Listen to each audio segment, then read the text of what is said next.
And welcome in to night 2 of the Whiparound here on D3Hoops.com. From the Hoopsville studios, I am Dave McHugh, joined by Ryan Scott, Gordon Mann, as we get ready for night 2 of the Division 3. Hey, Gordon, we'll get the camera for Gordon here momentarily. He's got his own dedicated camera that we've got set up. It's very nice. We will be getting you a lot of the scores from around the country, keeping you up to date with games, et cetera, et cetera. There's a lot going on, and we will try and keep you abreast. A reminder, you can always interact with us. Hoopsville, the email address is email us at hoopsville@d3hoops.com. You can tweet us at D3Hoops or at D3Hoopsville or use the hashtag D3H. You can also join us on the Facebook interactive chat room, or you can join us on the YouTube one. Whichever one you want, it's perfectly fine with us. We will interact with you the best we can. Lots going on, but let's talk about last night a little bit. Wild and wacky night, to say the least. And Gordon, I'll freely admit it might have been one of the more exciting first nights in recent memory. Yeah, close games throughout on the women's and the men's side, particularly down the stretch. You had basically two buzzer beaters in the Whitewater regional. The Warhawks beat Northwestern on an exchange of baskets in the last couple of minutes, and Augustana beat St. Thomas on a true buzzer beater. And then River Falls and Bethel went double overtime. Not too long after that, Claremont upset Whitworth. And in the last game, Whitman and Rhodes was closer than you would expect between what was basically the 1 versus 64 team in the tournament. So a very exciting finish down the stretch. There were close games early, too, throughout.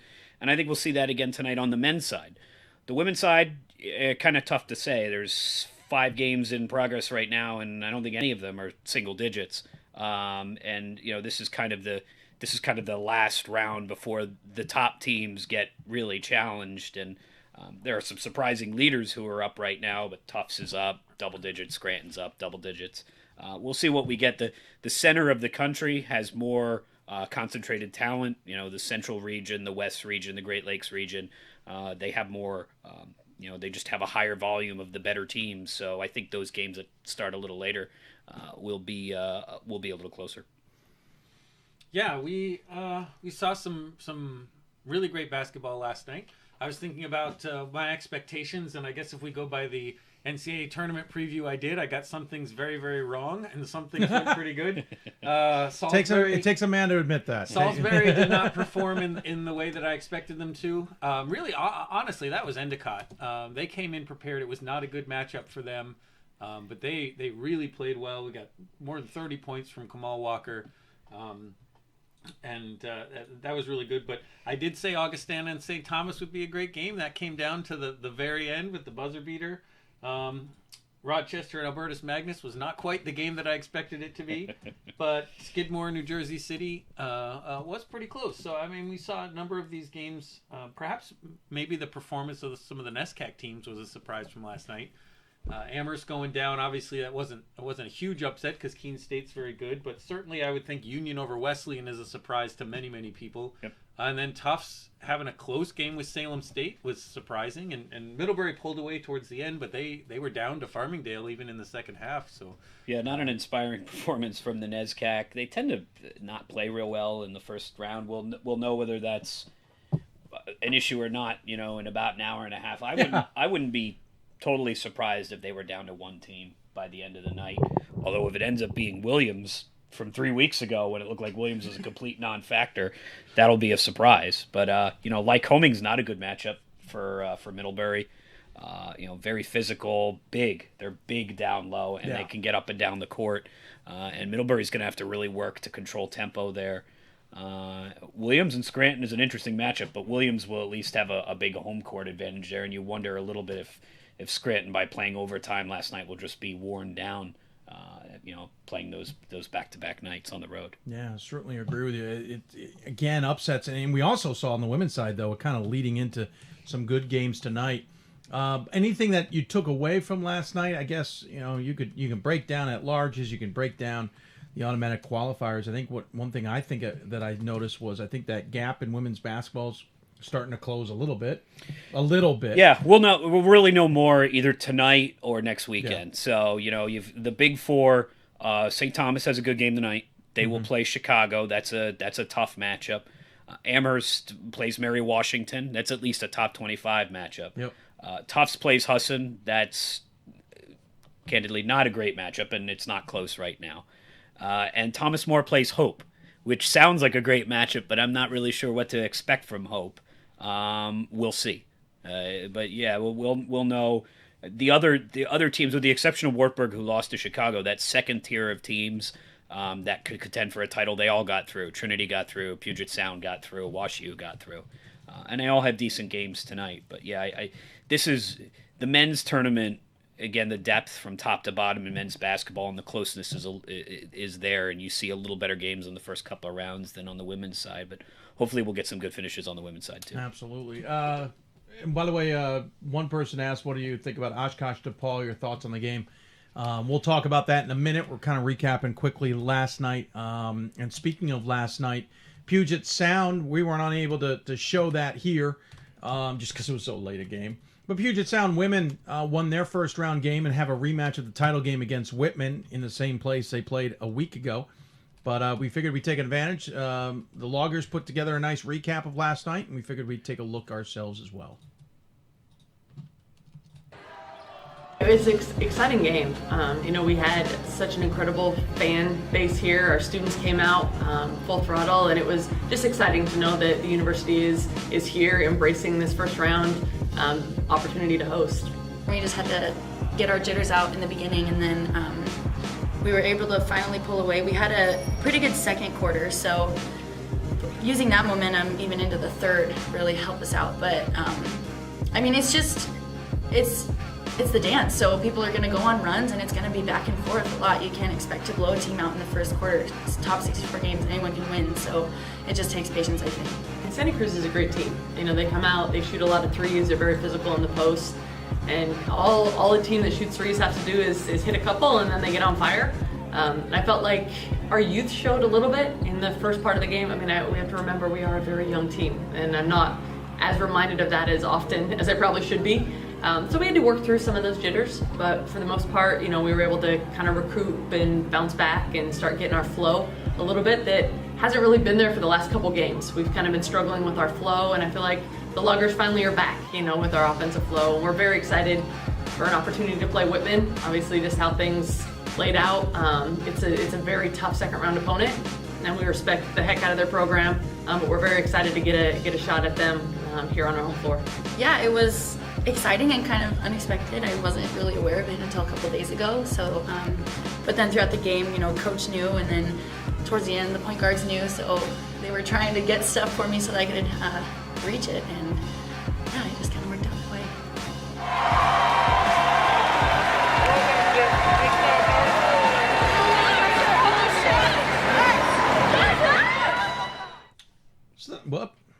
Yeah, we're back up. I'm just looking at the wrong screen. So nice look there at what the Loggers were able to do last night. They move on. As we said, we have a rematch with Whitman, which was a rematch of the conference championship game a week ago at Puget Sound, which Whitman won. So anything's possible. Certainly tonight. Don't want to assume anything whatsoever. But looking ahead, guys, tonight, as we mentioned, we got that game that will tip off about the time we're probably going off the air, unfortunately, or a little bit before. We won't be able to stick around for that one or the Whitman men's game. We should mention Whitman got past Rhodes in a thriller of a game. If you didn't spend the night, stay up late watching that one. Rhodes certainly asserted themselves in the tournament very nicely. But looking ahead, Ryan, we got a bunch of games all grouped at one time, but we're already underway. Yeah, there are 15 games starting at 7 o'clock. We've currently got 6 games underway, with one more starting at 6:30. That'll be the early slate of games. Right now we've got Tufts up 47-27 over Husson early in the second half. We've got UMass Dartmouth at 47, Montclair State 42 into the fourth quarter. That's a number of the underdogs, so to speak, are ahead in these games. Big one, SUNY Poly is keeping it close with Scranton. Scranton is up, but just 3 points, 54-51 towards the end of the third quarter.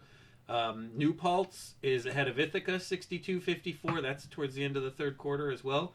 And Babson is leading FDU Florham, 47-44 at the end of the third quarter. I had said Babson had a good chance, or the winner of Babson Messiah would have a good chance against Florham. I wasn't kidding on that one, and it's certainly coming true this way. Those are two tested teams in Babson and Messiah. And Florham, nothing against the Freedom Conference. It just wasn't as challenging as it has been. So yeah, they're a little more. Obviously, they're national champions Yeah. a couple years ago. They're not quite at that level anymore. There's a strong team, but not one we would necessarily expect to run through. Yeah. We also have the Amherst Mary Washington game that has just kicked off. It's 5-2 right now in the first quarter, and at 6:30, Hope and Thomas More will be kicking off. As Gordon said, that one looks really good on paper. We'll wait and see what actually happens when the game gets started. Knock on wood. Yeah, and I think that one, Ryan, will tell us a lot more about Thomas More than anything else, because they've destroyed everyone they played this year. But hard to gauge. Yeah, because really by no fault of their own, their non-conference schedule wasn't that good this year. Yeah. They were supposed to play Maryville, and then Maryville lost in the tournament they were at.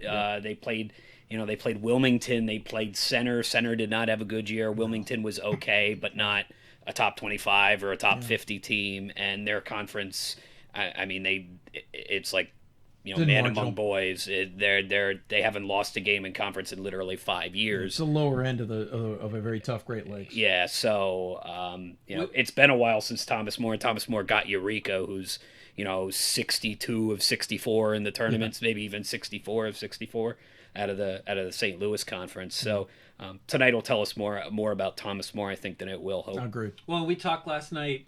They've never been a big team in terms of size, but they always, the last few years anyway, had Sydney Moss as sort of a stress breaker when they couldn't get the inside game working. She could make some things happen, and obviously they're not a one-woman team. There's a lot of great players on that team, but we don't know how they will hold up to some of the height that's coming in from some of these other big teams. And what will they do in a close game? Because they haven't had one since the national championship game of last year. And who will they go to in a close game? Another big game tonight will be DePaul versus Oshkosh, a rematch of earlier this season. And DePaul handed it to Oshkosh, though it was in beautiful Puerto Rico, so nothing against Oshkosh. I didn't feel bad for him. Right, and nobody saw it. No one saw it.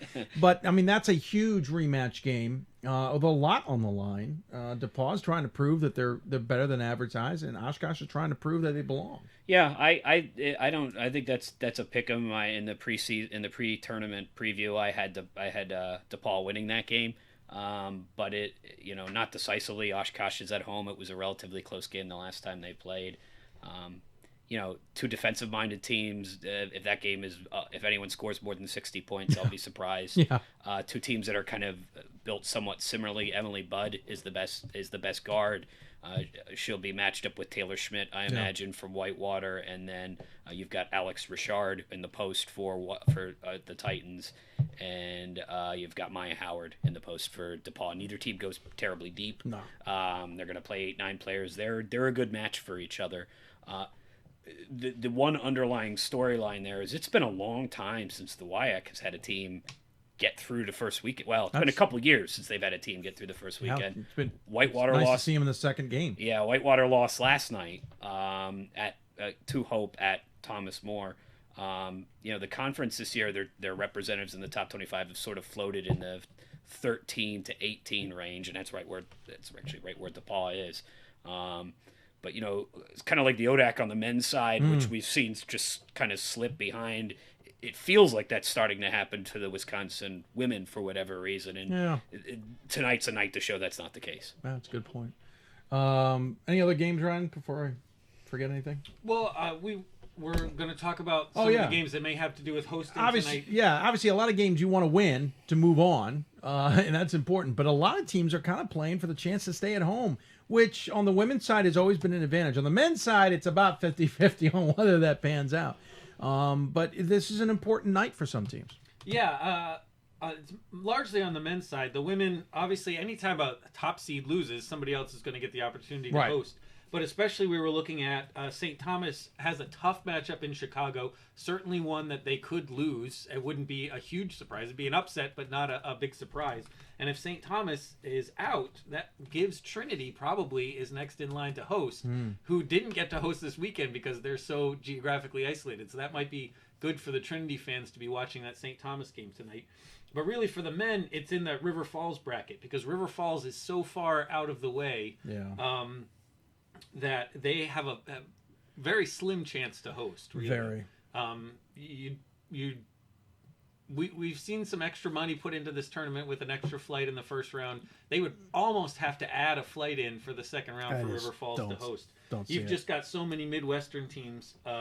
WashU is more than 500 miles away. Hope is more than 500 miles. Hanover's more than 500 miles. And even if some of those teams get upset... And for the folks who at home who aren't following this, why does 500 miles matter? If it's 500 miles or more, the NCAA pays for a plane trip, which costs a lot more than a bus ride. Right. So... By the way, it doesn't matter if the team chooses to take the bus. Right. We've had that a few times. We're like, no, we'll take the bus. Don't worry about it. It doesn't matter when they're putting this together. They consider it a flight and the cost of a flight.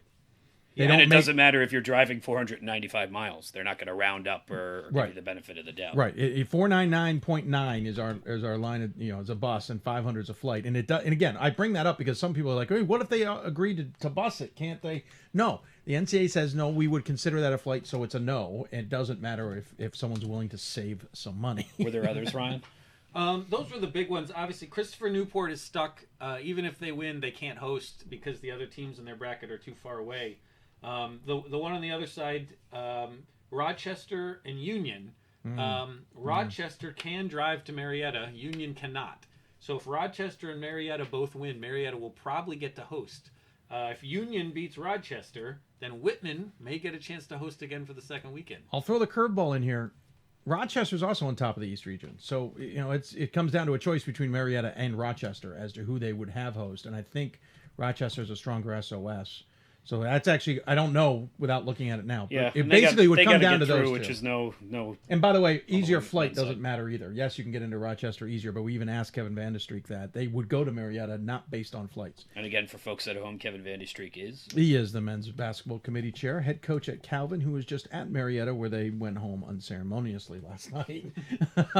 So I just wanted to point out, Marietta and Rochester basically comes down to one of those two is hosting as long as Rochester wins. Obviously, as long as Marietta wins, too. Only because then it's one bus trip and two flights versus if everybody's outside of 500 miles, it will probably go to Whitman. And so if you're a Whitman fan, you're rooting for an upset right now. You're either rooting for Guilford to beat Marietta or you're rooting for Union to beat Rochester or both to get a really solid chance at hosting the second weekend, which we know for the Northwest Conference is a major deal for them. Certainly.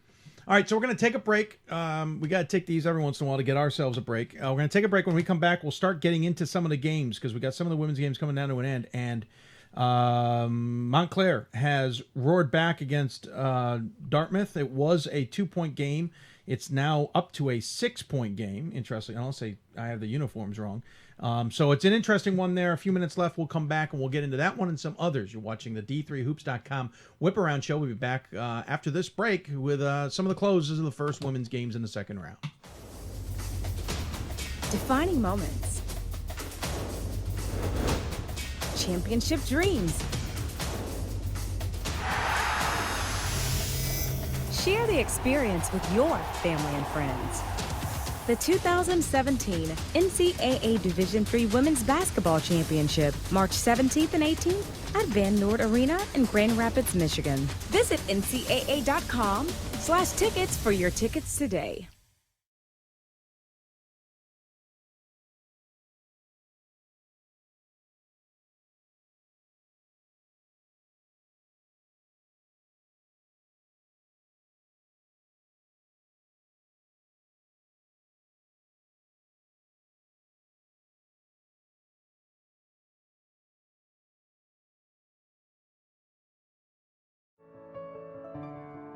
This is our It's On Us pledge. It's on us to make a personal commitment to help keep all people safe from sexual assault, regardless of race, gender, sexual orientation, or ability. Not to be bystanders to the problem, but to be leaders of the solution. We invite you to join us in this campaign by informing your campuses about the It's On Us mission.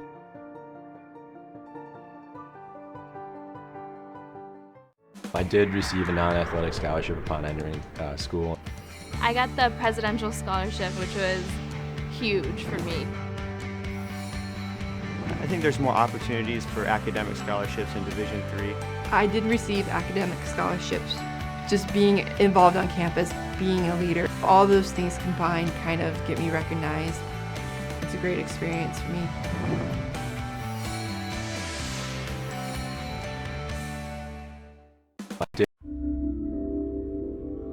This is why we love sports.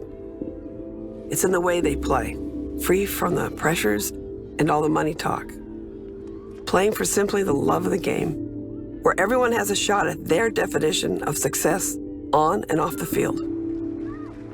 This is what we love about sports, and what we can still love about college sports.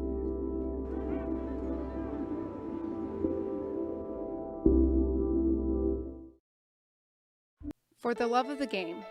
But for those of us who are Division III student athletes, it's more than that, a lot more. Sure, the game is important, but as we work so hard to build both mind and body, it's more about team. That is why NCAA Division III teamed up with Special Olympics, and in giving the gift of sport to those for whom it seemed an impossible dream, we are working to make this a better world. Help us keep that dream alive. You can make a difference. I used to never really talk. Ever. I was scared and shy. It was hard to look at people's faces. I was afraid if I said something wrong, everyone would laugh at me. But then I started to play golf with Special Olympics. I made friends and won lots of gold medals. But I learned more than just playing golf. Special Olympics helped me to find my voice.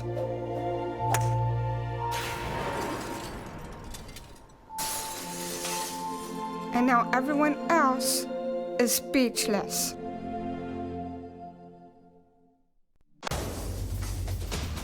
Defining moments. Championship dreams. Share the experience with your family and friends. The 2017 NCAA Division III Women's Basketball Championship, March 17th and 18th at Van Noord Arena in Grand Rapids, Michigan. Visit ncaa.com/tickets for your tickets today. And welcome back to the Whiparound Show. I'm your host, Dave McHugh, along with my other hosts, Ryan Scott and Gordon Mann from the Hoopsville Studios. This is the D3Hoops.com Whiparound.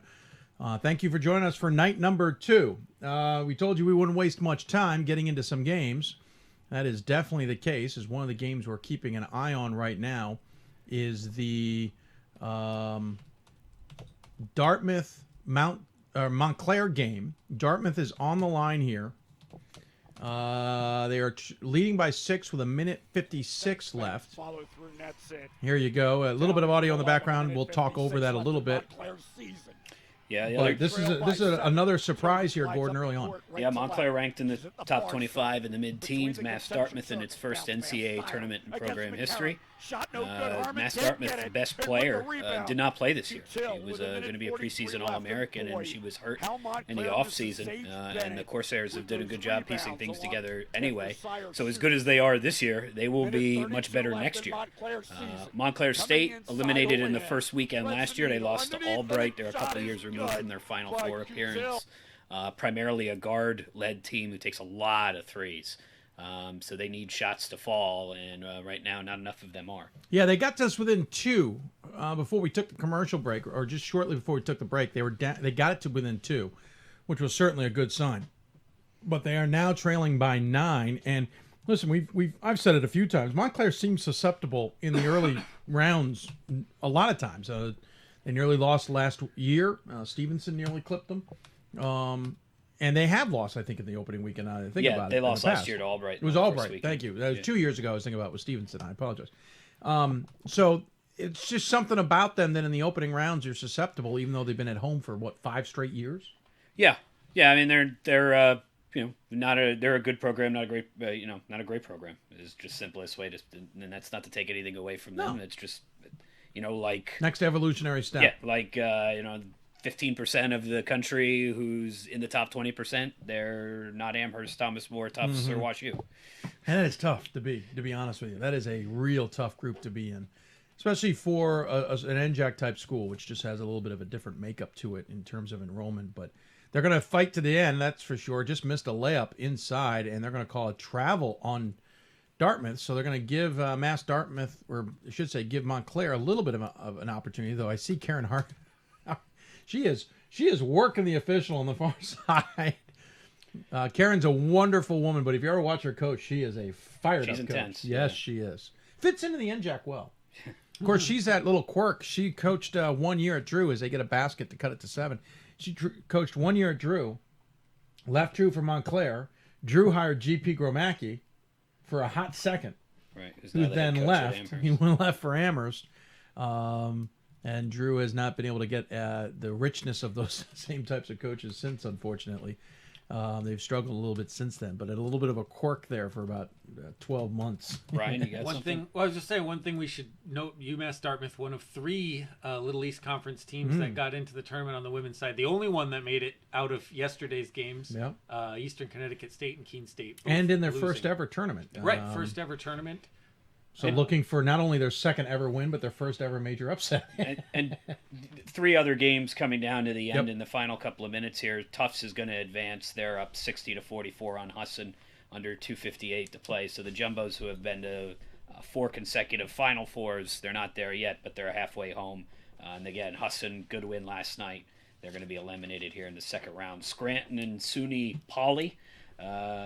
From upstate New York, the Lady Royals lead the Wildcats 67-62, 2:55 to play in Scranton. And the closest game now of the night, FDU Florham, number 25 in the country, leads Babson by 1. Babson was up 11 to start the second half.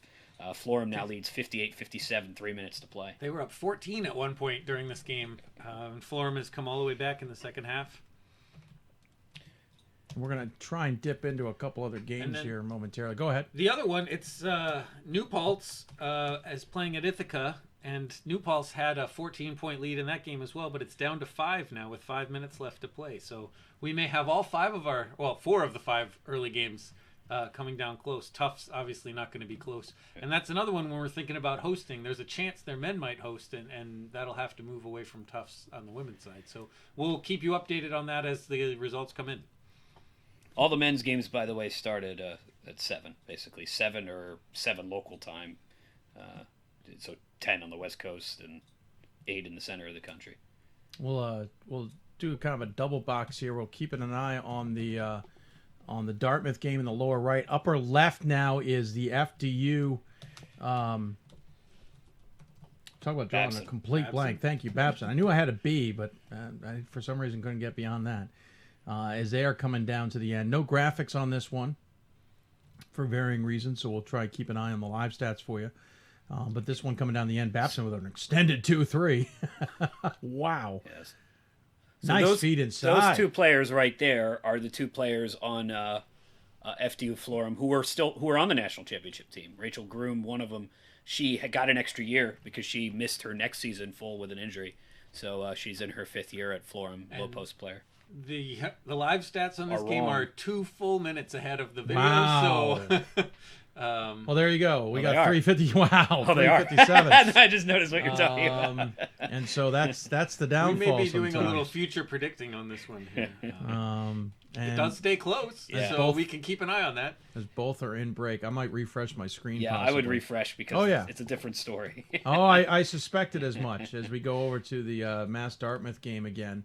That game's over. That is over, but with 30.7 seconds, it gives me a chance to refresh the screen. It is a different story, and we'll dive in there. I just fast-forwarded in time, a minute and a half. So it looks like Scranton is starting to pull away from SUNY Poly, but the New Paltz Ithaca game might be one to keep on deck as we're moving through the end of these. Because that is now a 1-point game with 4 minutes remaining. That's pretty good. Ithaca, or New Paltz, wasn't even going to get into this tournament if they weren't going to be able to upset Geneseo in the conference tournament in the championship game. They were able to do that. And sorry, I just realized I flipped off a picture there. Apologize, folks.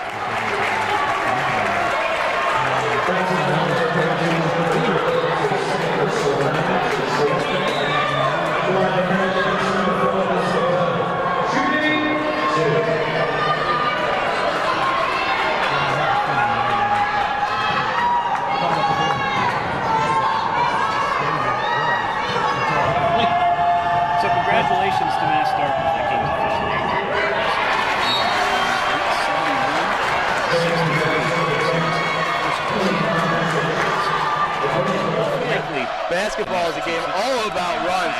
The Bombers certainly on the good end of that, right? Or good end of the run right here. Yeah, making a run when it matters most here late in the game. Becky, really a lot of stagnation here, and she gets a ridiculous floater to go and then gives the crowd a look. So she's feeling herself, and she's up to 26 points. Sometimes it's better.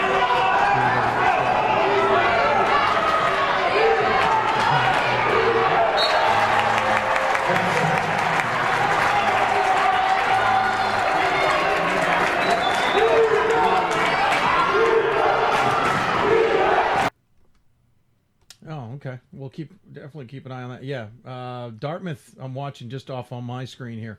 I think they're a little excited. Oh, I bet. Think they're a little bit excited with the fact that they just upset Montclair. Yeah. By 8, and in their first ever tournament, and they're moving on to the second round. I mean, that's just impressive in all shapes and sizes. Pat said they can't hear us. I know. I made some adjustments. I can see messages. So we can bring in the double box. It's breaking up a little bit, but I just kind of want to give you the score. Timeout with 3:24 left. It's 77-74. New Paltz with the lead there. But we're still keeping track of this FDU Florham game. Certainly exciting there as FDU Florham's trying to keep their hopes alive here. This Babson squad, though, big win over Messiah last night. Maybe a more dominating fashion than I expected. Yeah, I think Messiah was kind of like Florham, hard to get a read on this year. Messiah does not score a lot, and teams that don't score a lot, with the exception of Tufts, which is perfected winning low-scoring games, if you don't score a lot, you're susceptible to getting beat at any time. That's a terrible, because you can't win every game 49-47. No. Unless you're Amherst. Unless you're Tufts. Tufts can beat. True. Will win games consistently that way, and even when they lose games, they'll lose games that way. But if you're one of the CAC teams, if you're Messiah, if you're Albright, and you're winning games 55-47 and shooting 30%, you're asking to get beat in the second round. Neither team exactly setting the world on fire here with shooting percentage. No, they are not. This is a tie game, by the way. It's 59-59. It's Giovanna Pickering, who's the Beavers' best player. New MAC Player of the Year. Why don't we dip in and take a listen to it? They don't have any. Oh, they don't have any audio? Yeah, their play-by-play guy in the playoffs is standing 2 feet to your right. That's a fair point. Done their games That's in a the fair past. point. I forgot about that. So I can call the game for them, but I'll have to do it from right here. Go for it. You have the rosters in your mind? No, I don't. Babson will inbound. Update: New Paltz is leading Ithaca 80-76 with less than 2.5 minutes left to go in that one. Every time I take it full, I lose the broadcast, but hopefully.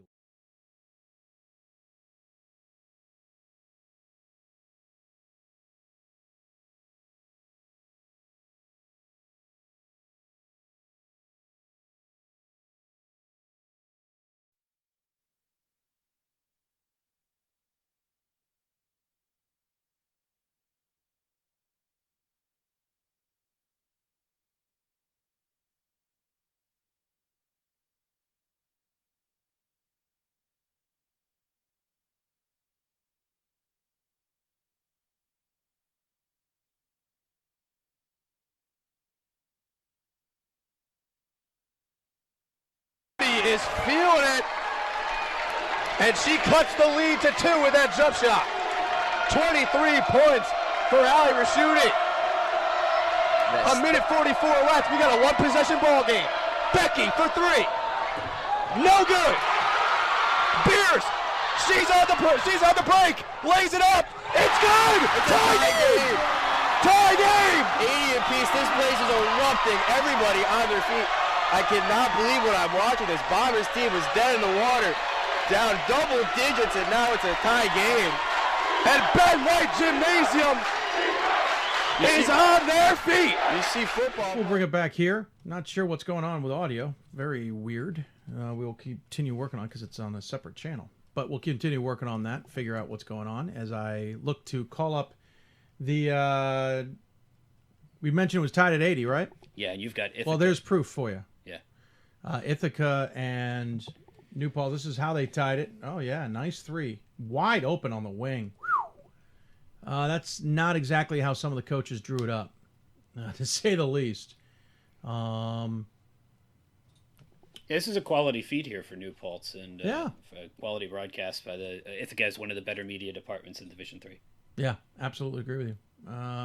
So it's nice to see, to be honest. Let's see here, trying to switch up. There we go. So we're going to keep an eye on the overtime, but in the meantime, 104 left here. New Paltz with a 3-point lead on Ithaca, 83-80.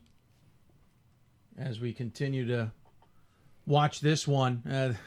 Ithaca's, and by the way, we should mention this is a relatively new gym for Ithaca. What, about 2 or 3 years now? Yeah. Because they had one postseason where they had to go on the road. 2 years ago, they had to go on the road in the first round. Because they started tearing down the place. Yeah. Which, that's just the worst of timing. Hey, we're going to start tearing down the place. Oh, by the way. Did not think that one through. Yeah. As we see, we're under a minute here, and New Paltz has got the 3-point lead. By the way, overtime has started between FDU and Babson, and we'll get you there in a minute. But with this game closing, a missed 3 opportunity for Ithaca. Dan Raymond's well out on the court, disagreeing with the call. He certainly doesn't like it. We'll see a replay here. I'm not sure what he saw, at least on that effort. He wanted to travel there. Maybe, yeah. I would suspect that argument is, well, she traveled because of the push, as most refs have told me. There's a reason for it. But 40.2 clicks left in that one. Keep an eye on that again. We got overtime against FDU Florham and Babson. A lot of overtime games this year, it feels like. I feel like more than usual, but maybe it's just because we're doing the show. I think it's because we're doing this. I don't think there's more than usual. I think it's just when you're focused on the ending of every game, you don't miss any of them when they happen.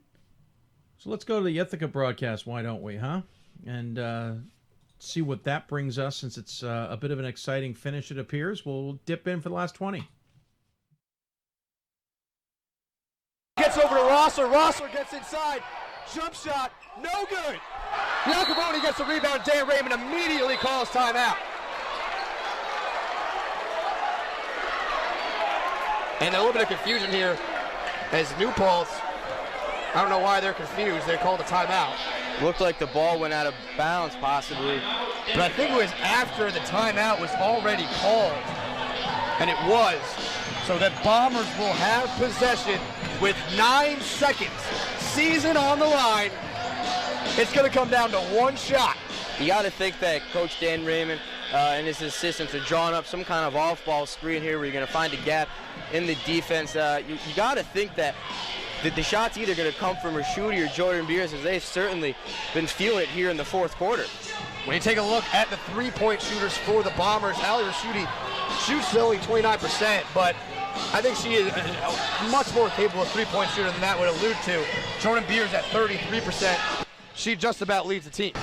Yeah, you got to throw out the stats in these kind of tournament games. I mean, anything can happen. As you see, the Bombers were down double digits, and now they find themselves one shot away from forcing a potential overtime here. If you're head coach Dan Raymond, who do you want taking this last shot? You got to think it's Ira Shoot. I mean, she's just been so crucial for them. She leads the team in scoring. She's just eclipsed 1,000 points earlier this game. You got to think that she almost wants the shot. We've seen her possession after possession, clapping, asking for the ball from her teammates. You got to think that she's going to get some kind of off-ball screen here. Very important that the ball is advanced here into the half court.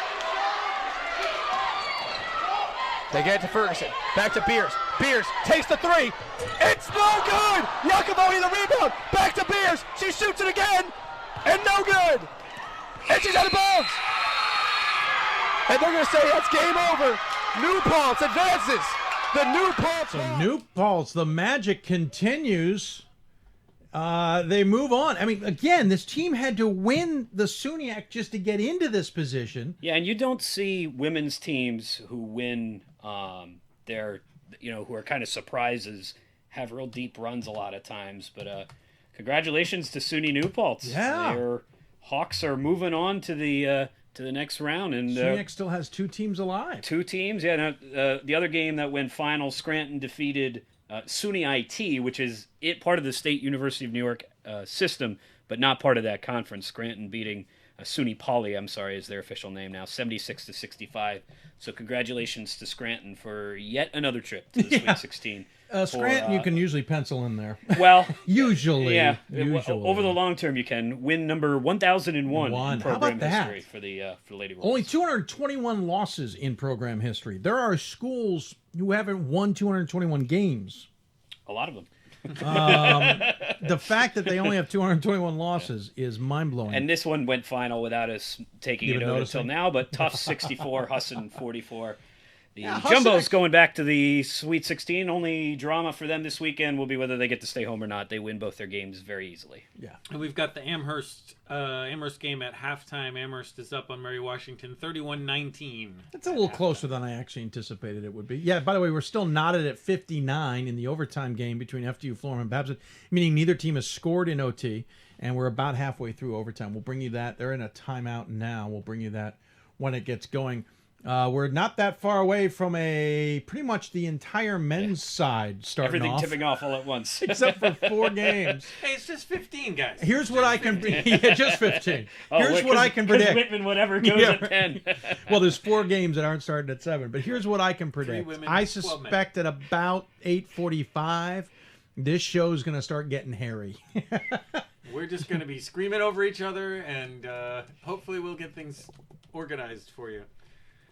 Interesting, though, with this Babson-Florham game, if Babson pulls it out, that'll be 3 out of the 4 hosts in that bracket who have lost today. That's a good point. That is will definitely pretty throw unusual. some and throw some monkey wrenches into what the Which is committee going to was make hoping. Amherst, if they get through, a combined 75-point favorite in their 2 Yeah. games next week. I think we're still scoreless. I don't know about the FDU Florham game, but I just saw a missed free throw. We'll dip into that and talk over it because Gordon Mann, he decided he didn't want to go broadcast this game. Figured I'd hang out with you guys instead. And it looks like an illegal screen might have been called on FDU Florham. That's not good. Amazingly, nothing against Mark Mitchell, but he only just got to his feet. Apparently, he agreed with the call. Nice double team effort here. Babson, listen, this is a game that Babson does not see. I mean, I don't know anybody on their schedule that plays like FDU Florham plays. I think some of the new MAC teams try to. I just don't think they're as big. MIT and WPI, Or as I don't fast. think are afraid to play up tempo, but they generally don't have the size that Florham does, and Florham generally doesn't have the size that other teams in the middle of the country. And do, you know what? so That's you what I kinda think. graduate. Give them the credit for farther their west you national get, the bigger the championship. players tend to get on the. But on the give them guard credit side. in their national championship year. They were the smallest team on the floor. Plain and simple. Yeah, when they won that title with the 2 Dayon sisters, Yeah. Kira and Kara, they really came out of nowhere. Now they're established as a very quality program. they don't surprise Still anybody. scoreless here in overtime. Rachel Groom with the rebound. Which means we've missed free throws and baskets. This is Florham's best player right there, number 14. I'm sorry, not number 14. She's trotting off to the side, number 20. That's Kendry Williams. She's the Devils' leading scorer. She led the conference in scoring in every major shooting category. So free throws, field goals, threes, like that one. Oh, geez, no one wants to hit a shot in this overtime. So This is 59-59, first one to score wins. It's Yeah, sudden death. apparently. It's staggering. I know how much time live stats this has. I don't want to ruin it for here, so I don't want to know what. Ball goes out of bounds, and so another missed opportunity for Babson. You can see the way that the Florham defense is affecting Babson, though. The ball handlers bringing the ball up the court, looking behind them to see if anyone is coming up. You're right. And, at this point, you'd think they'd be a little more comfortable since they've played 40-plus minutes of basketball, as we now see that they've got 1:17 left. So the live stats is actually somewhat equal. Granted, it was already in a timeout. But, you can really see, that even though they've played 40 minutes of basketball, they're still not comfortable. You know what I mean? They're still not like, whoa, I don't know about this. Well, when you give up a big lead, that tends to happen, right? Yeah, that's true. Babson's been up by double digits. That is a tough gym to play in. We don't have sound, so you can't tell, but the stands are all on one side. Yep. Florham brings out a big, very vocal crowd, and I can guarantee you this is the most hostile environment by several degrees of magnitude that Babson has played in this year. By the way, just to go It's back, a little different than Wellesley. Yeah. You mean Wesley? When they make that Wellesley.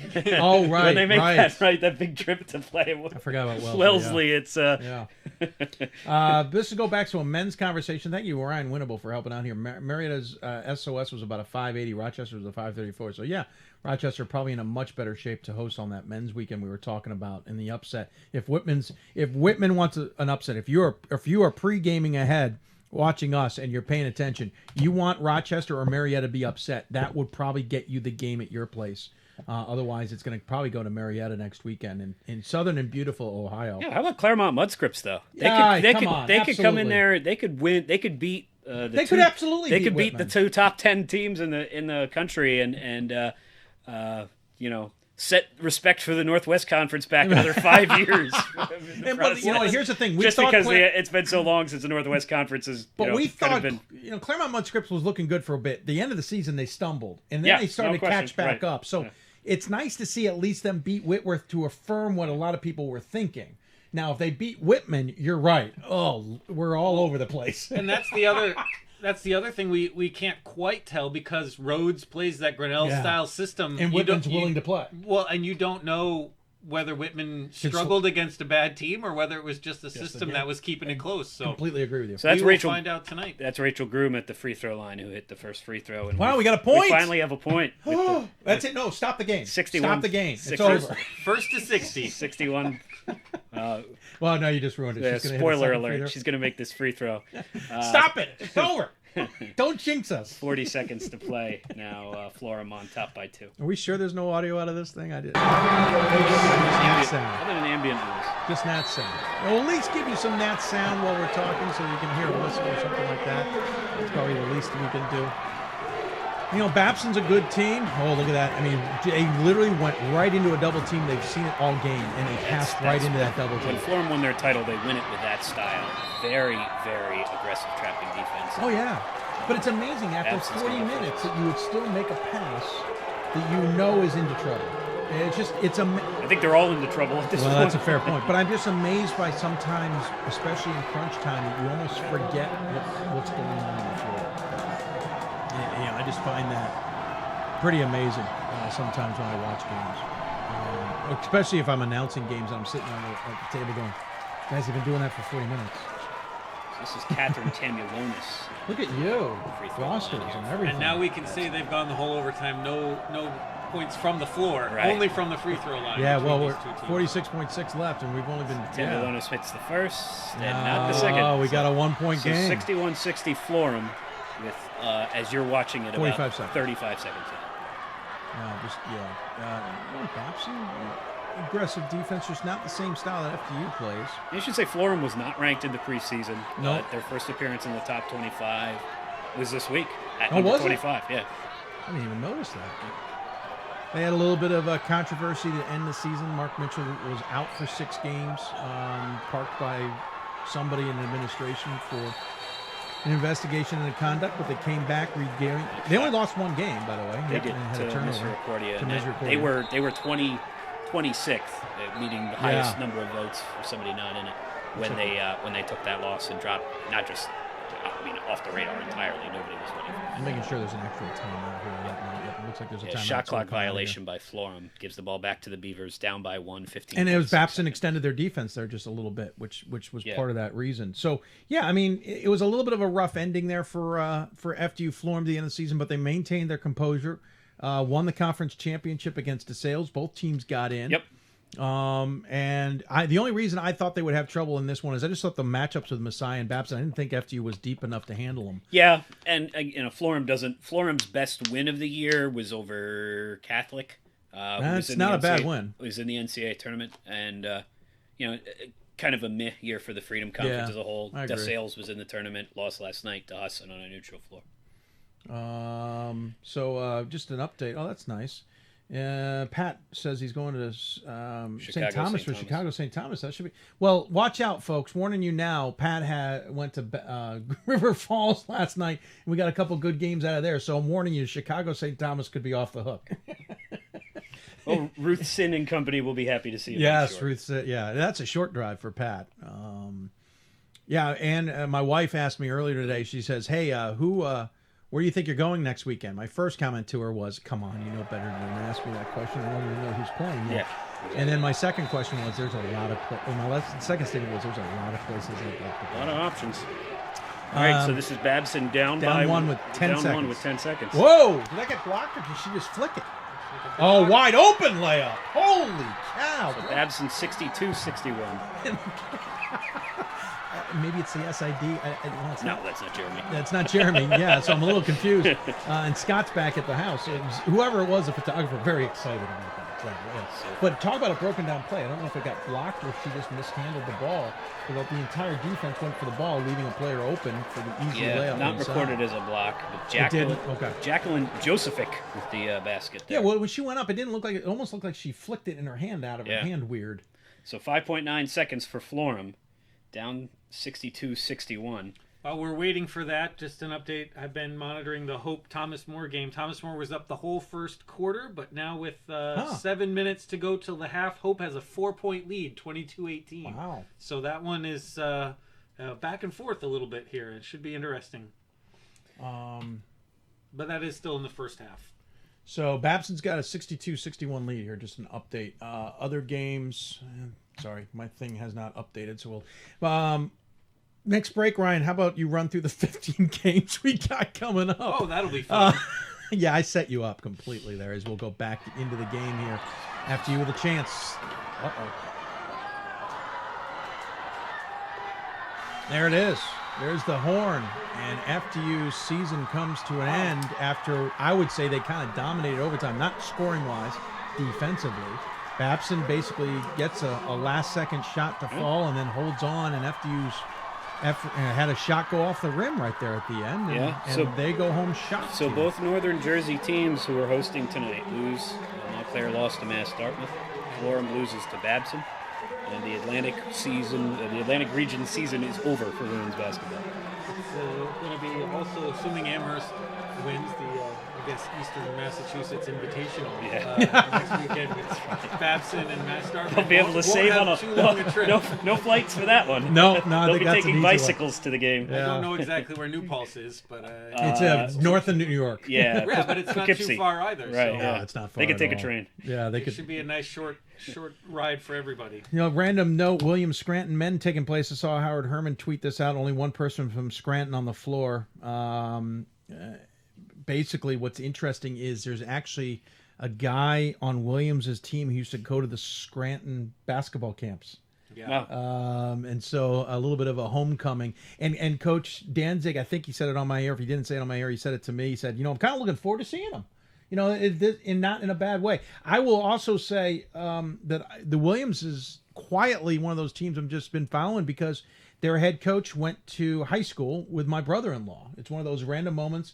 What was it? It was some show we were doing. Can't tell you which one it was. I think it might have been last Sunday. He was over the house and he came down to check out the studio for other reasons. And he said, "Oh, by the way, hey." And we started talking D3 basketball and Williams basketball in particular. At the time, I don't think we thought Williams would be in the NCAA tournament.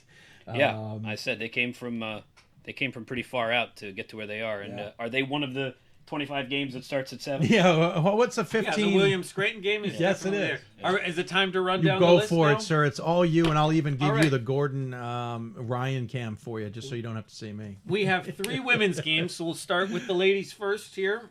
Lynchburg and Christopher Newport, which I think could be interesting. Mm-hmm. We also have Rochester and Geneseo, which is definitely interesting. And Marymount Albright, which is another one that are 2 strong programs that are going up against each other. So 3 great women's games. And then we have a whole bunch. Christopher Newport men at Swarthmore. Swarthmore's been playing well the last few games. Yeah. They've been up and down all season, so they're either going to play well again or they're not, which is the best sports cliche I can come up with right now. Those are the options. Well done, sir. We've got Skidmore at Babson, which, again, if Sam Bowmiller's not back, that's Babson down a starter. Given the way Skidmore played last night, could be an interesting one.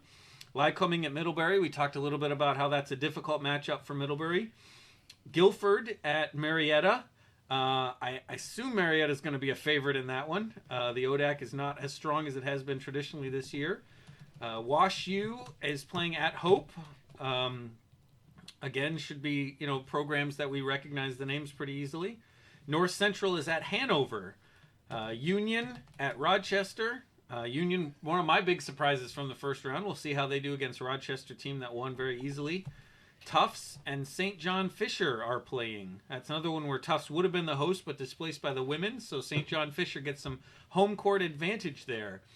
Keegan Ryan is their big player in the middle, and we'll have to see Tom Peleschi for Tufts, also a big guy, but coming back from injury. So that battle will be interesting. If this was even Steven and they're both healthy, I'd love to see that matchup. I'm a little concerned with Tufts, Peleschi being injured, that Ryan could maybe take advantage of that. I remember Keegan Ryan at the Hoopsville Classic last season, and enjoying watching what he does, but also amazed by how much it's not about him.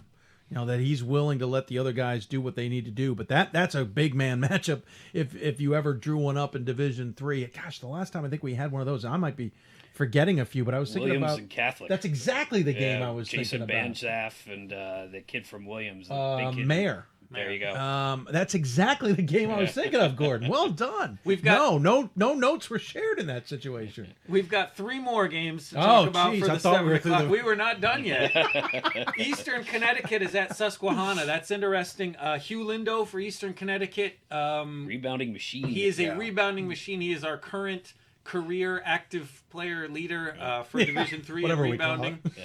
And also been really picking up the offense lately. And Susquehanna, I know their coaches talked about how his post players need to step up, and this is a game where they're going to need to do it.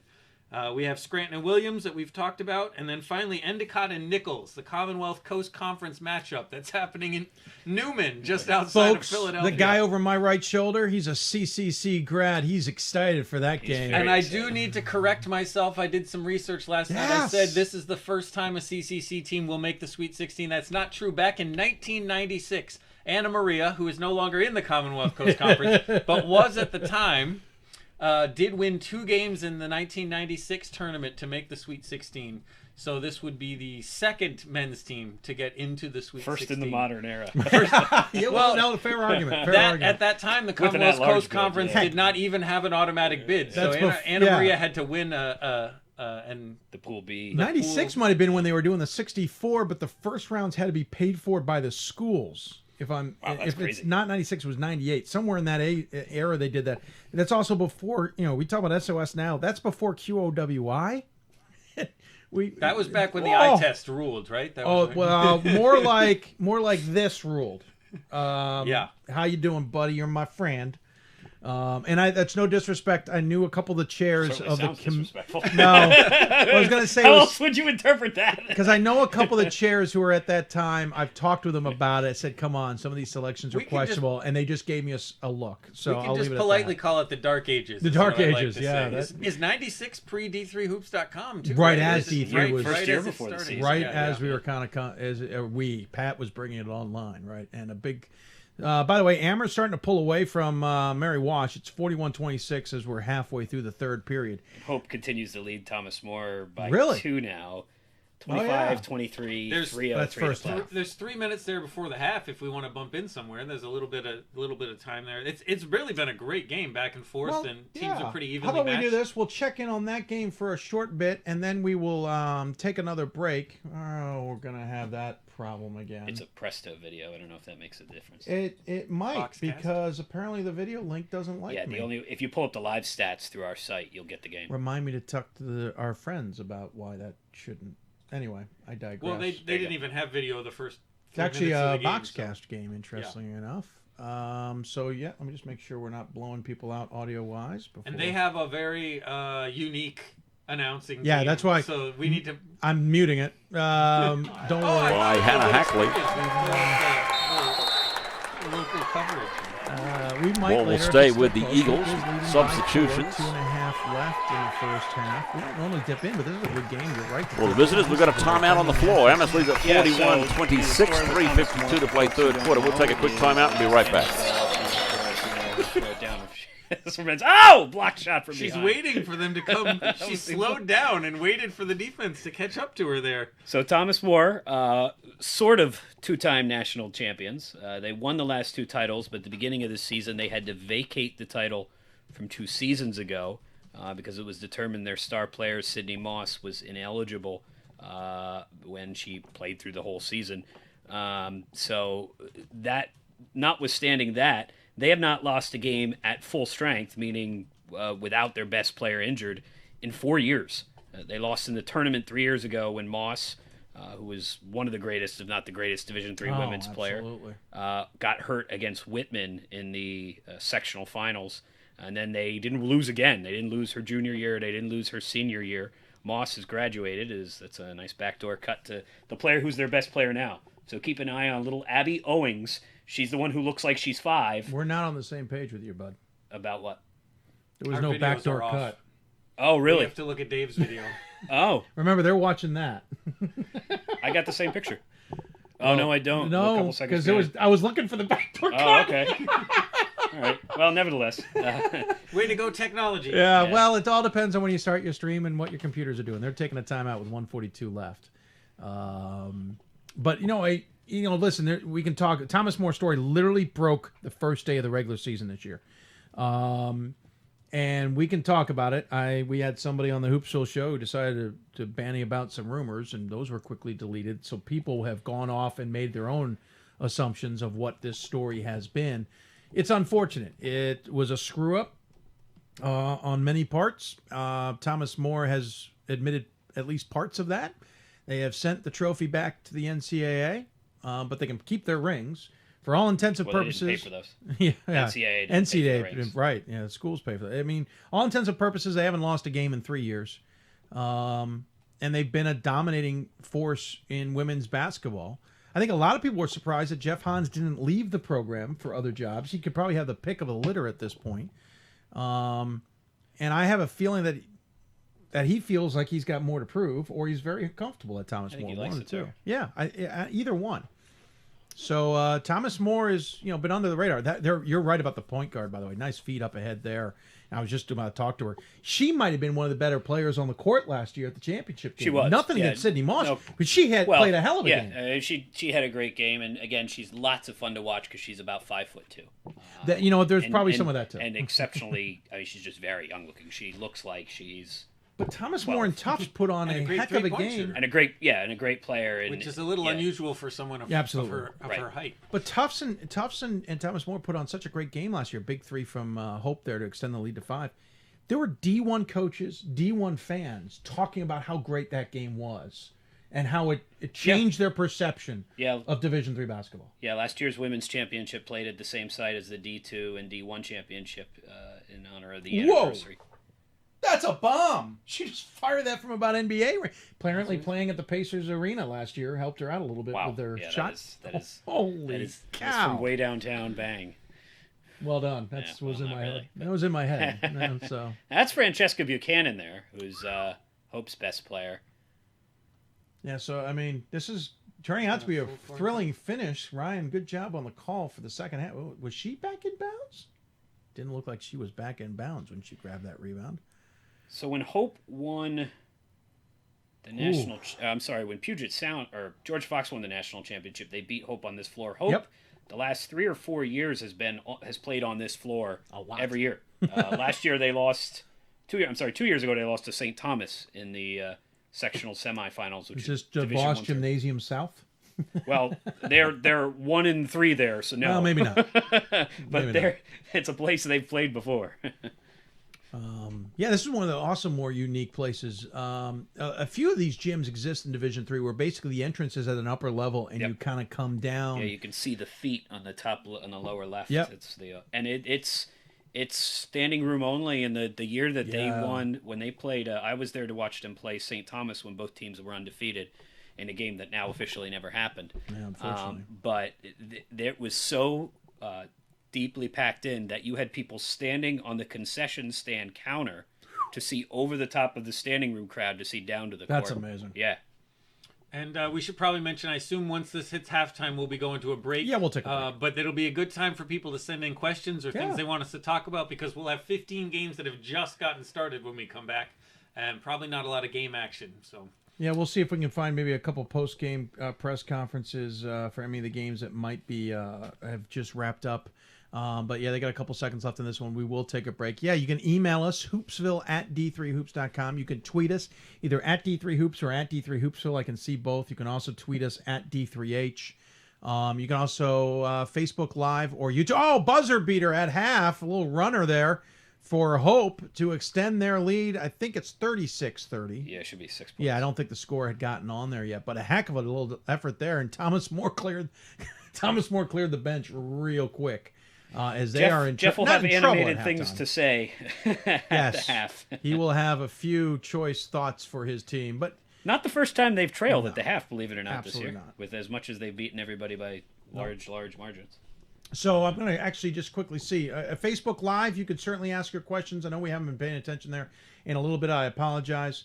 There's some other things going on there. Samantha says, go St. John Fisher, number 3. I think she's a fan of number 3.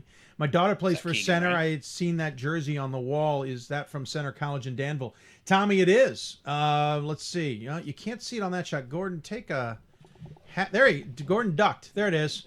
I was going to say take a half step back, but go ahead. Yes, Center. We can bring it up. Center actually gave me a call and said, "What's your favorite number?" and sent me a Center jersey. So And by the way, that's a Greenville jersey also back there. Brockport and the Brockport, they sent me that this year. By the way, funny story between Brockport and Center. The reason I bring this up, I love Brockport's SID. She was actually a student when I went to Transylvania about 4 or 5 years ago for their NCAA opening weekend. She actually helped me with the broadcast. She was terrific. She's now the SID at Brockport. She thought for some reason I graduated from Center and didn't like the fact that there was a Center jersey there, so she sent me a Brockport one. I didn't graduate from Center. I just happened to go to an NCAA tournament there about 7 years ago. By the way, the other one I wanted to bring up, the Bishop's number 22. You can't really tell, but that's signed by Lauren Hill. That's an Ohio Wesleyan jersey, but that was we purchased it to donate to the Lauren Hill.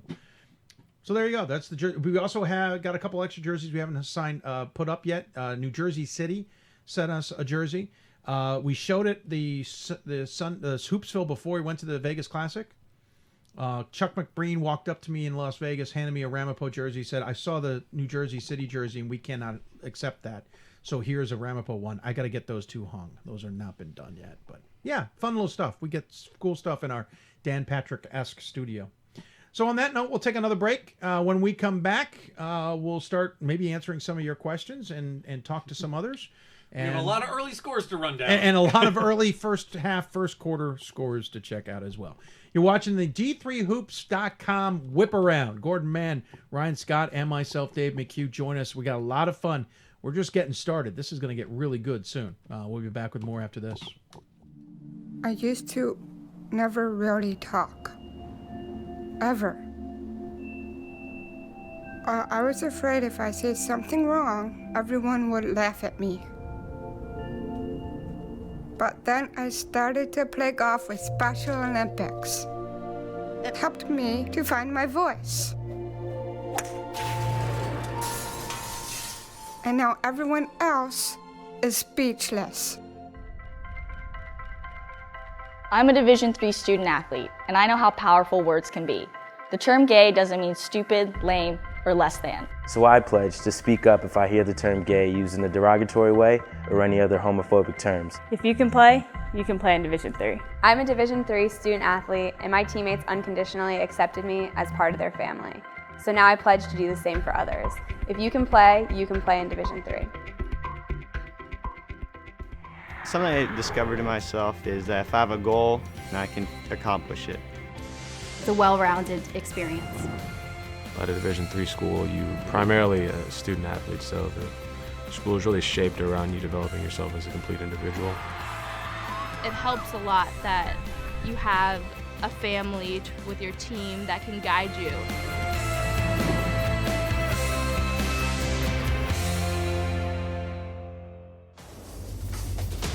Defining moments.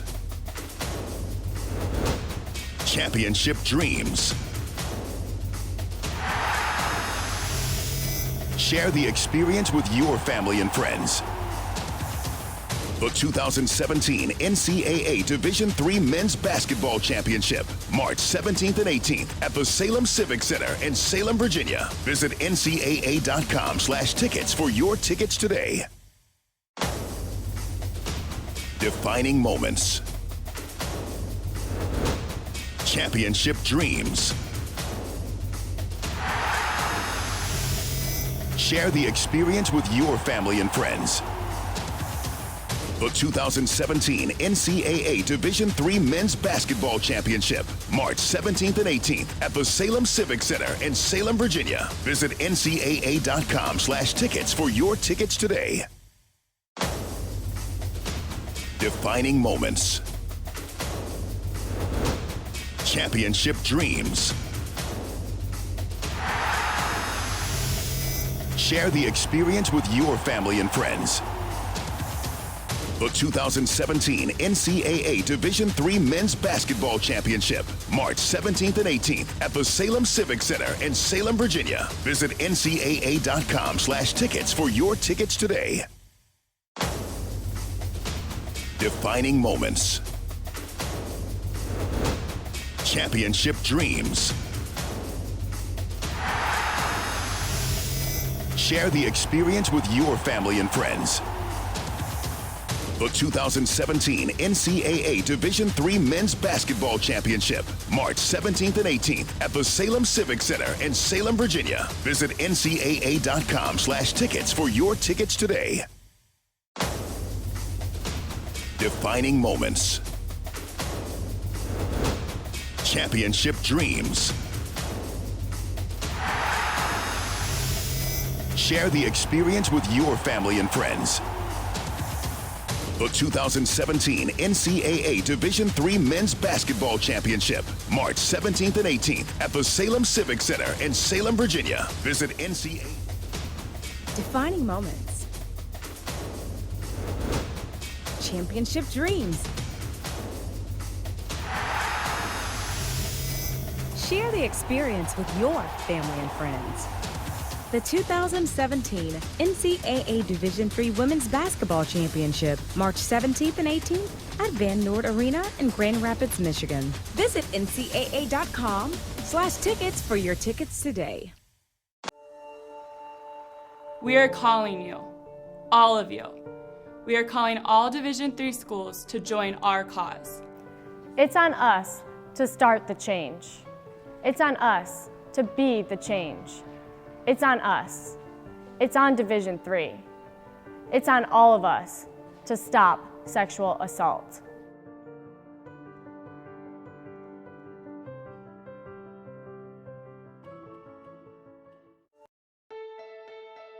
For the love of the game. That's what it's all about, they say. But for those of us who are Division III student athletes, it's more than that. It's more about team and the schools and communities we represent. And for the many of us blessed with the strength to compete in sport at the college level, we understand that with what we were given comes a special obligation. Our obligation to help those who have their own special needs and whose love for the game is no less intense. That is why NCAA Division III teamed up with Special Olympics. Since August of 2011, we and others from Division III campus communities have volunteered more than 250,000 hours, time away from the classroom and practice field, reaching across the country to coach and mentor Special Olympics athletes. And to learn that in giving, we receive so much more in return. Help us keep that dream alive. Be part of it. Get involved. You can make a difference. I'm a Division III student athlete, and I believe student athletes can help break down the barriers of exclusion. I pledge to support and encourage my teammates to support my campus's LGBTQ student group by volunteering and participating in events. If you can play in Division III. We are Division III student athletes, and you can be too. If you can play in Division III.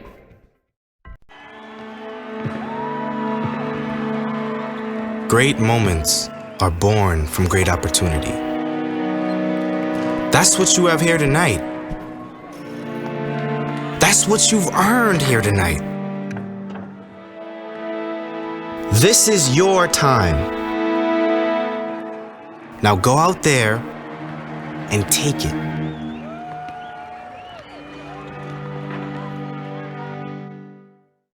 Division III allows you to give yourself to other things. Having that free time allows me to pursue the things that I want to pursue. Division III athletics affords students the opportunity to, engage in the other interests in their campus and in their lives outside of that sport. allows you to just be able to do everything you want to do. I wouldn't change it for the world.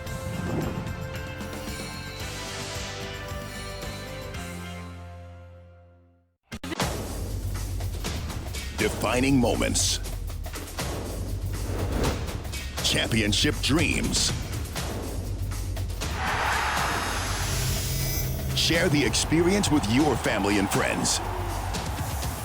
The 2017 NCAA Division III Men's Basketball Championship, March 17th and 18th at the Salem Civic Center in Salem, Virginia. Visit ncaa.com/tickets for your tickets today. And welcome back to the D3Hoops.com Whiparound. Sorry for the little bit of a delay there. Not much going on. We wanted to kind of preset everything that we're going on here. I'm Dave McHugh. Got Gordon Mann and Ryan Scott in studio here. These are the Hoopsville Studios. If you don't mind me a brief moment to mention, Hoops will be on the air Sunday night, 7 o'clock Eastern Time. We'll talk to a lot of coaches, maybe some student athletes who are involved in this weekend's games, and get you ready for the second weekend as well. It's also will be on air Thursday night, 7 o'clock Eastern as well. We'll be down back at the Salem Civic Center for the 17th consecutive year for the men's championship weekend with Hoopsville pregame and postgame shows as well. Of course, don't forget the women are heading to Grand Rapids and the site of Calvin College for the final time that Calvin apparently will be hosting this event. They're no longer interested in doing after this, but they've done a fine job. The women are headed there and the men again to Salem and the Salem Civic Center. Just an FYI, we will find out who the next set of hosts are. We know next year Rochester, Minnesota will host the women and the men will return to Salem. We'll find out the next set of 4 in April from the NCAA. It was a little bit delayed, but we won't get into the politics for all that. Games are underway early on. We're keeping track of some closing women's games as well. Gentlemen, anybody got an update? Maybe let's start with the few women's games that are going on that are deep. We'll go through the games. Just one game in the fourth quarter. Amherst, number 1 team in the country, comfortably in front of Mary Washington. It's Amherst 52 and Mary Washington 38. Winner of that game will play Babson next week. Babson winning earlier tonight. They defeated FDU Florham. New Paltz also getting through earlier tonight. They will play Mass Dartmouth, which got through tonight. So if Amherst wins, you will have 3 Massachusetts teams and 1 upstate New York team in that bracket. Hope on top of Thomas More at the half, defending national champions down 6. It's the Flying Dutch 36 and the Saints of Thomas More 30. End of the first in upstate New York, SUNY Geneseo on top of Rochester 22-21. The Knights now, they've dropped the blue, but the Knights on top by 10. Start of the second down in North Carolina, a neutral court game as Marymount trails Albright 13-13. It was 13-10. They just hit a 3, so not trailing at all anymore. Early moments of the second quarter down at Guilford College. Christopher Newport up by 10 on Lynchburg. 10 minutes to go. They're going to just tip off the second quarter. Christopher Newport 24, Lynchburg 14. And I'll roll right over to the men's finals. Nice. Lower left part of the bracket in Mahwah, New Jersey. Keene State 18. Ramapo, who's hosting 12. The Owls, who won on Stockton's home floor last year to get to the Sweet 16 in front of Stockton's rival Ramapo right now. 18-14, 11:07 to play in northern Jersey. Skidmore 19, Babson 16. Thoroughbreds on top of the Beavers there. Beavers the home team, 19-16 about midway through the first quarter. St. John Fisher playing and hosting Tufts. Tufts men unable to host because the women were hosting, and the Cardinals on top right now, 24-18, 8:53 to play in the first half. 8 points in the early going for Keegan Ryan. Swarthmore and Christopher Newport. Christopher Newport's men also unable to host because their women are playing. We gave you that Lynchburg score earlier on. Captain's faring a little better on the road. They lead Swarthmore in the suburbs of Philadelphia. That game is 16 apiece as the Garnet Tide have just hit a 3 to tie that game up. Other scores? All right, we've got Susquehanna on top of Eastern Connecticut, 23-19. These are all in the first half. Middlebury really giving it to Lycoming, 30-19 currently. Hope is over WashU 23-12. Remember, WashU started real slow against Ripon yesterday and came back to win, so maybe don't give up hope just yet for all of you WashU fans out there. Rochester over Union 24-14. Rochester went out to a real big lead. I know it's 10 right now, but it was much bigger. Union's on the way back. Nichols and Endicott playing at Newman. On pace for another 90-point game. We've got Endicott up 31-29. There's still 8 minutes left to go in the first half there. Guilford got out to a big start on Marietta. They were up 15-3 at one point. It's now just a 2-point lead for Guilford, 19-17. And Christopher Newport was, again, down to Swarthmore, but they've come back to take a lead 2016. That is at Swarthmore because, as we said before, the Christopher Newport women are hosting this weekend. And lastly, we have Hanover, who's hosting and leading North Central 22-15. All of those, again, in the first half, somewhere between 7 and 8 minutes to go. Should mention, just saw something on the tweets. Adam Turr, our friend from the D3 football side, but he does a lot of behind-the-scenes work at Hoops, tweeted this one out, and I thought this was kind of significant. November 23, 2012. Last time Thomas More women lost a home game. Yeah, and well, they like them home games. Yeah, and their conference again is is them and 10 other teams. Yeah, absolutely. Oh, absolutely. And I'm just saying it, but it's still hard. It's a tough place to win. And listen, it's like Regis. I know Regis isn't one of the top in the Northeast by any stretch of the imagination, right, but they're still winning a ton of games. No, in their they conference. they win a lot of games. The Connor Convocation Center is a tough place to play. Keeping an eye on Amherst versus Mary Washington. Amherst leads by 12. 3 minutes left. We're going to keep an eye on it, and we can probably dip into it. That's much closer than it has been. It is, and what I was basically getting to. Let's see who Amherst is playing. Is Let's that see if the second unit is in? I mean, basically, well, my point being is that. No, they still have their starters in. Is that Mary Washington is lingering. The CAC all three teams won last night. Yep. As they now close the gap to 10 here. All three teams won last night.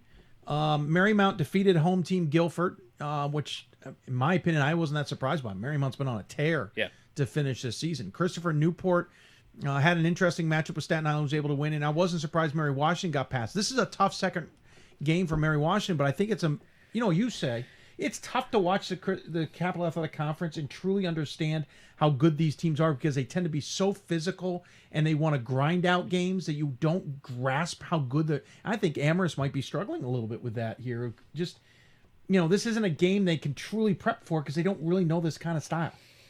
Well, I mean, Tufts Plebsy plays this private style and plays it better than Mary Washington does. But, aside from that, nice shot. Yeah, the Mary Washington team, what they do have, I think, more than Tufts does, is they've got more big bodies. So Tufts has 2, and Mary Washington has a little more. But a 30-second timeout here for I did not see. By the way, gotta love the dress from the Amherst gentleman. The toga look. Yeah. Gotta love it. Rather coordinated. We'll give them that. The men dropping out. We'll jump out of this temporarily. The men jumping out of the tournament, Gordon, early on against Keene State. Think about this. Amherst was a preseason number 1. They played extremely well in the beginning of the season, even though, probably hard to figure out. They beat Babson in double overtime. Clicking along, they turned the page to 2017, and they finished 8-7. Yeah, fall apart. I mean, I know the NESCAC was tough and deep, but that was on a whole other level. Yeah, they did not play well down the stretch. Not really sure what the story was. They seem to... The theory among some of the fans on the messenger boards is when their point guard takes too many shots, they lose. I would probably, yeah. I mean, we've seen that before. I don't know if those things are correlated or causative, but... wow, big D3 words there you got there, Gordon. But, not a good... go to a NESCAC. I'm saying. There you go. And we all did. I just can't use those big words. As we're dipping back into the game here, Mary Washington now trailing by 12 as we're under 2 minutes to go. Dina Applebury, the head coach of Mary Washington, in the background, she has done an amazing job with this program. Yeah, she took it over, and it was no one talked about Mary Washington, and they're perennially at the top of the conference, and now reemerging nationally again. Built that program really from scratch, and became the school's all-time leader for coaching victories earlier this year. By the way, one of the neater arenas too, one of the newer ones. Yeah, but they built it a nice is a cool place. arena. Yeah. It's big, but it's very nice. Yeah, it doesn't feel big. It feels comfortable. And by the way, they also have that upper deck area if you want to stand and watch a game. And it's an opportunity here that Mary Washington's got to take advantage of. Wouldn't you agree? And here's where let's see if they even think about taking a 3. They're down 10. Yeah. They've got probably 3 possessions left. Yeah. So you far, got to get points. They're looking for three. It's Kendall Parker there. They're setting everything up high. They're looking for. Well, now they're in trouble with the 5. Whoa! Up and under. Oh, if that had fallen.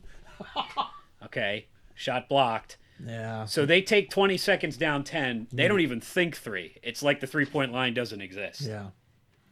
Yeah. Well, early they were setting screens at the top, like maybe they were gonna do that, but eventually they worked their way inside, and then they got into some trouble. So if you're leaving yourself in a position where you're banking on Amherst not scoring and you scoring 5 straight 2-point baskets, forget it. There's a 3. That's what we call a low percentage strategy. Listen, Amherst is more than willing to go up tempo and offensive if they have to, if they can't seem to, if they need to go that way. They've also shown in the Tufts game that they're more than willing to win a game 39-37. Yeah. In their 2 games against Tufts, only one team scored 41. It was Amherst. It was 40. I should say scored 40. They scored 41 in the championship game. I mean, Amherst will do it any way, shape, or form. And I remember getting an email, or might have been a phone call from a coach, not in women's basketball, who said to me, Amherst will go undefeated this season. You just watch. I said, okay, I trust you. Although that coach is not exactly a neutral party. No, but he also doesn't. I'll let you guess what school he But I will coaches also at. say he doesn't tend to trump up things very much. He tends to be very low key. He also was the one who told me the NESCAC was going to go 8 deep on the men's side, and he was more than accurate on that one. I definitely was skeptical about that. I thought he was being nice to his colleagues. And in reality, he was dead on accurate. 30 seconds left in this one. It's going to come to a close. By the way, Rochester and Geneseo, another one I'm keeping an eye on. Geneseo's got a 10-point lead on the Yellow Jackets. Yeah. Close of the second half. With a story I've gotten to know very well, and so I don't want to berate it too much, but certainly a program that's been through a lot, who is certainly playing very well in Geneseo. Though Rochester's a scary team, just in matchups sometimes. Now it's a 12-point lead now. No, 8-point lead. I can't do math. 8-point lead for as we're closing out the first half there. Not in the game you're watching. No. The game you're watching is No. 57-45. By the way, the NCC men's basketball Twitter page apparently learned nothing from yesterday. He is going to be very busy tonight, apparently, as we take another NCC break. standing for North Central College. Yes, and by the way, big win over Worcester. Speaking of that game, it's interesting looking at how that's progressing. Right now, tied with Hanover at 24, but NCC has 3 of their starters in foul trouble and sitting on the bench right now, including Alex Sorensen. So they've come back against Hanover with the second unit, which is interesting. Give you an idea of his tweeting capabilities. He just wrote, history, 4 minutes until a half, all tied up. NCC dominated for all but 1 to 2 minutes, and it's tied. I'm trying to figure out where history plays into this. This is major, maybe? Maybe he's giving us random personal information along the way. Yeah. Oh, we got a random hockey tweet. We're into our D3H stuff. But, keeping an eye again on this Amherst. This is a bit of the down period. We're really expecting this to be the quiet moment, and then things are going to get really roaring in about a half hour, and then really be at its peak in an hour or an hour and a half as games get along. And this is the fun thing. We're trying this thing new on this Whiparound. We hope you're enjoying it. Again, if you've got questions, you can use the YouTube chat room. You can use the Facebook Live capabilities. We'll certainly try and answer your questions if they pop up there. You can email us, hoopsville@d3hoops.com. That's hoopsville@d3hoops.com. Just the email. It's a generic email. It's easy for us to check. You can also, I think I said tweet, @D3Hoops or @D3H as Mary Washington hits a basket to cut it to 10. But this is probably over. But since we've got nothing else major going on, we'll dip in there. And D3H is your hashtag, so let us know. Esports haven't scored a hoop in 2 minutes, still leading Scranton 42-31. Kevin App calls his use it or lose it TO, which is a good reminder. There's a minute left in that game.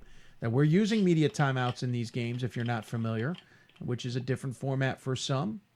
Some more and more schools, I don't know about you, Gordon, or you, Ryan, but more and more schools are starting to use the media timeouts during the regular season. It's a bit of a strategy. And we saw that out of Catholic about 4 years ago, and it's starting to catch on elsewhere.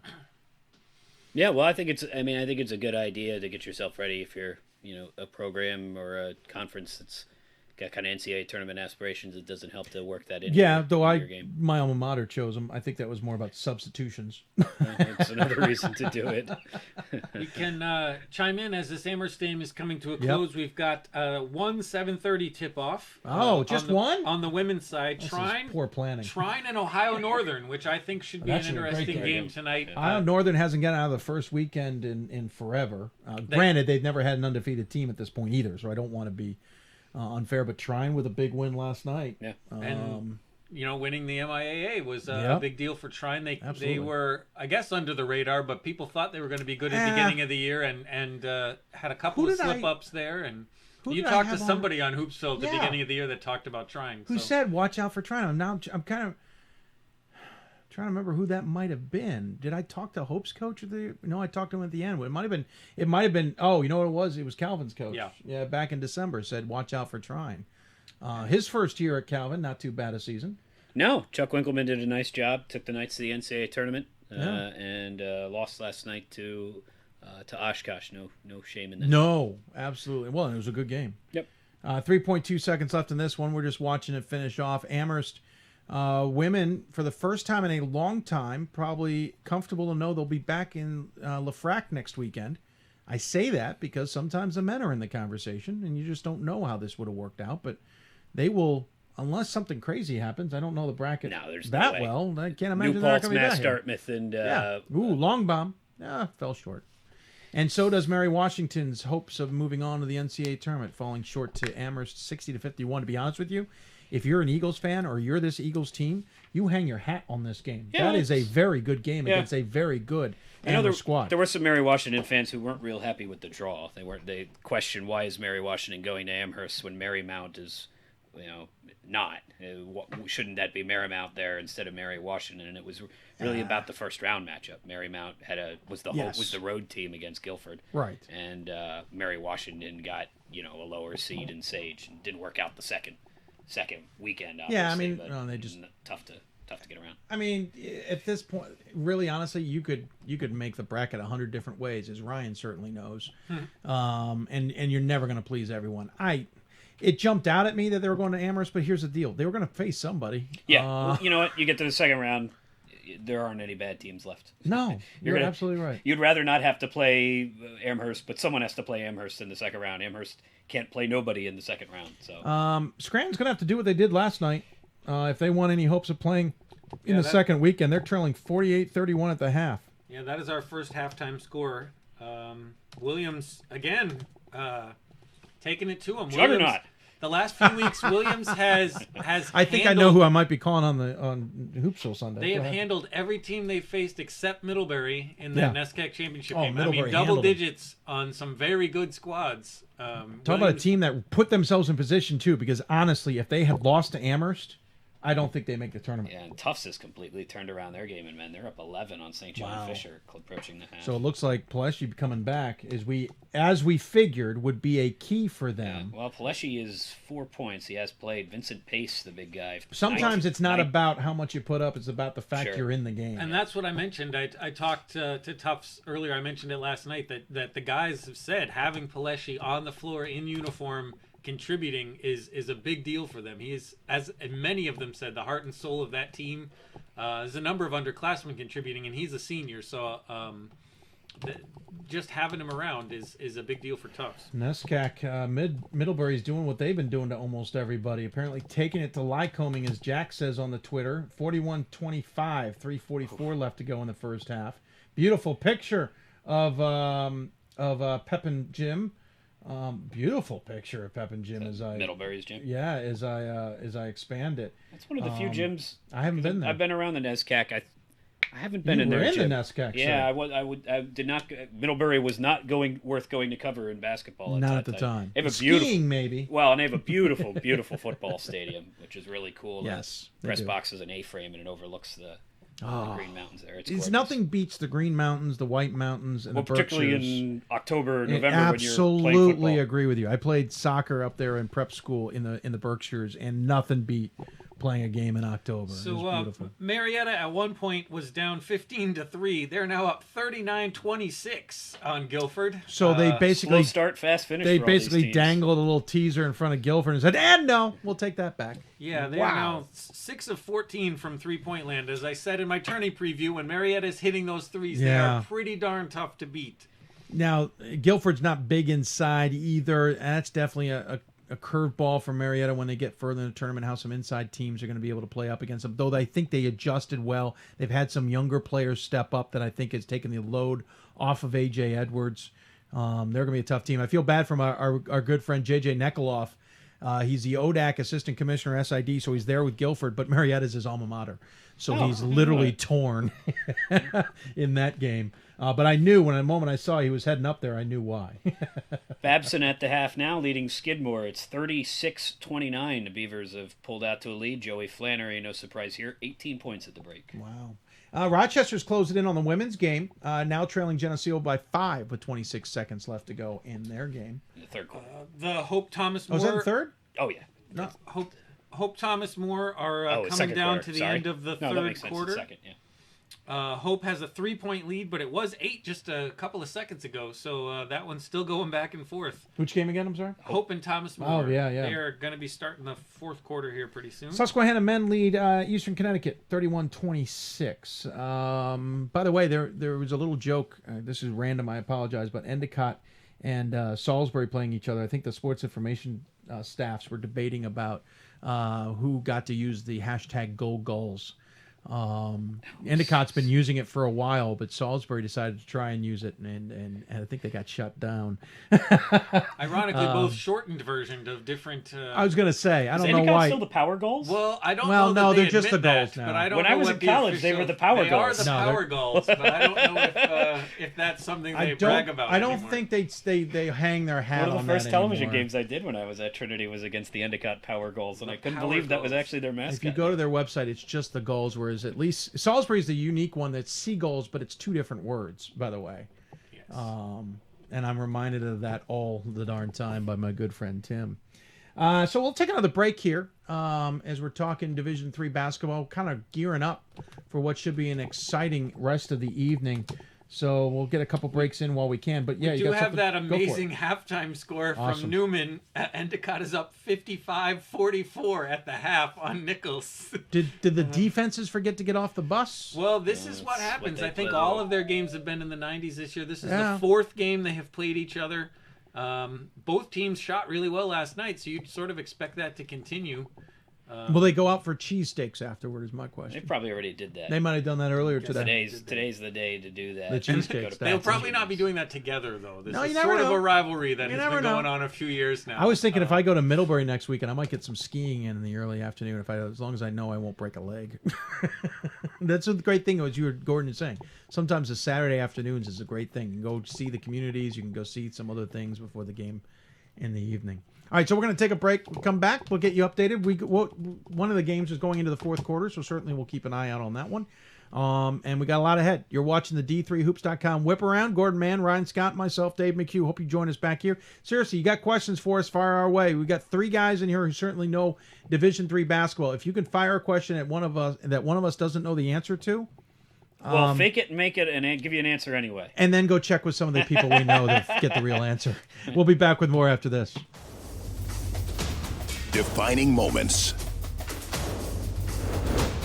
Championship dreams.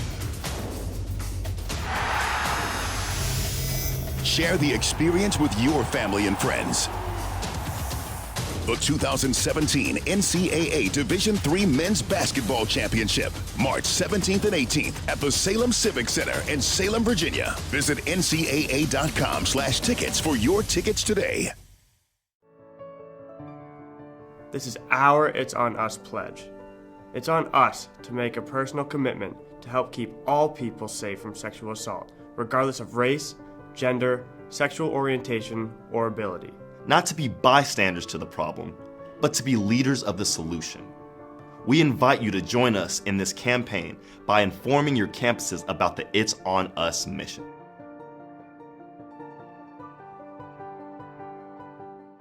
I did receive a non-athletic scholarship upon entering school. I got the presidential scholarship, which was huge for me. I think there's more opportunities for academic scholarships in Division III. I did receive academic scholarships. Just being involved on campus, being a leader, all those things combined kind of get me recognized. It's a great experience for me.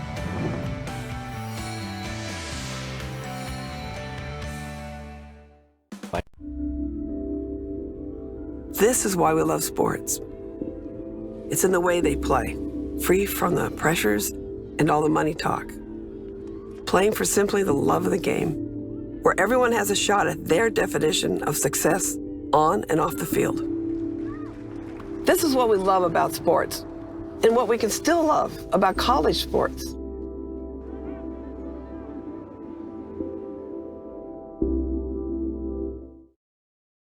For the love of the game. But for those of us who are Division III student athletes, it's more than that, a lot more. Sure, the game is important, but as we work so hard to build both mind and body, it's more about team. That is why NCAA Division III teamed up with Special Olympics, and in giving the gift of sport to those for whom it seemed an impossible dream, we are working to make this a better world. Help us keep that dream alive. You can make a difference. I used to never really talk. Ever. I was scared and shy. It was hard to look at people's faces.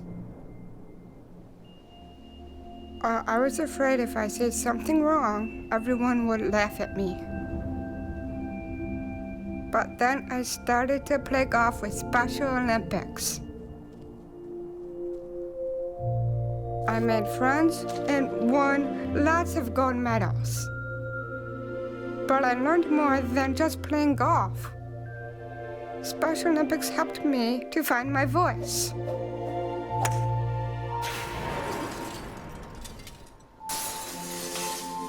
And now everyone else is speechless.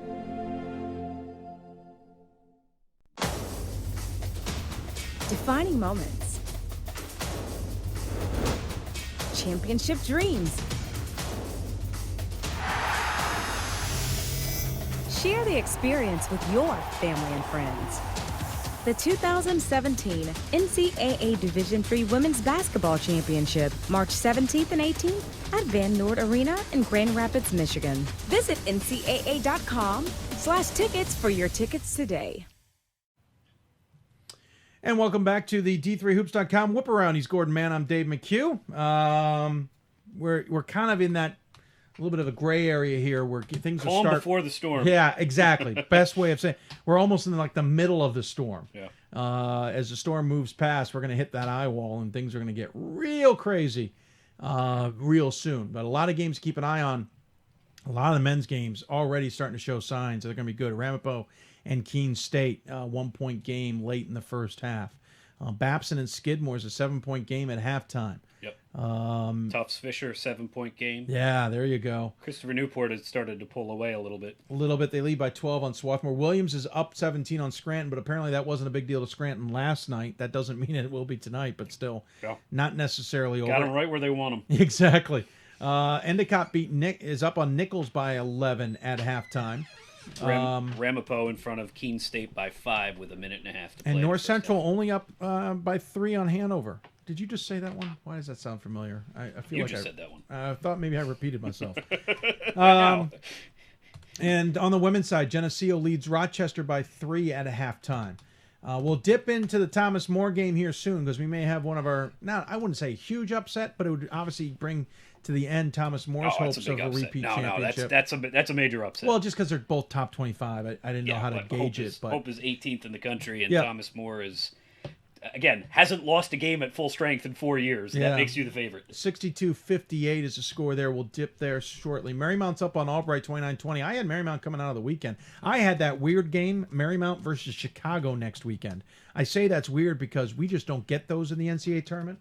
And the committee's clearly willing to go there at least a little bit more often. But that's also because the best teams are starting to spread out a little bit in Division III. Christopher Newport leads Lynchburg by 9 at halftime. Apparently hit a couple late baskets in the half to put themselves in that position.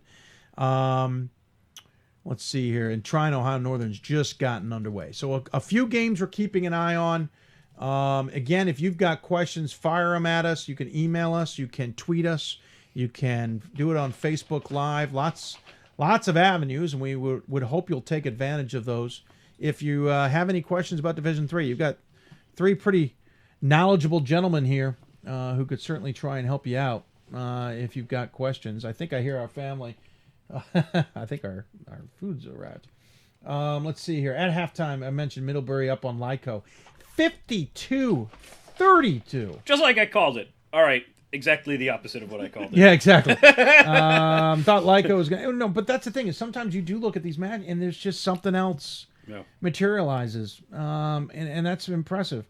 Adam Turr says it's page time for Thomas More. She scores 4 straight to cut the deficit to 3. So definitely one of those games we're going to have to get called up, as that is going to be an interesting finish. And obviously for Hope and Thomas More, or I should say for Thomas More, trying to keep the streak alive, as it were. Even counting the games were vacated, but just for general sake of what was done on the floor, we've only had 1 loss in 4 seasons. Am I correct? 3 seasons? That's correct. Yeah, 4 seasons. Lost to Whitman in the sectional finals. Yeah, Sidney Moss tore her ACL. So I mean, we're talking. Let's see, it was 30 the last couple. So 60. You're closing in on 90. I mean, if they hadn't, here's where I'm getting. If you didn't vacate, those games, we're talking UConn and Thomas More. Yeah. In these long stretches of games, and that's up there with WashU's record. The other thing about this program, they would have broken WashU's record. The other thing about they would be in the neighborhood. Oh, rattles out there for Hope a 3.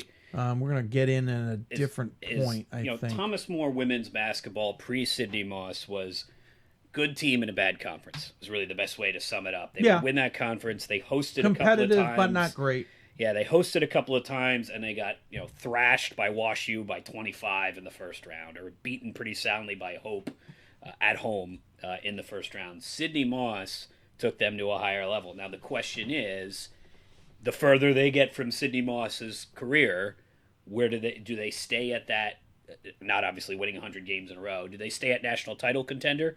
Or do they regress somewhere back closer to where they were before? I think with that's the way, exactly the way the game is supposed to be doing. And again, no one would expect them to do what they did over that 4-year period. And we're in the game now. Hope's got that 4-point lead with under 6 minutes to play. So keeping an eye on that one as we speak. Well, and this has been one of the issues that we brought up was the rebounding. That Hope is staying in this because they are getting a lot of rebounds. And that's surprising because Thomas More has Madison Temple and Nikki Kiernan, who are both really good rebounders. And Hope has Francesca Buchanan, and I couldn't even tell you who the second largest player is on their team. And Mandy Traversa, maybe. There's a basket. Yeah. 64-58. It's a timeout taken there by the Saints, I would imagine. Yeah, so we'll dip away from that. No point in staring at a logo the whole time. But this would, yes, it'd be a significant upset. I didn't want to gauge it too far, as Thomas Moore's a little bit down, obviously, this year than what we're used to. Hope's been a bit of an enigma this year. They seem good, but then had a horrible finish to the season, losing 2 straight.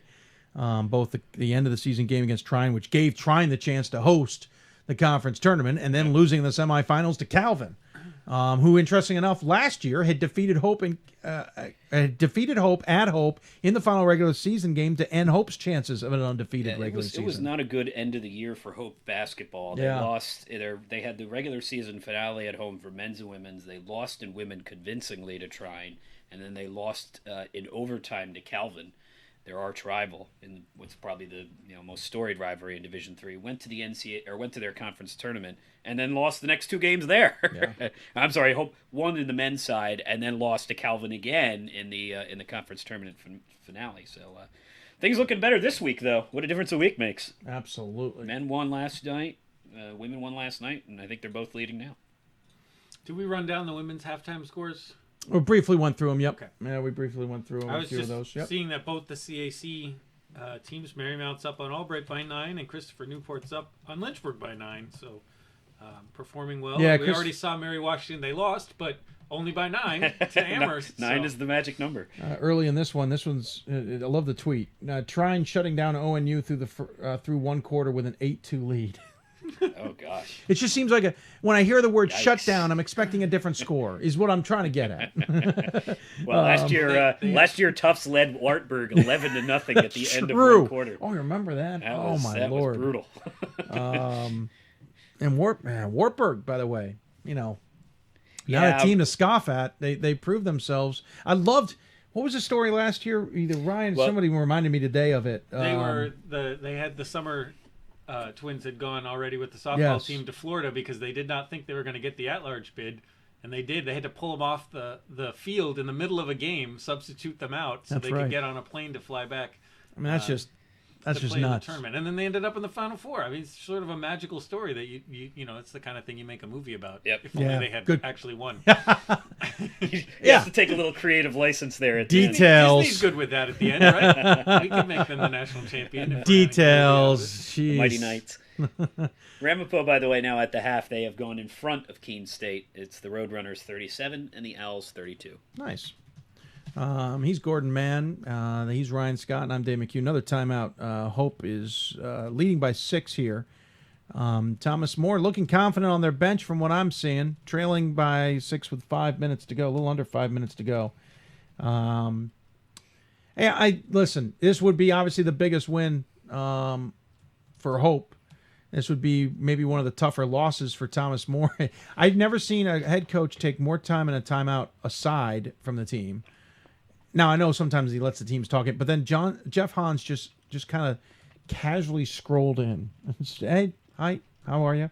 Like a cup of coffee? Like just a little more nonchalant than I would expect with 4:52 left to go. That's all I'm saying. Jeff, or Coach Hans, really, he knows how to play. He has a great feel for his team's emotions. We've seen him get loud and animated when he thinks they need it. We've seen them be calm when he thinks they need it. And here's one where they probably need him to be calm. I'm sure the gym is loud. I'm sure the gym is tense. This is a situation they're not used to being in. I'm sure the players on the floor don't lack for adrenaline right now. He doesn't have to worry about them sleepwalking here in a 6-point game with 5 minutes to play. So he's just going to try and settle them down and make sure they execute. So we'll dip into that game here. Let's check out what we got. Let's see, which window was that? There we go. So dipping in 64-58 as the fun continues. Actually, you know what? Should we listen in on this one for a little bit? Yeah, sure. Why not? Let's listen in on that one just a little bit. Don't want to jack up the audio too much. Nope. Or no audio. Is there audio? Yeah. 1 for 3, an 84% free throw There it shooter. comes. There it 1 comes. for 3. It's coming. I apologize. Everybody's got different audio levels, so it's hard to tell. We'll dip in and listen to them. Rolls that other one in. Barely got that one in. Let it count. 64-59. 5-point lead. I would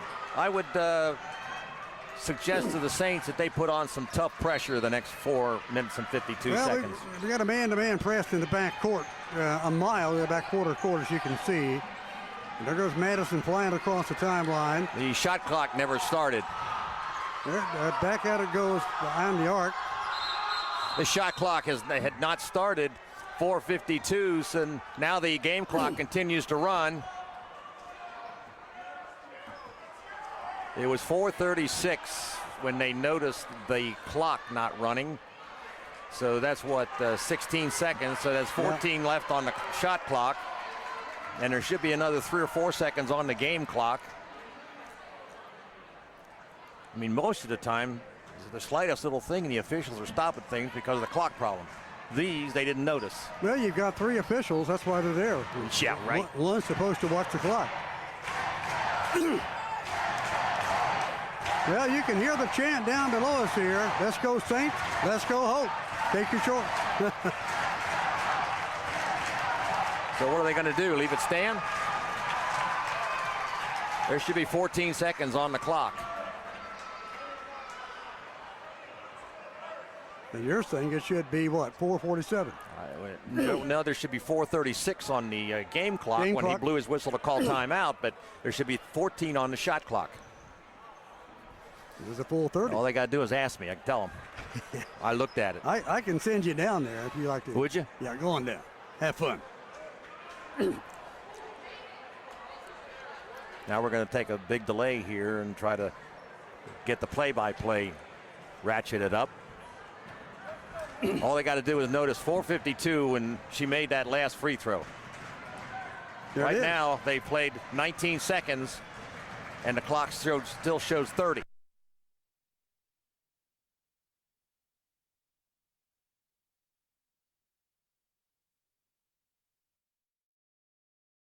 course, our luck. Apparently, maybe the NCAA took the broadcast off the air. Too much complaining clearly, about the timekeeping. The commentators were having a bit of a time there. Uh-oh. Yeah, I'm getting a little bit of an alert. There may be something wrong. This should be... Well, no, maybe it's coming back. Yeah, it's come back. So we'll dip in. 4:33 left. There is a long conversation going on, Gordon. Yeah. About clocks. The issue of what the time should be... We'll at least look in while we're talking, because I'm afraid of what the broadcasters might say. While the Hope women are doing well, the Hope men are doing even better. They are up 19 on WashU right now. They are shooting an amazing 58% from three-point tonight. They are 11 of 19, and there's still 18 minutes left to go in this game. Yeah, we had 3 top 25 matchups tonight. We're two teams in the top 25, and none of them are close. Number 6 Middlebury 52. Number 15, Lycoming, 32. Number 18, Hope, 55. Number 9, WashU, 37. And number 7, Marietta, 42. Number 23, Guilford, 28. Something to look at. It's Stivey, right? Cody Stivey from Hope is 6 of 7 from 3 right now. I was wrong. There's a fourth top 25 matchup, and that's not close either. Sorry. Go ahead, Ryan. But then Cody Stivey has got 20 points already, 6 of 7 from 3. The team's hit 11 three-pointers. Might be time to start looking up some of the single-game records for three-pointers in a game. I'm sure they're Grinnell, but they may be approachable. Well, in the meantime, let's go back to this Thomas More Hope game, which is at least back underway with some type of clock solution. 4:11 left. We'll dip in and listen. Good effort. There's a nice play. How about that play right there on Madison Temple? What athleticism. Temple puts it up and in. 22 in the game, 64-61. We've been this way before. 3 points. We've been down this road many times. 3:58 to go. Ratch up the defense. Oh, there it is. There's the pull that foot was mad at her gears. That's what you got to have. When the Saints want to turn up the heat on defense, they can do it. They should have been doing it all night, and for some reason, they haven't. Well, down 3, but 3:54 to go. The Saints can tie it this time down or get within 1. Here's Ware at the top of the key, back over to Temple. 22 in the game for that young lady. There she goes. Fans it back to Owings for the 3. No good. Rebounded by Temple, but to get it back again. Owings, another try. No good again. Rebounded again by Kiernan. She is going to be fouled that time. How about that offensive show? That was a good offensive rebounding. Very good offensive rebounding. Foul was called on Amanda Traversa. It's her second. Well, Denny, we've been within this three-point range all this second half. Yep. Never been able to get it under 3. Here's Kiernan. Does it? That's more like her right there.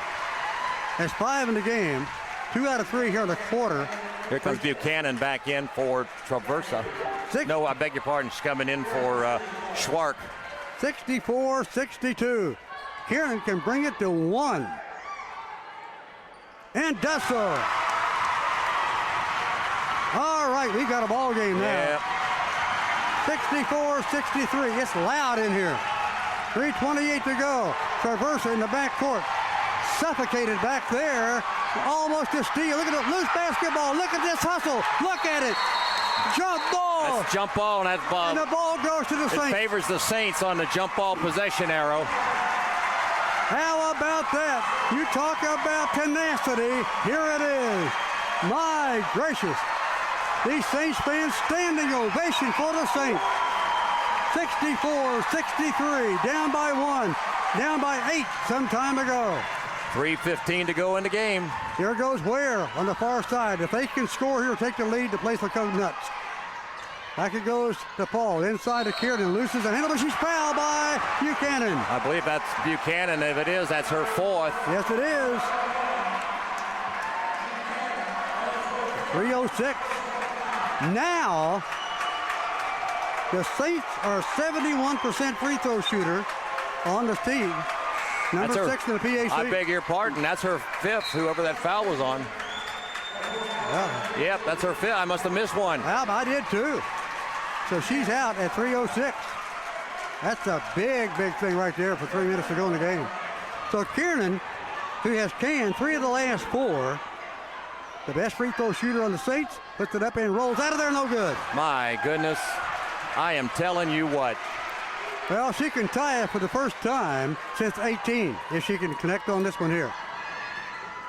No good, misses too. Who would have thought that? Gosh. Hand it to you on a golden platter and can't execute. Could have took the lead. All right, back of course it goes around the horn to Traversa. 2:54 to go. The Dutch have the lead in the basketball.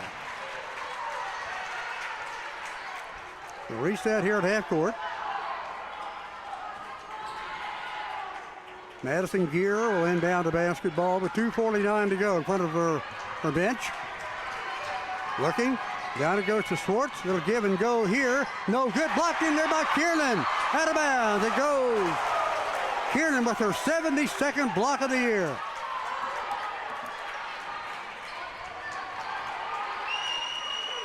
.245 to go. 10 on the shot clock. That's the important thing. Yes, it is. A good point, Denny. All right, round the perimeter goes. Posting up and letting a 3-ball go. No good. Rebounded out of there by the Saints Temple. Here they go. They've got a 2-on-4. There goes Owens. Jump shot from 12. No good. Off the lip of the rim. And there again, it's Traverse. Well, they usually can those shots 99% of the time. Well, no patience that time, really. They just had to get down to get that. Almost a hack that time. No call. The Hope fans going bananas over that. Across the court it goes one more time. Long range over to Gaddy. Around the screen set by Schwartz. Down the baseline, wants to shoot a 5-footer. Rolls in, good. Gaddy gets the basket, it's good. 9 in the game for Gaddy. But the foul's on Thomas Moore. Michaela Ware is 4th. The bad news is that Gaddy can complete the three-point play here. 61% free throw shooter, 3 out of 4 for the game. 4 out of 5. So the lead now 67-63. Well, the Saints came down the floor twice and came up empty. They got nobody to blame but themselves for that situation. They should have the lead right now. Those 2 free throws were critical a moment ago. That could have given them the tie and the lead. But anyhow, here's Ware going across the timeline. 2 minutes to go in the basketball game. Saints trail by 4. Temple looking for somebody to get it to. Can't find it. Back over to Owens. It's going to be an over in the back. Nope, that was touched. Good. All right. A minute 50. Behind the back dribble by Owens. They need a 3. Need a score for sure off the dribble. Got it. There she is again. Abby Owens. Incredible play. 18 in the game for her. 67-65. What a basket that was there. That was a big basket. But, I mean, you look at the one she missed before from the other side of the lane, about the same distance, and just a little bit short. And, you know, things happen when crunch time. We said they've played some tight games, but none like this before. And things start to tense up a little bit when you get in situations like this. Well, it does. And the adrenaline flowing for both teams here, no question about it. Well, it's a minute 39. 99 seconds left in the ball game. The Saints on a crest of a 28-0 season. And Hope College, 23-4, they've been here many times their season, but so are the Saints. How is the ball going to roll this time? Well, defense is the essence of this one. Emily Schultz is on the floor with Nikki Kiernan and Madison Temple. That is some size. That is a good thing to put that Schultz on top of it. She inbounds the basketball now to Gaddy. There's a steal by Ware. Clean up there, puts it up and in. Oh my God, she is fouled. Oh my God, she's fouled really hard. A wide open layup. So she many. was hammered on the rebound attempt. That would have tied the ball game, but nonetheless, Ware was fouled pretty hard. Gaddis is the one that committed the foul. That's her second. Well, that's an incidental contact. Yeah, absolutely. It's not flagrant. That was not malicious at all. So Ware, with a minute 32, can tie the ball game. Now let's take a look at Ware. How good is she at the free throw line? 54%. You talk about maybe this may not be your night or so, but so many shots they put up, if it rattled in, rolled around the limb. That one was in and out. That has to give you an omen or hope eventually it stops. Exactly. And as you said, 99.5 times that would have went in. So we're taking a quick break. Watching the game there at Hope. They're just taking a timeout. 92 seconds left. A thriller of a game. I think we're joking here. We're not sure which is more exciting, the game or the commentators. They're good. They're good. They're having some fun, are they not? Yeah. So we'll dip back in there momentarily and see how that one's going.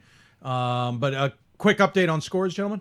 Sure. First, women's side, midway through the third quarter, SUNY Geneseo has pushed their lead back to 10. It's the Knights 52 and Rochester 42. Game you were watching, Hope leads by 2 there. Midway through the third quarter down in North Carolina, Albright 34, Marymount 32. Midway through the third quarter in Newport News, Virginia, Christopher Newport 46, Lynchburg 35. Approaching half in Ohio Northern leads Trine 17-16. Midway through the first quarter in St. Paul, St. Thomas 14, Chicago 11. Midway through the first period in St. Louis, it's WashU 9 and Wheaton 5. Just underway down in Texas, Trinity of Texas with an early 8-2 lead on Claremont, and the other women's game will tip off at 10 o'clock. Men's stuff? I've got Williams up on Scranton 73-50 with 8 minutes to go. Williams has been dominating this one from the beginning. Close game. We're still 13 minutes out, so not dip-in period yet, but Susquehanna is up 2, 41-39 on Eastern Connecticut. Middlebury still dominating over Lycoming, 60-46. Down by Kiernan. That's a big rebound right there. Back. Over WashU's 53 with 12 minutes to go. WashU is cutting into that a little bit, but Hope still comfortable lead there. Rochester 53, Union 38, 12 minutes to go. Endicott is putting on an incredible shooting performance here in the second half. They are up 82-59 against Nichols. Wow. This is a Nichols team that's beaten them the last 2 times they've faced each other in just the last 2 weeks. There's still 12 minutes to go in that game. Endicott has 82 points already. Marietta 59, Guilford 41. There's 13 minutes to go in that game. And another close one, North Central 48, Hanover 45. That's at Hanover, 11 minutes to go. So we're keeping an eye again on that women's game. Hope and Thomas More coming down the end, 64 seconds left. 3 seconds on the shot clock, and Thomas More is called timeout, trailing by 2. We will go back to that when they get out of that timeout. Some crazy games already going on, including leads. I mean, what is going on with Endicott? Maybe the Bison have run out of gas, but at the same time, when you shoot that well, bravo. Yeah, I missed a whole quadrant here. We've got Wait, Babson, there's more? We've got Babson over Skidmore by just 1 point, 55-54, 10 minutes to go. Ramapo's over Keene State, 41-35, with 17 minutes to go. Tufts 56, St. John Fisher 53, 13 minutes to go in that one. And there's one more that I'm missing. Christopher Newport, 50, Swarthmore 42. 46, yeah. Sorry, there was a long bomb there. We'll get back to the Hope Thomas More. That's the important one right now. We also have a slate of 8 o'clock games we'll go over here in a little bit. All right, so let's dip into this game as it continues on. 19 seconds. 44. Shot clock winding down. There it goes. Here goes Gaddy, a terrible shot. She's going to be fouled. That's likely by Ware. That's Ware, and she's fouled out.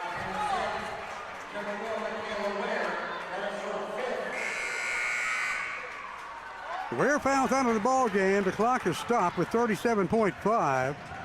Now Gaddy can step up there. These are really 2 big ones. 2 big ones. She is 3 for 3 in the fourth quarter. 4 out of 5 on the game. Coming in there, she's 67%.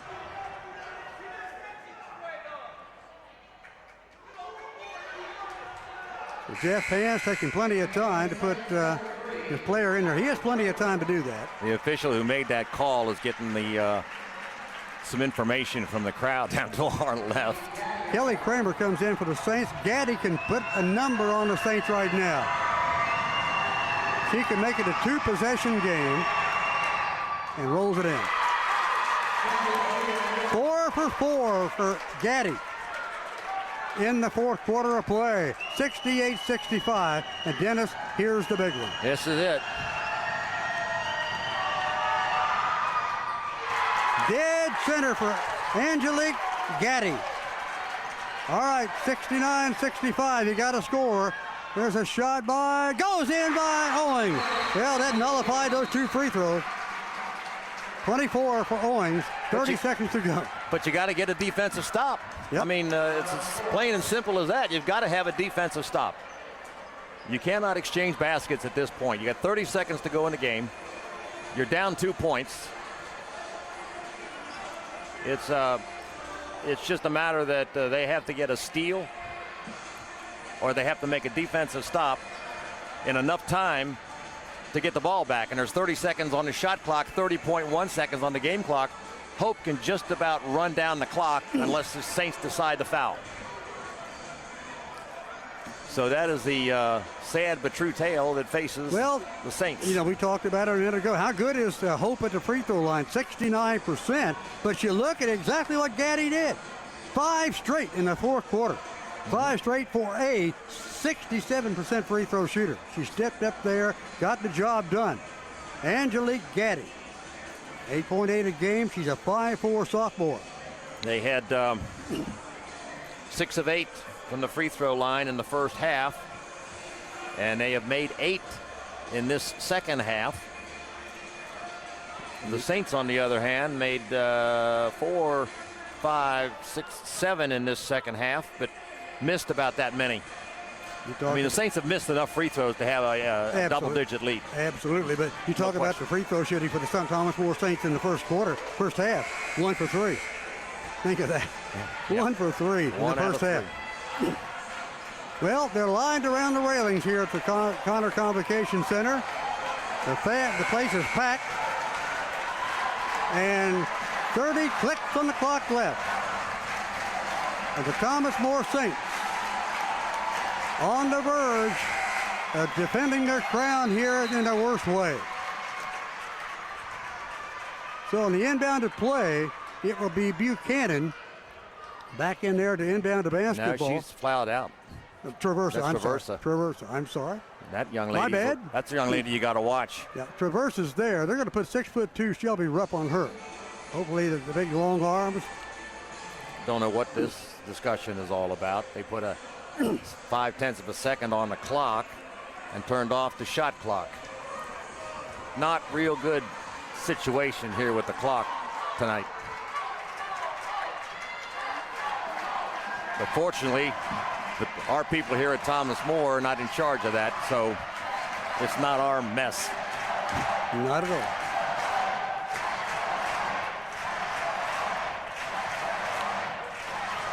Undue delays for clock problems.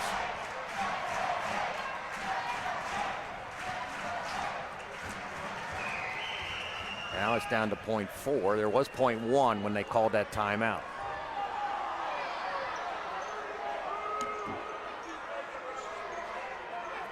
.316 now on the clock. We'll take that. Yeah. 3:16 now on the clock. We'll take that. Yeah.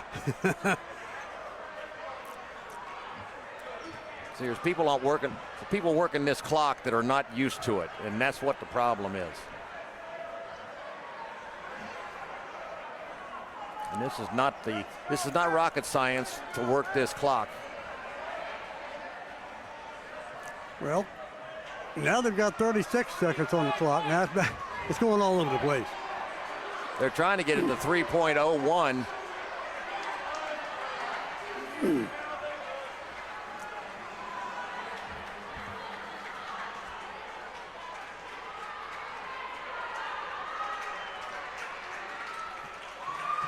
We'll just wait and see how this plays out.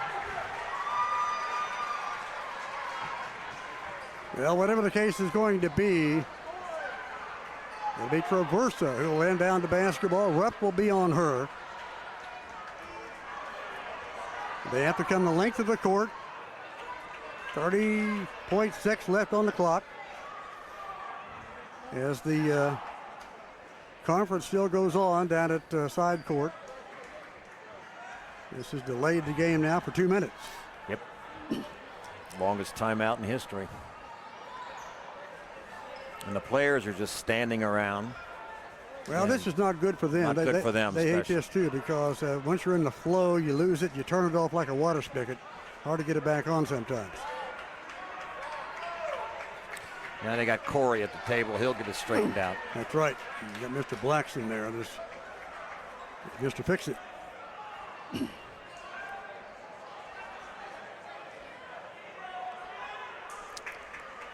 At 0.5 of a second could make a big difference, so they have to make sure that it's on there properly at 30.1 seconds with a 30-second shot clock. I'll freely admit, whereas we're watching this is probably one of the more unique scenarios. They've had a few clock problems in this game late. This is the longest conversation I have seen ever take place, especially without video review. And I'm watching this official who does not look pleased, but I guess they're resigned to what is going on. So 30 seconds left. Hope leads by 2. They're inbounding, and we'll take it back to the action. There's the inbounded play. They get there's a foul in the backcourt. Stop the clock with 29 seconds to go. They fouled Madison, who's a 73% free throw shooter. Yep. That was only the third team foul, so no shots taken.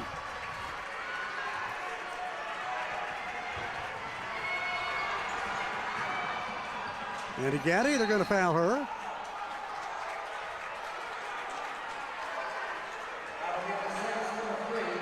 Now Thomas Moore has committed 4 here in this quarter. And that cost him 3 seconds doing it. Inbounded again. This time there's another foul. Kiernan stops Gaddy across the way with 26 seconds. That's 2 on Kiernan. So Gaddy is going to return from whence she came a moment ago. In the quarter, no less than 5 for 5. She has 12 points in the ball game, and the onus is on her. She's due to miss one. Can she do it at 67%? Takes plenty of time, and rolls over there. No good. Missed it. Here comes Clapper and Jolly replacing Kiernan and Rupp. Well, for the Saints. If Gaddy connects on this, we've got a 3-point ball game. And that should be wild. Coach Hand's trying to get some ball handlers out there for this last 26 seconds. Yeah, you got to get the ball up the court. All right, Gaddy taking plenty of time. A lot of loud noise in here. You can hear the Saints fans. She nails it. 3-point game. 70-67. 23 seconds to go.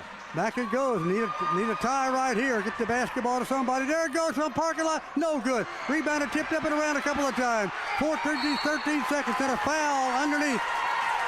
13 seconds to go. The Saints had the shot they wanted. Only to take it. I just do not understand why Nikki Kiernan was not on the floor in that scenario. No, I'm not second guessing or anything, but she's your best rebounder. Well, 70-67. Mandy Traversa at the line. The bad news, 82%. Well, the upset is the perfect storm right now. It's completed. So 28-0 this season, about to be nailed away, but Mandy Traversa, the 6-foot senior, nails it. 72-67. Here comes Owings across the timeline on the fly. 9 seconds to go. And again, there's a block shot in there. Couldn't get the ball away. 2 seconds to go on a foul. Kramer couldn't get it off. Abby Owings and Madison Temple are your 2 best 3-point shooters. They're the ones that have to be taking that shot. Not a freshman. Kylie Kramer is going to be a good one, but not the person I would choose to take that shot in that situation. Well, Traversa at the line. It's all over. It's academics right now. 2.8 seconds, 72-67. You can hear the Hope fans down below. They're loving it, and well, they should. Why now?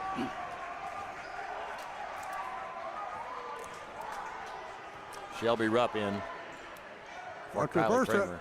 There's her 19th point. She is 4 for 4. They shot their free throws very well here in the second half, she and Gaddy. Second shot, dead center.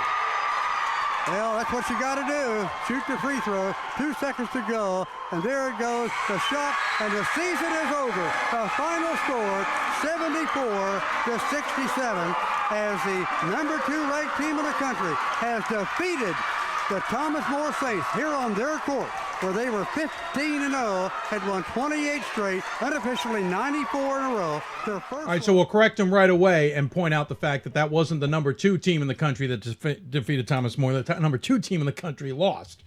Actually, number 2 team in the country is St. Thomas. They're not in and this that's game true. at all. In our poll, I think maybe in another one they were number 2. Yeah. But hats off to Hope, and the run has ended. Thomas More, unofficially, counting the vacated games, we're up near 90-plus wins, or darn close. Straight. We will have a new national champion, and we will have at least two new teams in the Final Four, because Wartburg was eliminated last night. If we're ready to... Hold on. Jeez, we got this moment here. You don't want to kill it. You just lost the defending national champs of 3 years. They've had one loss, and they've had one loss. We don't just forget them and move on. Well, I feel like we've been building up to this the last 10 minutes or so, haven't we, with that official breakdown there? But anyway, so yeah, I mean, Thomas More over. They'll lose a few players from this team, will they not, Gordon? Yeah, Owings is a junior. She'll be back. Kiernan is a junior, sophomore. She'll be back. Madison Temple is a freshman. They do graduate some, but those are the 3 key ones. So we'll see where Thomas More goes from here. But they have now lost. We'll have a new champion for the first time technically since, was it when George Fox won it, correct? No, that can't be right. No, since FDU Florham won it. Yes, FDU Florham went undefeated. So interesting enough, we've had technically 3 or 4 straight undefeateds too. Yep. So we'll keep an eye out for that as well. So still could happen. That's the first absolutely. 3 or more undefeated teams left, and the team this is best news for, other than Hope, obviously, Yep. is Ohio Northern. If they win, they will host next weekend. Ohio Northern would love to be hosting that game. So congratulations to Hope.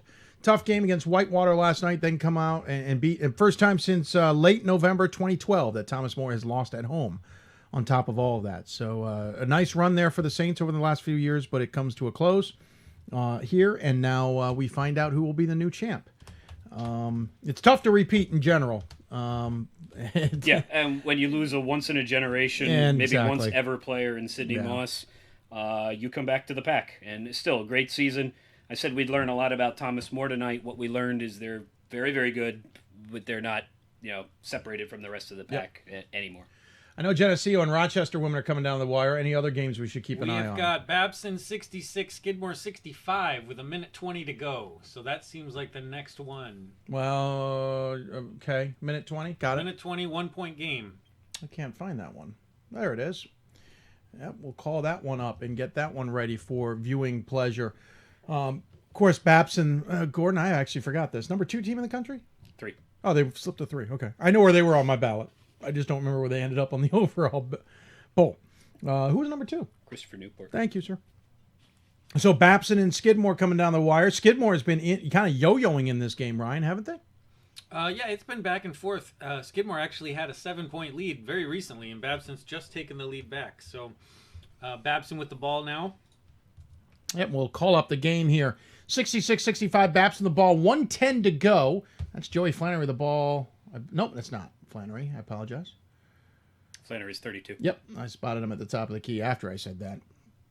Ooh, 3 in the corner. Big shot as Babson extends the lead now to 4, making it a 2-point or 2-possession ball game. That's pretty key for sure. Babson is the home team. Skidmore just dribbled the ball right out. Oh yeah, that's gonna hurt. And amazingly, I know Joe Burke well. He didn't lose his mind there. I would have lost my mind. He's a pretty animated dude. Yeah. That was one All-American to another there. It's hard to get upset with those guys. They're carrying this team tonight. No, that's a fair point. Steve Brennan on the right has lost his jacket at some point, and he's wearing a tie. Joe Burke on the left is wearing his jacket but lost his tie. So. All right, non-sartorial matters. Get you through a couple of updated scores here. Games coming down to the end. A couple that are not close. Williams 78, Scranton 53, a minute to play. Wow. In that one, everything else is not quite as far along. Christopher Newport 62, Swarthmore 50. Hope on top of WashU 77-59. Endicott in the game that Ryan's been following, it's 93-68. The non-power swings it over to Durand on the wing. Keene State has come back. They are now down 1 to Ramapo, 53-51 with still 11 and change to play in that one. Tufts leading St. John Fisher. Potentially, one possession for Rochester without a score could keep them at a 9-point difference right now, and also bring them within under 1 minute, which obviously Geneseo's defense. Just quickly going over here in the lower right, it's Geneseo women up on Rochester by 8 at Geneseo. I just wanted to quickly tap into that one to keep track of it as we keep an eye on the Babson game, as you mentioned. By the way, that looks like as it's now 72-66. 2, so it's only a 1-possession ball game here. I'm going to quickly just bring it back to us while they're in timeout so I can reposition some things here without you seeing me do it, basically. There we go. And we'll go back to Babson here in a moment. This next 35 minutes or so, this is going to be the most exciting 35 of the weekend.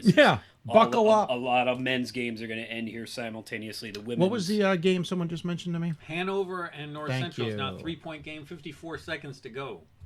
Thank you very much. Appreciate that. Obviously, Skidmore is probably going to need to do something special here to get around Babson. With Babson in control and leading by 3 as we now dip back into their game. Babson is the kings of the closeout. They'll make your leads disappear, and they'll keep their own at the end of the game.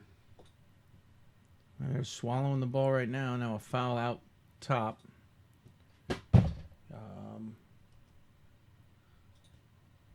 We could try and get into Hanover. I actually upgraded my equipment, gentlemen. I don't know why we're now having issues with Hanover stream. This one's pretty good, too. Oh, absolutely. We'll stay with this as long as we can.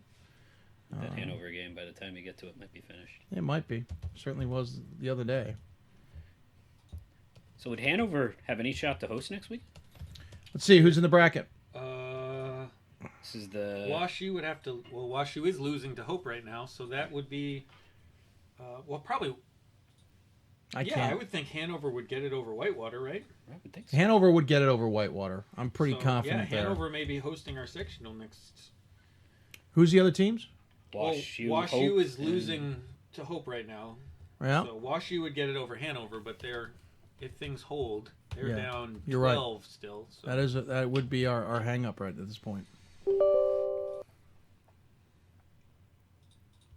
As we continue to watch the Babson game, we're trying to get to the Hanover game for you. It's a 5-point game now with 45 seconds left. Okay. I don't know. It's got 16.7 seconds left here. Babson leads by 4.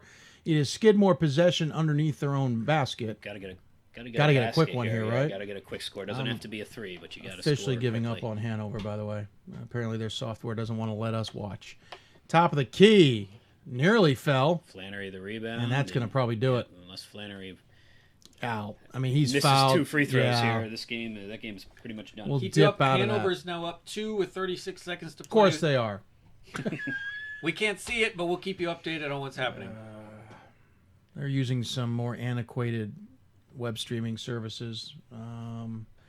Rochester, Geneseo. Geneseo's going to move on to the second weekend unless something happens here in the last 54 seconds. We've seen it, though. St. Thomas had an 8-point lead with 40 seconds left and saw it evaporate last night, so we're certainly not going to write it off just yet. And we have our first entrant on the men's side to the Sweet 16. Williams, in a game that was never close, defeats Scranton 80-53. Well, you were finally right. Just one game later. Yeah, that was one night off.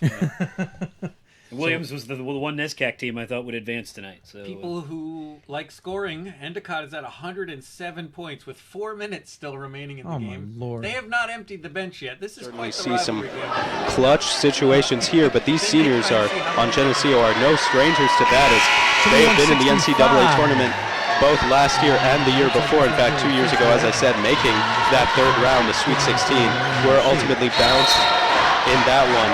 You can disregard what I said as Geneseo's inbounding the ball. Geneseo inbounding from the side, and they get it to Duran. The pressure comes from Rochester, and now they're going to foul Hooper, who has the ball. She will go to the free throw line, and if you're Geneseo, you're happy about Bring in the other game we've got going on, Geneseo and Rochester, and Geneseo leads by 5, so Rochester's kind of cut into it here. Geneseo's going to the line to try and ice this game. So you got one game where Geneseo's trying to kind of make it a 3-possession ball game, and another game where Skidmore's trying to cut in. Joe Burke calls timeout. Gives me a free moment just to mention I got a chance to call a Navy-Penn basketball game earlier this season, and I can't tell you how many D3 connections were in that game. First off, I already had 2 former Navy assistants, Joe Burke being one of them, who I knew were paying attention to the game because I was calling it. You then had former Scranton assistant, Joe, he's going to kill me because I can't remember his last name, Mahalik, I believe his last name was, who's now the assistant at Penn. And Penn's top guard, his father, used to be the former coach at Medaille. So there was this just kind Penn's of... coach is a neuroscience grad, too. Yeah, that was the other one, right. The Penn coach was an neuroscience grad. So it was this weird kind of collection of things in that game. Upper left, we're still in timeout. Babson versus Skidmore with a 6-point lead for Babson. And Geneseo now with a 6-point lead. And things look like they might have gotten a little bit interesting because people are taking their time walking down the court like they've got questions. But Geneseo's going to line here to finish this one off, I would assume. Yeah, the other games that are in their final couple of minutes other than that. Well, how's that Hanover game going? We've got Hanover up 2 with 4 seconds left. The live stat says that Erwin Henry of North Central missed a jumper with 4 seconds, so I would assume rebound and something has happened. We're down to 1 second. I'm There's actually a foul. Yeah, I'm going to dip into the Babson game because according to a tweet I just time is leading by 7. This will be a big win for Geneseo's program. Yeah, and though I had picked in the previous. Rochester's making it interesting. Go ahead. We don't have that. Go ahead. So I had picked Rochester to win this bracket. I thought with the strength of schedule, this will be Geneseo's best win by a long shot all year. But congratulations to the Knights, who are going to head back to the Sweet 16 for the second year in a row. Last year they had the unfortunate matchup of playing Amherst in the Sweet 16, and that didn't go so well. This time around, they'll have a more friendly matchup for them in the Sweet 16. Babson game final, 72-65. The Hanover North Central had some interesting stuff. Incredible game here tonight. Quite the threat. Hit 2 free throws to put Hanover up 4, and then Aiden Chang hit a 3-pointer at the buzzer, so they needed both of those free throws. Wow. Hanover wins by 1, 64-63 over North Central. So that puts Quite Hanover in a sure. good Let's position see. to host. I'm just trying to see what the thoughts from the other side might have been. Wow, being kind of from our friend, let's call him. He's being very calm, cool, collected. Final word. Wow, we had it. What a game. And Babson is moving on, as we mentioned. Congratulations to Hanover. Last time they were in the Sweet 16, in the second round they lost to Illinois Wesleyan. It was many, many moons ago. Yeah. You've got the Susquehanna Eastern Connecticut game is 5 points right now. I don't know if that's one we want to check out. Endicott did empty the bench, by the way, so that one. 3 minutes left, but their freshmen are playing. You've got Geneseo closing out Rochester. It's what you're watching right here. Other women's game, the other one that's approaching the end, not close, and Christopher Newport controlled it throughout. Captain's going to advance to the Sweet 16. They lead Lynchburg 60-49 with 1:25 to play. Big game tonight from Sam Porter. Captain's 22 points on 8 for 12 shooting, 17 points for Brown for Lynchburg. And we double box it now. Geneseo women in the lower right. Upper corner, it's Susquehanna and Eastern Connecticut. 4-point game for Susquehanna. 45 ticks left on the clock. Someone's got 23 points for Susquehanna, and someone's got 20 for Eastern Connecticut. So a pretty good game, it appears, as both teams have somebody who scored a quarter of their points tonight. I'm going to guess it's Stephen Weidlich for It might have been. I Susquehanna. couldn't tell the number from where I was Hugh looking. Lindo for Eastern Connecticut is 20 points, 12 rebounds, 4 assists. Great night for him. And then not responding to me. Oshkosh is up 19 on DePaul in women's basketball at the half, 38-19.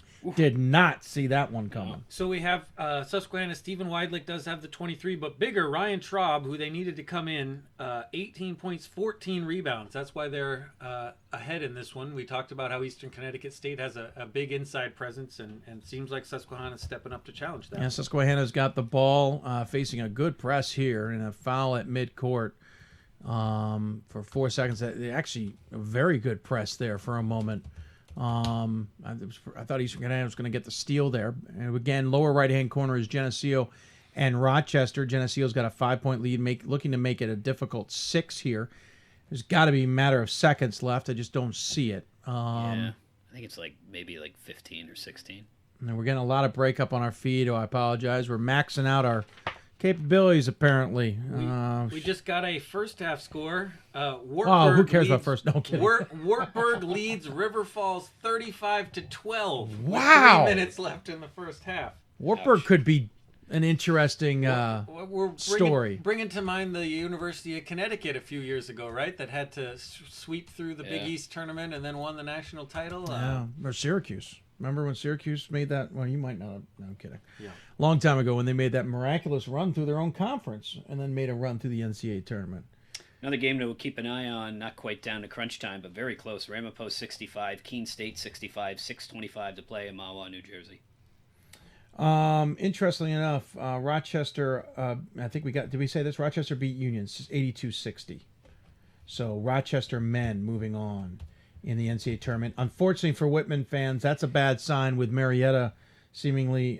That's not over, right? That's 82-60? 82-60, yep. Marietta's not over, but they're in control, correct, Ryan? They are up by almost 30 points. Yeah, so I hate to tell you, Whitman fans, before the game even gets going, we're heading to Southern Ohio next weekend, unless something crazy happens. But that's I highly doubt. This one's a barn burner. 4 minutes left in the second half. Middlebury leads Lycoming 95-71. And Geneseo's officially over.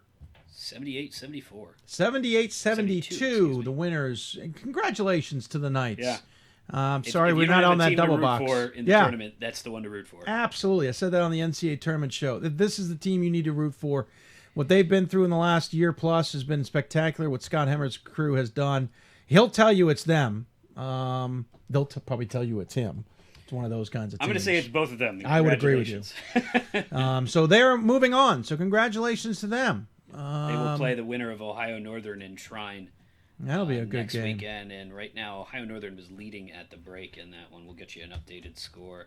It is 31-28, 5 minutes into the third. Oh, if it wasn't for a foul, I was going to say let's dip in because Eastern's trimmed this one down. It's down to 3 here with 35 seconds left. But in the meantime, we should check. Do we have any other finishes we got to keep an eye on? Now, Christopher Newport women and men are both heading towards the finish line for victories. Christopher Newport women up 15 with 27 seconds to play. The men up 8 with 46 We'll keep seconds. Ramapo and Keene on our radar. There's a little bit of time left. Yep. But that game is tied. We do have a final score from Newman. Endicott 111. Wow. Nichols 75. So you're saying it wasn't close. Endicott has a lot of seniors who play big minutes, and they did not want to go out that way. And it seems like they showed up. We get the team stat real quick. They shot 19 of 40 from 3-point. It's 47.5%. 54% from the floor overall. That is the difference. They will be facing Middlebury most likely. Endicott beat Middlebury in Vermont earlier this year, so that should be a good rematch. It was before I think Middlebury really kind of got their feet under them, wouldn't you say? Well, I mean, it was a sort of a down period for Middlebury, and Endicott had a huge halftime lead that Middlebury cut down and just couldn't make up all the way. But again, it's Where does that bracket get played? Which one? That'll be Middlebury. Oh, that's Middlebury all the way. Yeah, they'll absolutely. We're going to Pepin Gymnasium for sure. Marymount Albright, it's an 8-point game, less than a minute left. Which in that game is probably an insurmountable lead because, 64-56, that's Albright team. Unfortunately, an empty Guilford Gymnasium. Yeah, That one. Susquehanna now up 6. That's one that would have been a They're big now help. gonna double box the game Here's I a was just foul with talking 40 about on the seconds women's side. to We go. don't see the score there, and the quality is surprisingly low. That might just be my system. Got a text from my good friend Fran Aaliyah up go. at Cortland Oh! saying, Suniac women's basketball, powerhouse. Gotta love Fran. SUNY side up. That would be It's that would have coming. been that would It's have coming. been would have been the headline if Hope didn't beat Thomas More. The Marietta game is final 88-64 over Guilford, so they will most likely be hosting next weekend. Halftime, Augustana up on the Warhawks, 39-34. So in the upper left, it's Susquehanna and Eastern. That is at Susquehanna, and they lead by 3 with 7 seconds left, heading to the free throw line. Lower right, it is. I actually just forgot who the heck. It's Marymount and Albright. Good Mid-Atlantic game taking place in North Carolina. I'm saying that sarcastically. It's no shot at anybody. If anybody knows me, I know that this system well. On the line, I believe. Well, neither of these teams would have hosted. I mean, absolutely, they were going to be on the road somewhere. Absolutely. On the line is Marymount. There we go. So Marymount leads 65-56 with 40.8 seconds remaining. I know I've got a message that just came in. Whoops, I accidentally put it on the wrong screen. Sorry about that, folks. I know we're double boxing, and Susquehanna's trying to close this one out. I think they missed the first. Did they miss the first free throw? I don't know. This has been the longest final 60 seconds. Seriously. Since the Thomas More Hope game just ended. Final score, Christopher Newport on women's side, 69-51. Congratulations to the captains. Looks like the CAC will have 2 teams in the Sweet 16. I know this is a long time ago. Hope's individual three-point record is 10. If anyone was curious. Cody Stivey is 10 of 11 right now tonight. So it looks like he has tied the record. Carlson in the throwback game at Olivet. Did you see that earlier this season where they went to the old gym and played a game? It was pretty spectacular. They played against Hope. That's where the record was set. 72-67, Susquehanna up on Eastern now. And we're keeping an eye on the lower game. That is Marymount and Alvernia. And it's going to be... Well, that's tough for Alvernia as it hands it back to Marymount. Albright, not Alvernia. I'm sorry, Albright. The other A. The other Reading City. Their school. Yeah, that doesn't make it hard either. I think the fans at Susquehanna kind of have a feeling they're moving on. I don't know. It's over, maybe? Is there... Okay, so they kind of cleared the benches. Guys, you should have won.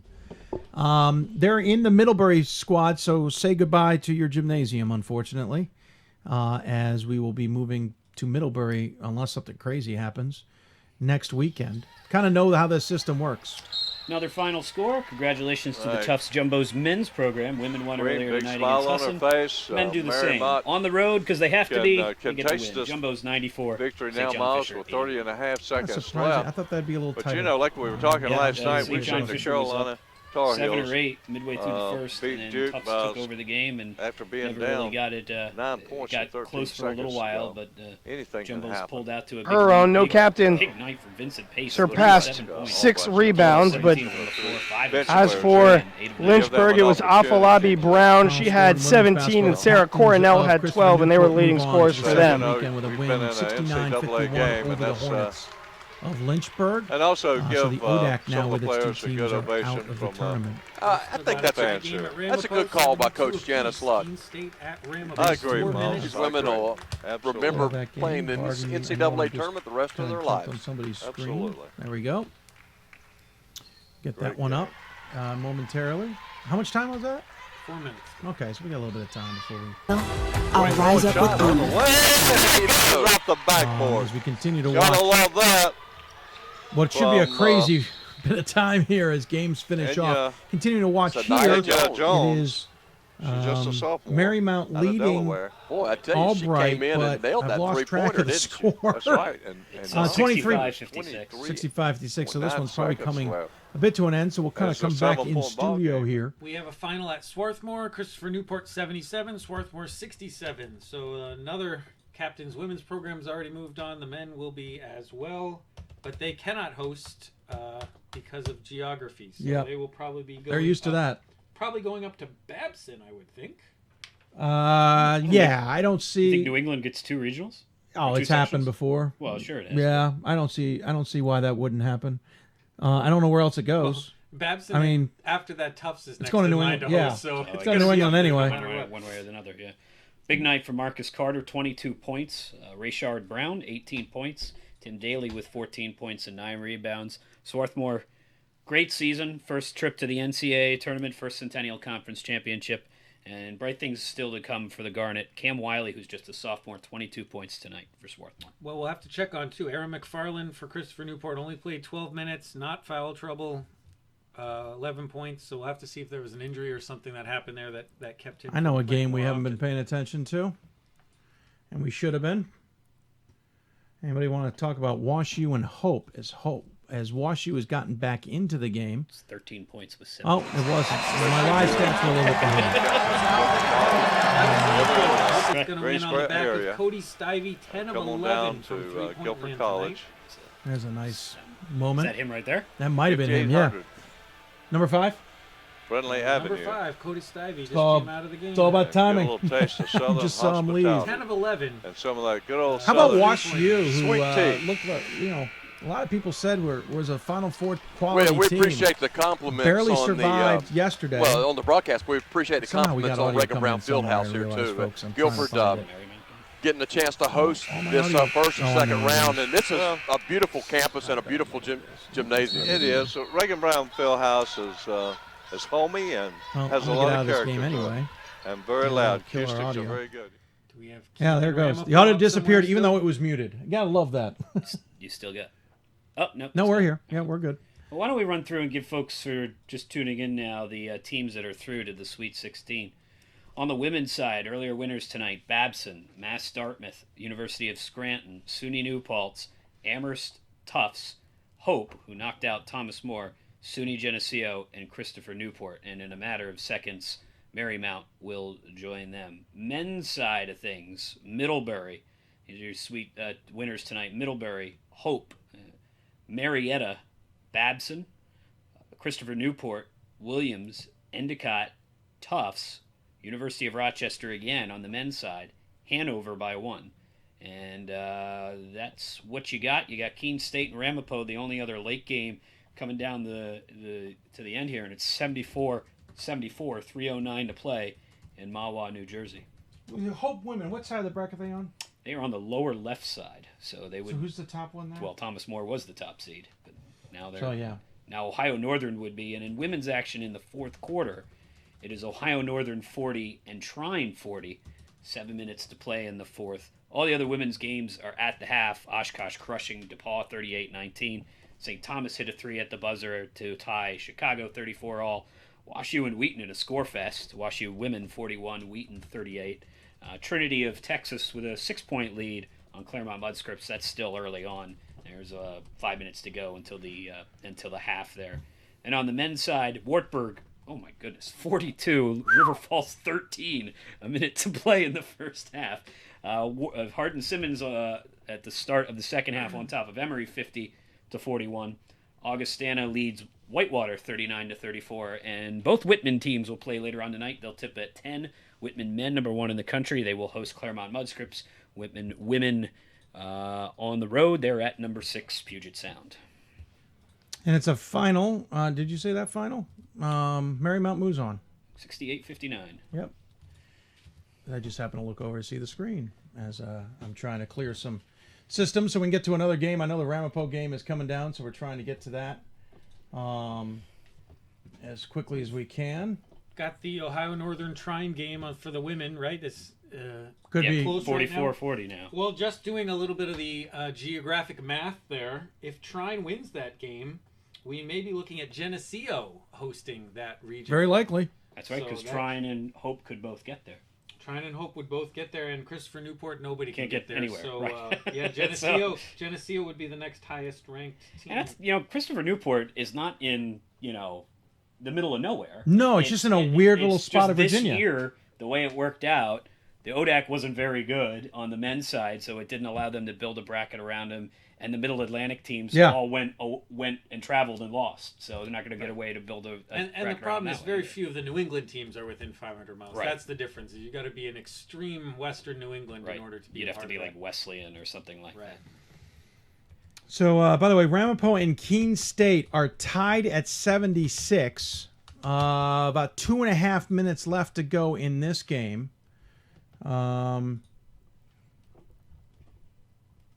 dip into this. This one's being played at the Bradley Center at Ramapo. Ramapo has possession after Keene State just turned it over. Remember, Keene State yesterday beat Amherst to get into this position. Ramapo, with their first win in the first round of the NCAAs in a number of years, looking to move on. They're in a spot, they're in the Babson group, right? So Correct. it's Babson, Tufts, Ramapo, and Christopher Newport. And Tufts is already So a lot of big teams there. Most likely this will go to, well, to be honest with Babson, you. right? Babson. Or Tufts. Well, Christopher Newport can get to Babson, okay, right? Well, they got to fly Christopher anyway. Newport's going to fly to either of them. Then it won't right, go it going to would- Babson. may It very have well to could be going back Ramapo. to the Bradley Center. Could be going to Ramapo. Because Christopher Newport could drive there. If Ramapo Absolutely. wins, they'll be hosting. So there's a very good chance this game is for hosting rights. They will not fly CNU up to Boston. Well, as far as Ramapo is Unless they concerned, have Keene to. State's not going to host. If Keene State wins, Well, I should say, yeah. What I'm saying is it's for hosting in the sense that if Ramapo wins, they most likely host. If they lose, they're flying Christopher Newport to New England, and then it's probably Babson. So this has certainly got some things on the line for fans.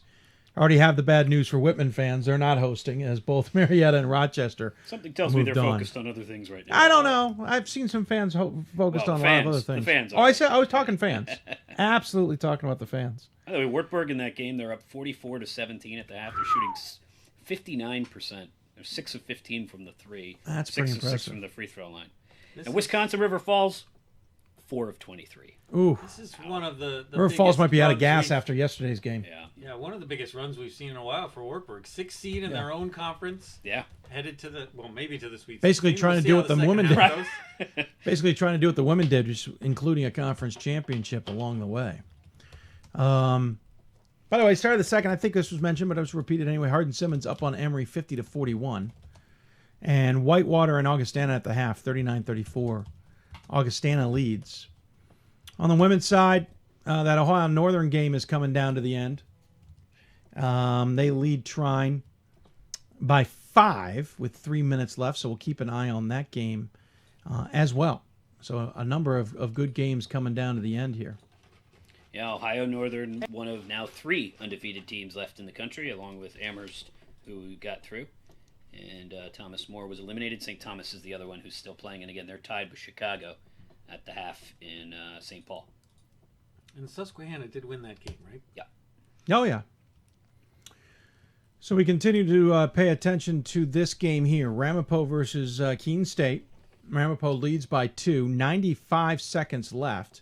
I believe they've got broadcasters. They do. It's Keene State. Be surprised So if let's he ended in the 30s. let's dip in and listen to them. Well, we're just at 125 left. 2-point lead for the Roadrunners. And here is Nichols with a 10-second shot clock. Kick out. Ozella. Swing to Colligan That's for deep. 3. That's off. But it's going to go the other way.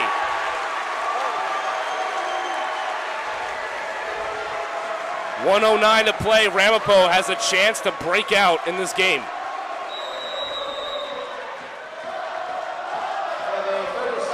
Yeah, 30-second timeout called by head coach Ryan Kane and the Owls. We'll take a timeout as well and be back here with 109 left to play. Ramapo going to try to make it a bigger lead. If I lose, I'll respond with respect. Audio. We see enough commercials. We don't need to see theirs. We'll be back with them in just a minute. Again, Ramapo wins this by what we know of how this works. They'll most likely be hosting next weekend a heck of that's a heck of a foursome. Tufts, Babson, CNU, and themselves. Oh, that's a great. That's a nice great pod. little pod. And of course, if Whitman were to win and Harden-Simmons were to win, Marietta's hosting Rochester, Marietta, Harden-Simmons, and Whitman. So there's going to be some fascinating. Basically, I'm saying that because the 3 of us are going to try and figure out where we're going next weekend, I suspect, and We got some good choices. We got some very good choices this year. We should say those aren't automatic. I mean, most No. every team puts into host, but not every team does. So there's some technical behind the scenes. Oh, stuff there's that certainly good. Yeah, absolutely.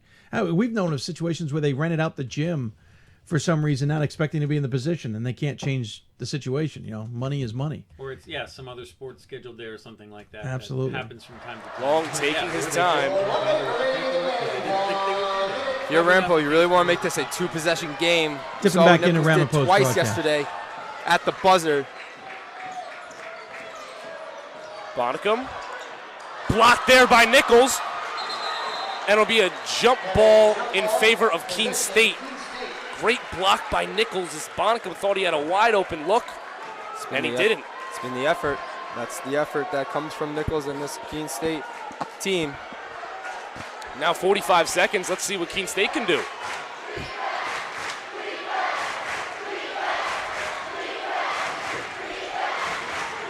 Colligan with the ball, swings it to none other than Ty Nichols. Ozella to take the lead. Yes! Matt Ozella, what a shot as he knocks down the wing three for a 1-point lead. Full timeout called here. We'll take a full timeout as well. 31 seconds to go, and Ramapo needs a point if they want to advance in this round of 16. Man, they're So taking. as we were saying, they're with, taking. They're taking a lot of breaks. What the heck? ONU up on Trine, 53-48, 67 seconds to play. It is, well, there was a missed shot by Ohio Northern, but I don't know who got the rebound. I can't help you. It is levitating in the air. Nope. Rebound by Trine.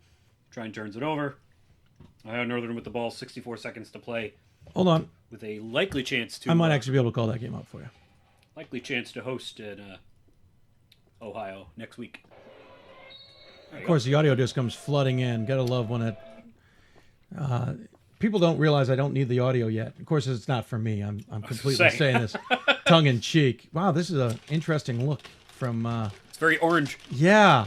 Almost filling into the... there we go. It's a little better. A look too much. Second separating the shot clock and the game clock. Apologize. Our Ramapo audio just kicked in by accident.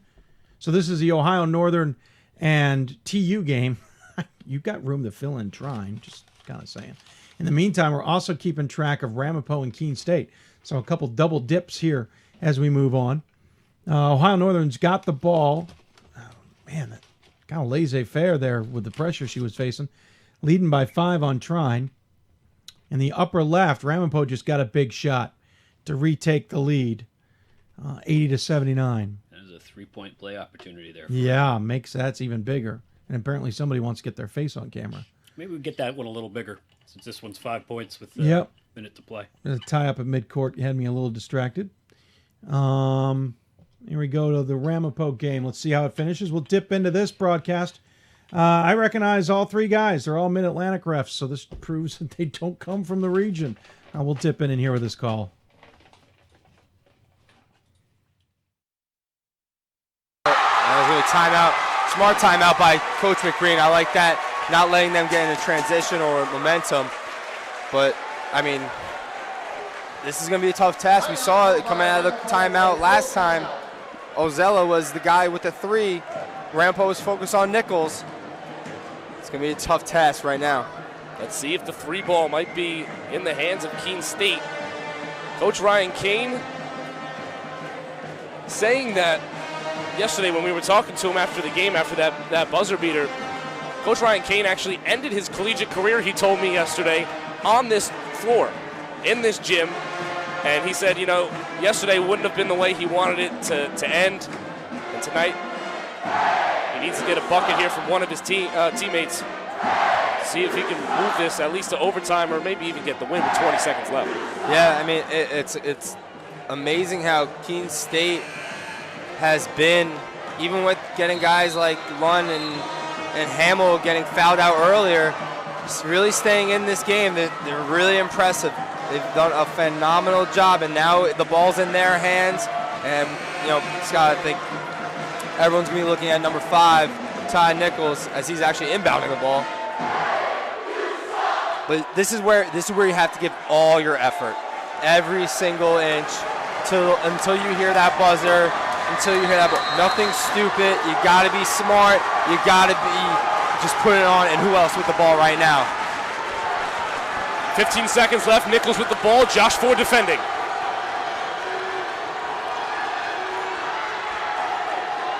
Five seconds left. 3 seconds. That falls! With .2 left, Jaquel Edwards will force this game to OT.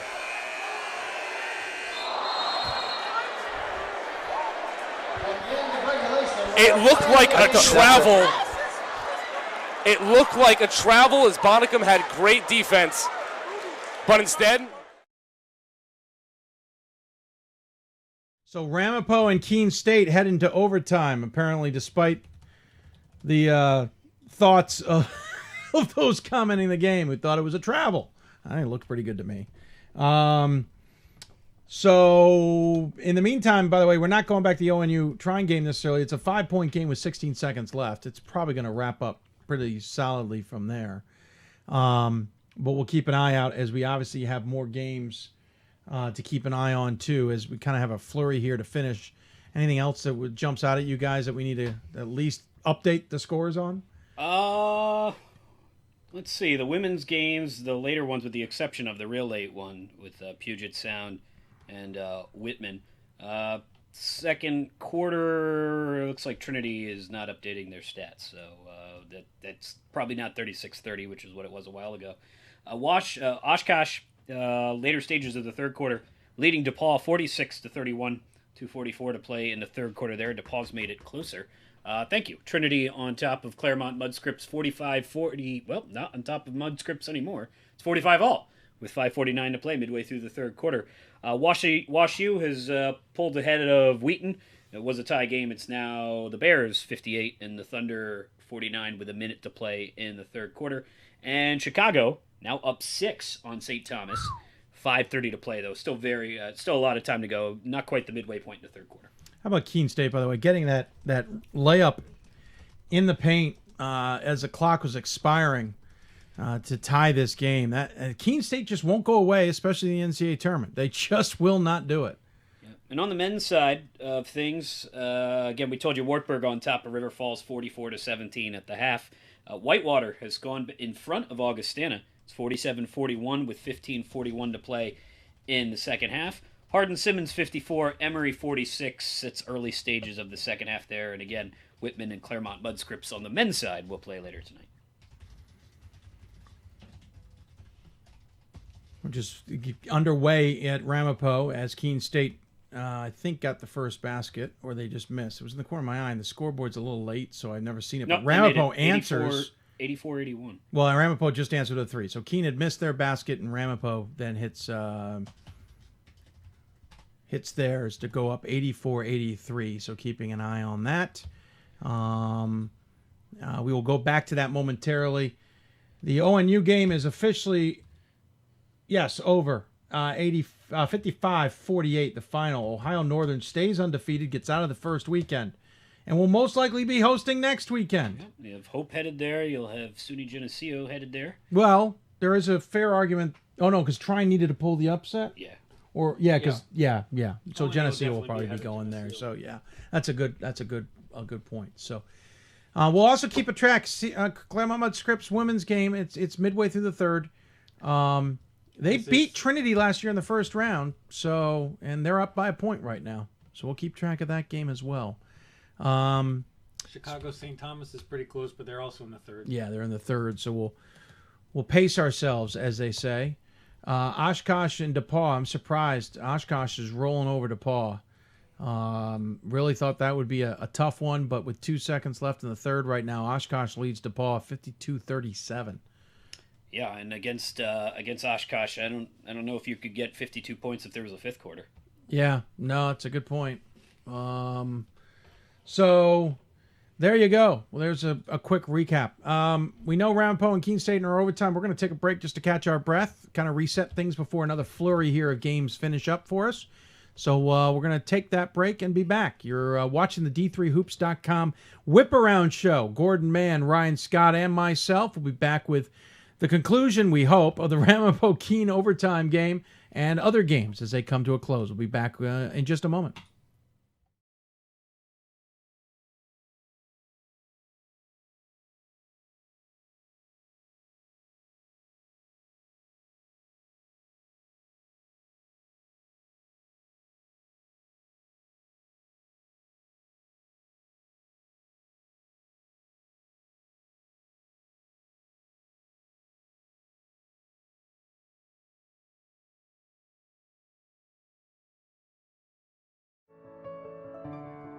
This is our It's On Us pledge. It's on us to make a personal commitment to help keep all people safe from sexual assault, regardless of race, gender, sexual orientation, or ability. Not to be bystanders to the problem, but to be leaders of the solution. We invite you to join us in this campaign by informing your campuses about the It's On Us mission.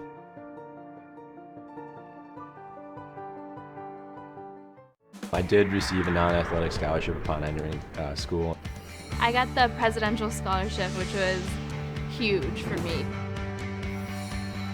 I think there's more opportunities for academic scholarships in Division III. I did receive academic scholarships. Just being involved on campus, being a leader, all those things combined kind of get me recognized. It's a great experience for me.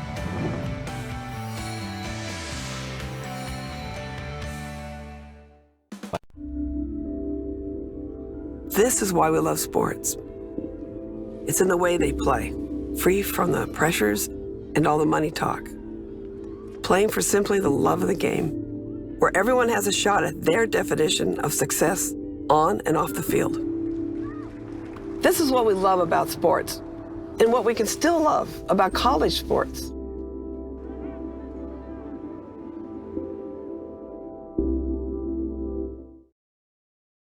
For the love of the game. But for those of us who are Division III student athletes, it's more than that, a lot more. Sure, the game is important, but as we work so hard to build both mind and body, it's more about team.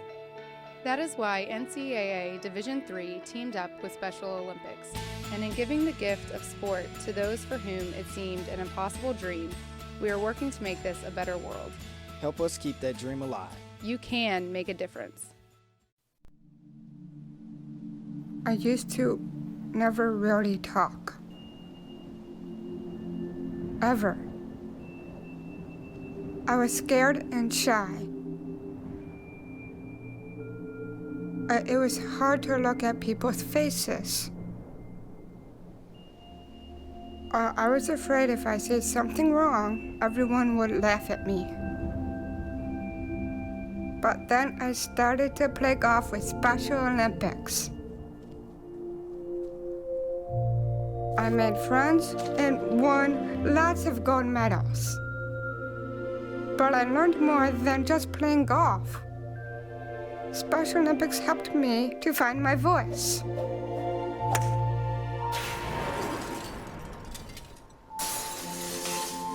And now everyone else is speechless.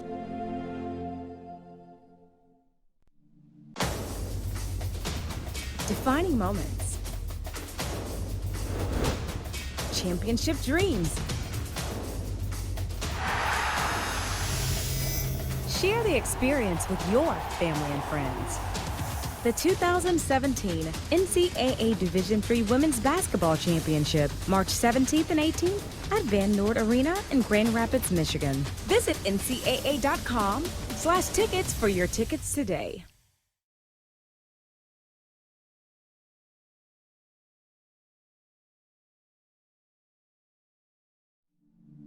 I used to never really talk. Ever.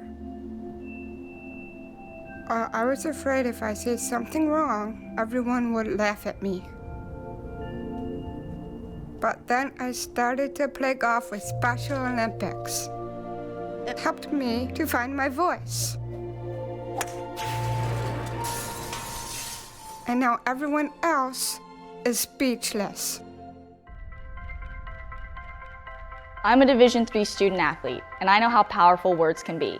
The term gay doesn't mean stupid, lame, or less than. So I pledge to speak up if I hear the term gay used in a derogatory way or any other homophobic terms. If you can play in Division III. I'm a Division III student athlete, and my teammates unconditionally accepted me as part of their family. So now I pledge to do the same for others. If you can play in Division III. Something I discovered in myself is that if I have a goal, and I can accomplish it. It's a well-rounded experience. At a Division III school, you primarily a student athlete, so the school is really shaped around you developing yourself as a complete individual. It helps a lot that you have a family with your team that can guide you.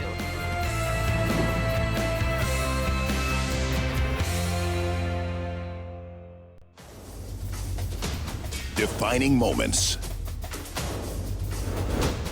Championship dreams. Share the experience with your family and friends. The 2017 NCAA Division III Men's Basketball Championship, March 17th and 18th at the Salem Civic Center in Salem, Virginia. Visit ncaa.com/tickets for your tickets today. And welcome back to the D3Hoops.com Whiparound Show. I'm Dave McHugh, Gordon Mann, and Ryan Scott alongside. We're going to go check in on the Ramapo Keene State game in overtime. Ramapo now with a 91-87 lead. Now I'll make it 91-88. As both teams have been trading shots here in a flurry. Let's actually dip in and listen to the broadcast.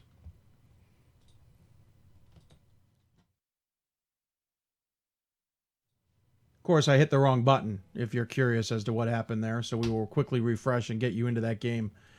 The buttons are a little too close together, in my opinion. That's all.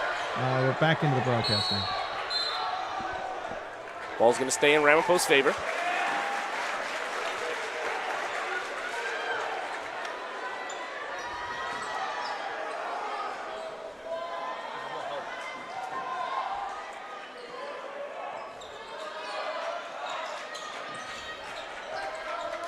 Long with the ball here, 12 seconds on the shot clock.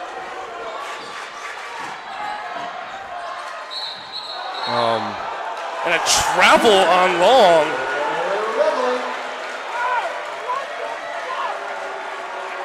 And now Keene State going to have a chance to tie this ball game up.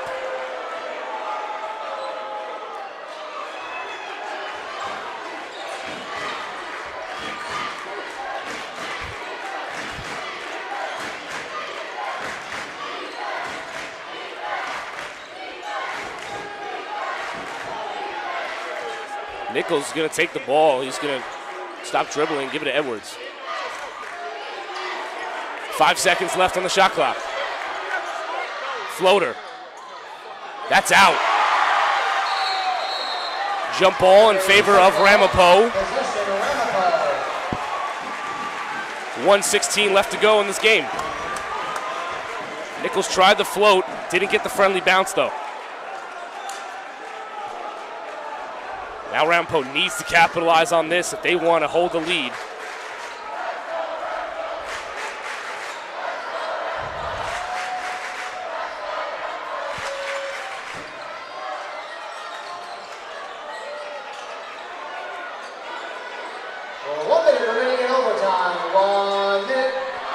Peterson can't get it to go.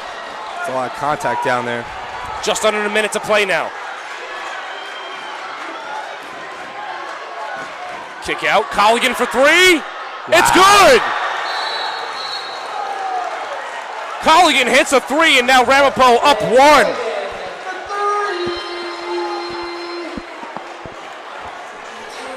Keene State, 92-91. We'll take a quick break as we're under 46 seconds to go in this game. Oh. Well, if they're going to take a break, we're going to come back.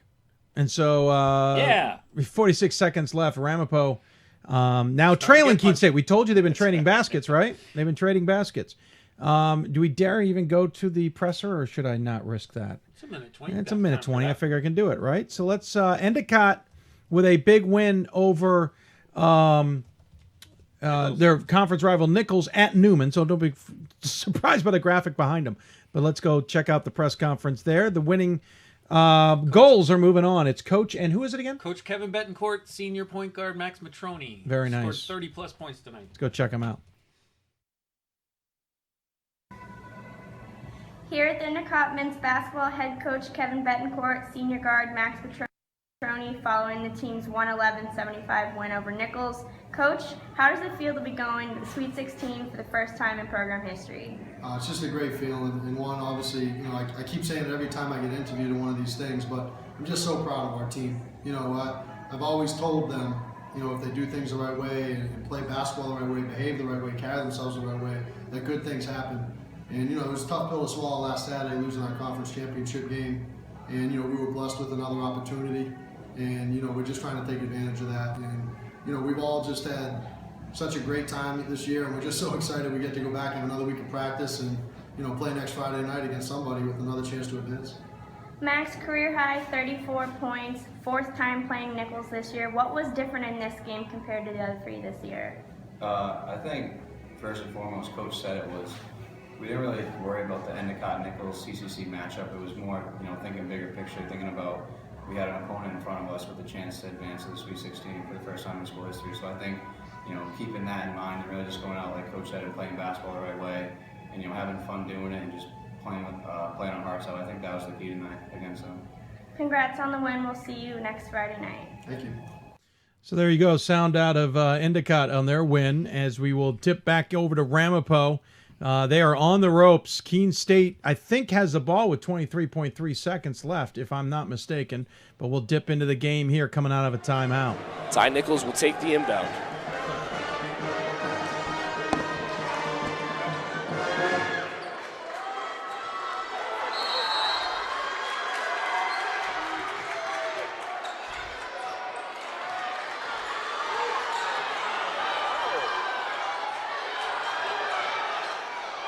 And that's going to be out of bounds. That's off the backboard. Let's see what comes up. And it's going the other way. Wow. Ramapo's going to have a chance here to end the game. That ball hit off the backboard and went out of bounds. Wow. And now Coach Chuck McBreen going to take a timeout. What a game, man.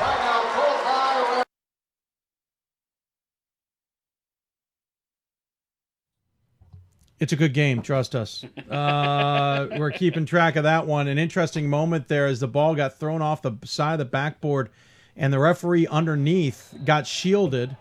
Literally, we're going backwards in time on that web stream. We'll catch up with it here as soon as we can and bring it to you out of the timeout. So it's Keene State 92, Ramapo 91. They're in overtime. There's 13 seconds left, and Ramapo will have the ball. The NJAC has failed to get out of the first round of the NCAA tournament for a while. They had two teams in the tournament this year. Jersey City was eliminated by Skidmore last night. Ramapo won last night fairly comfortably over Misericordia. And they're also the last of the Atlantic region teams standing. Yeah. The other two Atlantic region teams that were in on the women's side tonight, Montclair State women lost to Mass Dartmouth, and FDU Florham women lost to Babson. So let's see, 13 seconds left in overtime. Just waiting for the video to come back for us. Other games, Dave, in the fourth quarter. Trinity of Texas scored 6 points in the final minute. They now lead Claremont 55, final minute of the third period, I should specify. Trinity 55, Claremont Mudscripts 53. Very early stages of the fourth quarter there. And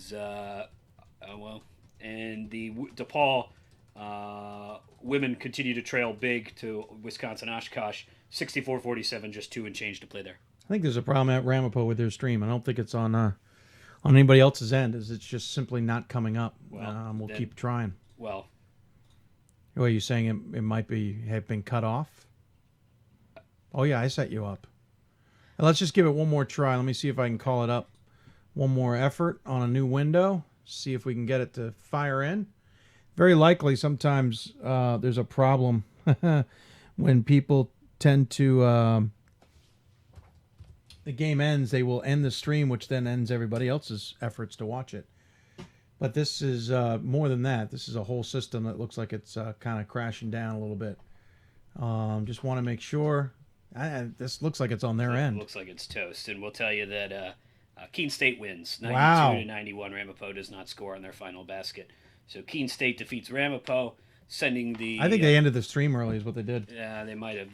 Sending the next week's sectional to somewhere in the greater Boston area. Probably Babson. Probably Babson. I don't see... I mean, Tufts is there in the conversation, but I don't think they moved ahead of Babson. Actually, I don't think they moved ahead of Babson in the final regional rankings at all, right? That would be just fine with Carla Berube and the Tufts women. So yeah. they can host. Well, but I wouldn't... I think Wash U might be in that conversation, yeah. There's no way Tufts is ahead of Babson. Tufts has 6 losses. There's no way they're... Including one to Babson?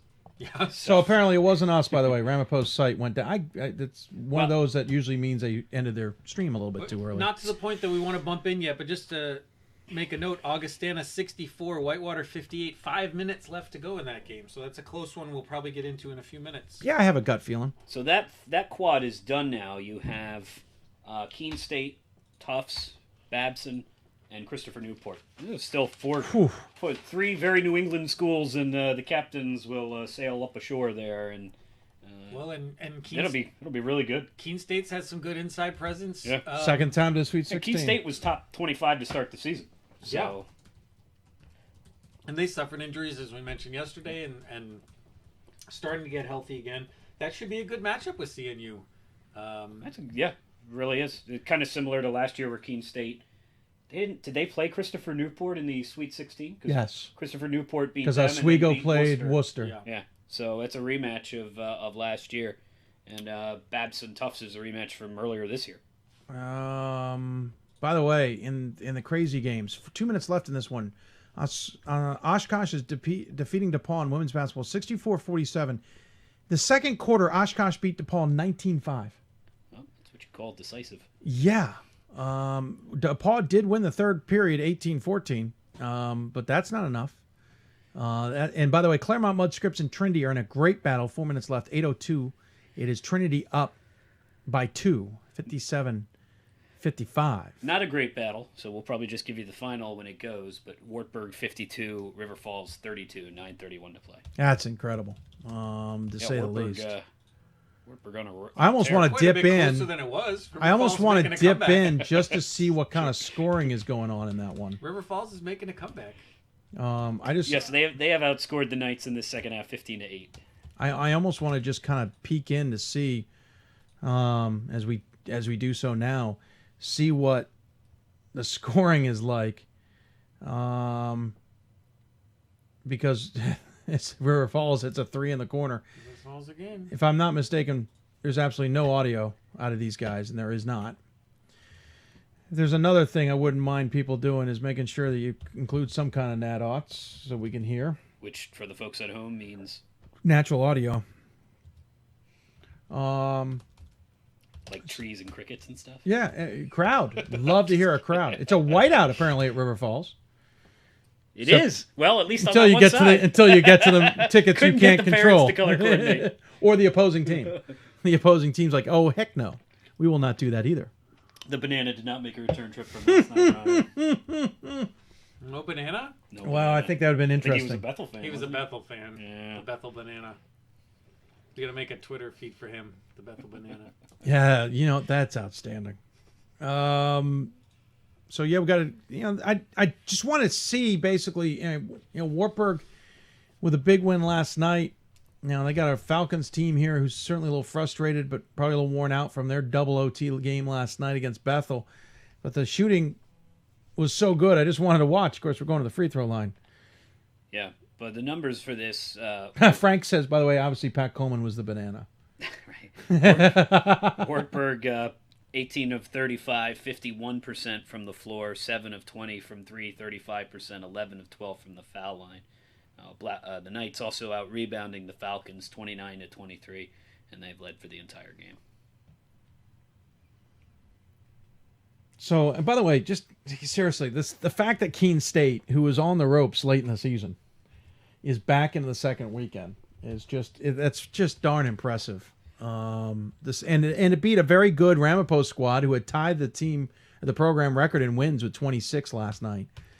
They'll end 26-3 this year. It's a good season for Ramapo. They bring pretty much everybody Yeah, back they next do. year. They'll be very, very good. Well, and that's the selection process, right? The last two teams in from New England in Pool C were Keene State and Endicott, who are now both Sweet 16 squads. People were complaining we got so many teams in from New England.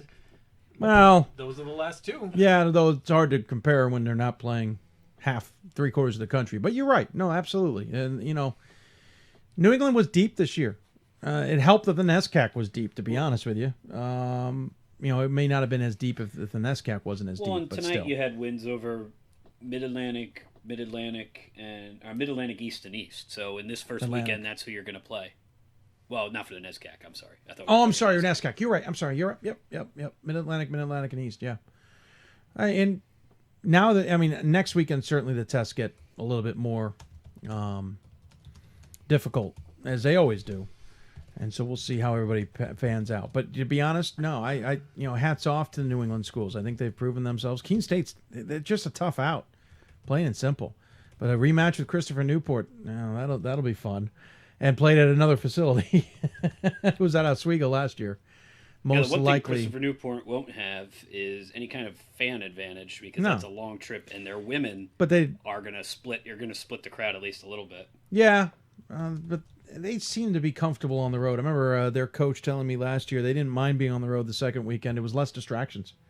You don't have people asking for tickets. You don't have people. You don't worry about your facility. You're not worrying about the hoopla on campus. It's just we go and play. It's a business trip. Yeah. And they may thrive on that. That would be interesting to see Christopher Newport try and get back after being on the road the entire trip, and that's rare. Not unheard of in men's basketball. It actually happens more often in men than in women. But if I'm not mistaken, Christopher Newport is still the only Final Four team remaining, Yep. right? Yeah, because the other three lost last night. Right. Amherst, And Babson Benedictine, is trying to get back after a trip from last year. Couple years. They were 2 Augustana is years still ago, trying. Yeah, that's what I'm saying. Babson from 2 years ago. Augustana from 2 years ago is trying to get back. Right. They're still alive as of now. the rest of them. They're leading, and the rest Whitewater would be with- new. Yeah. They're leading Whitewater by 6 with 3 minutes to go. There you go. And Whitewater, same year. No, Whitewater's 2 years prior. I apologize. Basically, but there's a lot of teams that could end up making their first trip. There's your score. I just wanted to see what Wartburg was up to. 7:28 left. They winning by 25. That is not a typo. And we do have another final. Congratulations to Wisconsin Oshkosh. They advanced to the sectional semifinals. They defeat DePaul by a final score of 64-49. Wow. Eliza Campbell, 11 points. Taylor Schmidt with 10. And just stellar defense from Oshkosh as usual. 34% for the Tigers. DePaul really struggled from the three-point line. They were 2 of 19. Ooh. It's probably about time to dip into that Whitewater game now. They've just had an intense blocking foul called. Well, I got a bunch of things to possibly dip into because we're getting a little interesting here. Also, Trinity and Claremont Mudd Scripps women. I also have Chicago St. Thomas women. Those aren't quite as far along as the Whitewater one is. Oh, that's right, quarters. I'm misreading. I apologize. That Well, is no, on they're me. in fourth, but Whitewater's down to stages. 2 minutes, 2.5. So As we call up what a broadcast we saw quite a bit of yesterday, as we had thrilling game after thrilling game, and they still can't figure out how their timeouts used in the first half. But I digress. Long conversation apparently with the officials in this one. We will now dip over to that one and at least watch what is going on while we talk to you. Good broadcasters. We'll go to them here shortly. But Augustana and Whitewater closing down, 2.5 minutes left.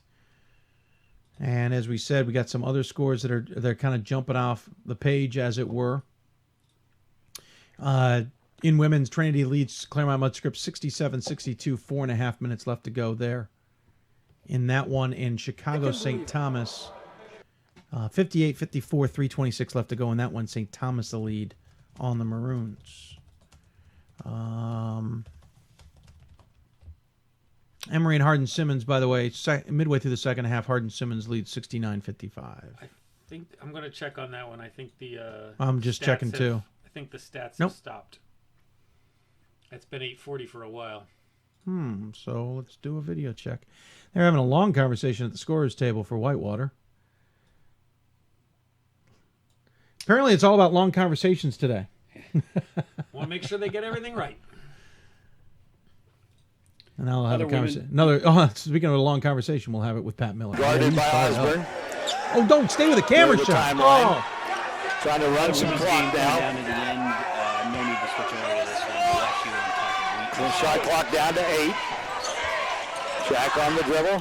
Feeds underneath the spoon and through his hands. Cowboys turn it over. They fired a pass underneath the spoon and a little bit too tall. He couldn't handle the bullet. That was a 90-mile-an-hour.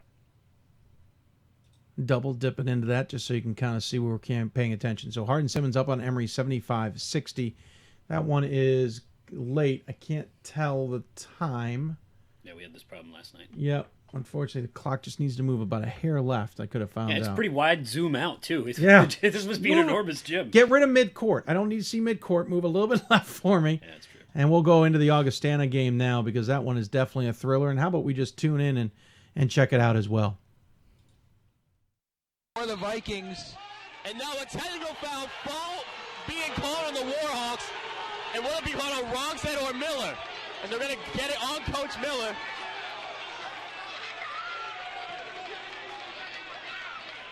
And Rongstead, feeling like he got fouled and thought it was a technical on Sortilov after the stare down on the three that was just converted. So not a good turn of events for the Warhawks. After the Vikings hit a big three-pointer, and then the Warhawks drawing a technical foul. So that'll give the Vikings some free throws here. Krishan Orange for the technical free throw, misses. He's got one more.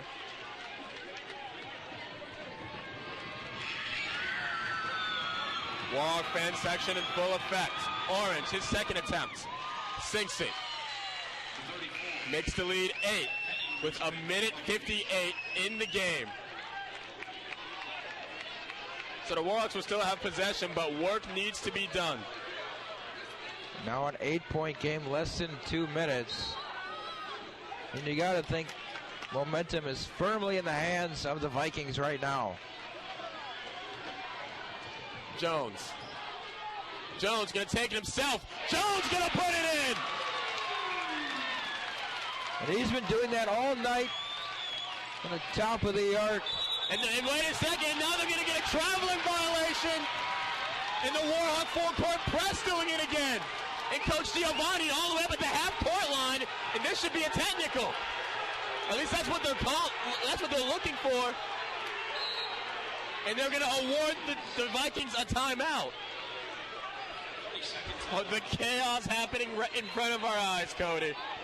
And the Vikings were on the other side of this last night against St. Thomas, where they just had a chaotic rush to get back in the game. Warhawks doing just that right here, getting within 5. And now, after that three-pointer by Chris Jones, Warhawks starting to maybe turn the tide in their favor. Maybe vying for upset or comeback bid number 2 this weekend. Cody, a lot of people talk about officiating and how if it's going to be a little bit lopsided, at least make it kind of equally questionable. As far as the officiating, either way, whether it was the Warhawks in the lead or the Vikings, do you think that even despite the calls being a little bit questionable at times, do you think it's been at least questionable across the board? Well, I think when both coaches are unhappy, then you're doing your job as an official. We saw Coach Miller getting in the face of some officials. And then we also saw Coach Giovanni also barking at the officials. So I think they're calling it fairly just by the reaction of the coaches. Foul going to be called on Johnston. That's going to send Woodley to the line. Of course, coaches are always going to see things one way. So making the officials seem, or the officiating seem worse than it is. But overall, I think the referee's doing a good job keeping things under control here so far. Woodley hits the first.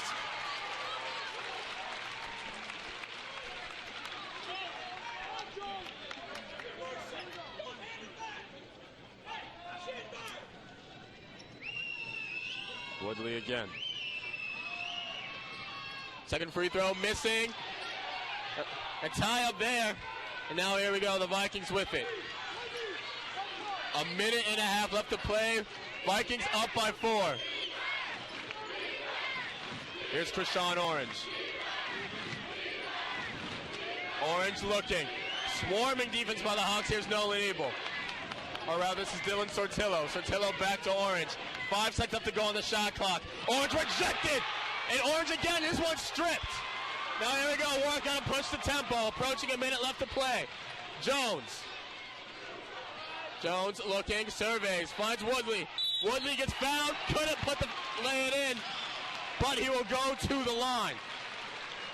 1:02 left to play in this game.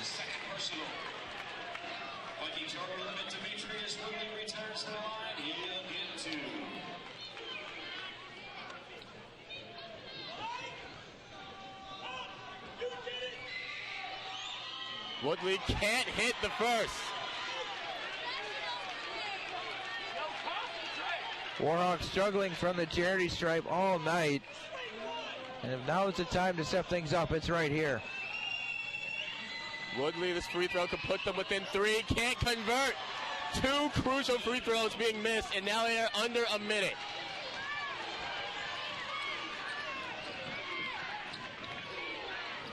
Sortillo.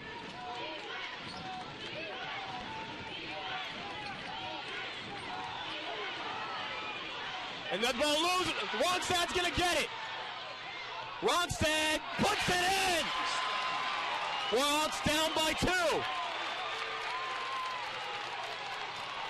And now loose ball. Let's see where the ball goes. Goes to the Warhawks side. And again the press working for the Hawks. And a timeout called by Augustana. And Ronstad again.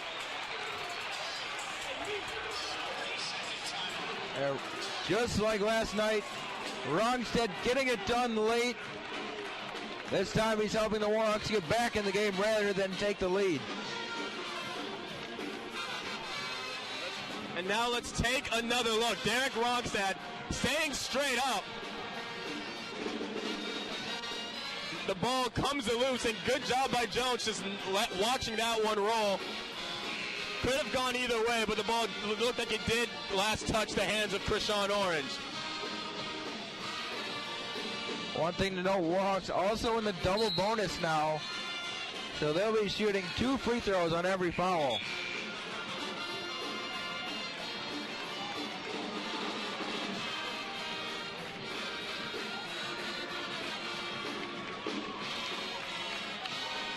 The lineup on the floor for the Warhawks is Scotty Tyler, Drew Bryson, Demetrius Woodley, Chris Jones, and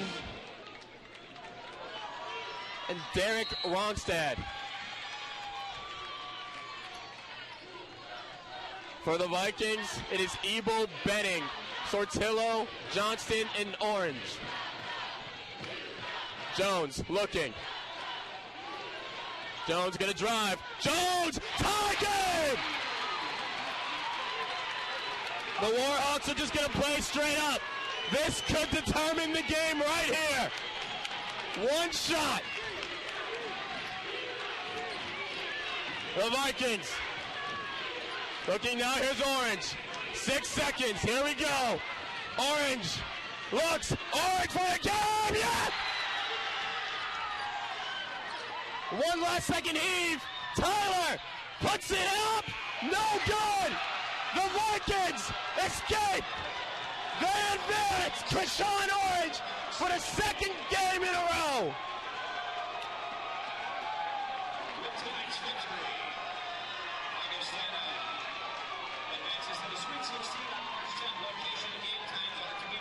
And who else would it be but Krishan Orange? He's been a huge player for them all season, winning the game last night with a late 3-pointer, winning the game here with less than 2 seconds. So congratulations to Augustana. Foul the ball! Sorry, I just had to get that out of my system. Orange, 2 nights in a row. Yeah, orange is the new, I don't know, something. Purple? Something. New purple. I like that.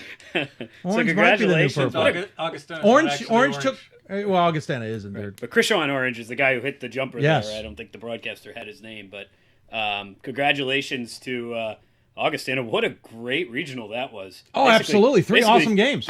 Well, that was just short of a buzzer beater like last night, but Augustana and the CCIW, they go 1 for 2 tonight. North Central loses, and think about this. wins. Augustana lost everybody from a team everyone thought was going to win the national championship last year. 8 seniors. And they come back and not only have what ends up being a terrific regular season by their standards for what they lost, but they're moving on to the second weekend and knocked off St. Thomas and Whitewater in Whitewater's gym. Yeah, it also means the WIAC is done because River Falls is on their way to losing. Oshkosh lost last night in Whitewater. Now, Hanover, by the way, can't miss a shot. That's where they are. Or Wartburg. Yeah, Wartburg. I apologize. By the way, just had a friend of mine text me exactly the same thing I just yelled. So also, congratulations, University of St. Thomas women are through. Yep, so thank you. 3 of the 4 undefeated teams stay that way. Thomas More, defending champs, they lost earlier tonight, but Amherst beats Mary Washington, Ohio Northern holds off Trine, and University of St. Thomas defeats, or not official quite yet, but it's a 5-point lead with 5 seconds to play, St. Thomas over to University of Chicago. Had a nice win last night over Wartburg and a really nice season for the Maroons. And Trinity of Texas is also going to advance. The Tigers on top of Claremont Mudscripts. They're going to defeat the Athenas 75-66, just a few seconds left down in Dallas. I was going to try and bring up the St. Thomas game just to see it, but it looks like that stream has come to an end, which might mean that game is officially over. Harden-Simmons looks like they're starting to get ready to celebrate, so let's at least, since we've got them, dip in and see said celebration and maybe enjoy it with them a little bit as we head on over. The leading scorer for Emory, averaging 18.8 points a game, finishes with just 4 in the game.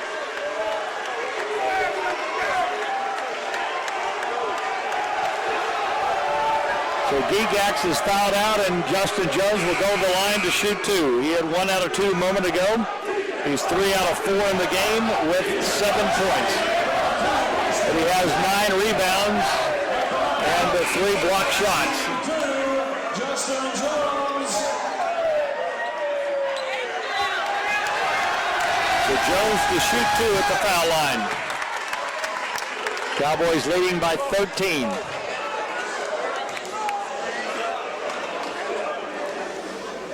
Free throw on the way, it's good.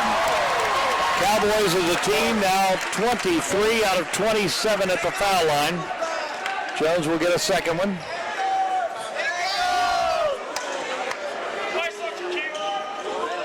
On the way up and in, he got them both. The lead is up to 15, 85-70. Rapp down the lane, goes up for the shot, he got it. Rapp went right around Lease and lays it in, it's 85-72. Jack into forecourt, and he's fouled by Beatty right away. So this is going to turn into a free throw shooting contest here as Emory has to foul to try to stop the clock. We still have 2:20 remaining. Nathaniel Jack back to the free throw line. Jack at the charity stripe has been 5 out of 6 in the game. Shooting 2, the first one up, it's good. 86-72.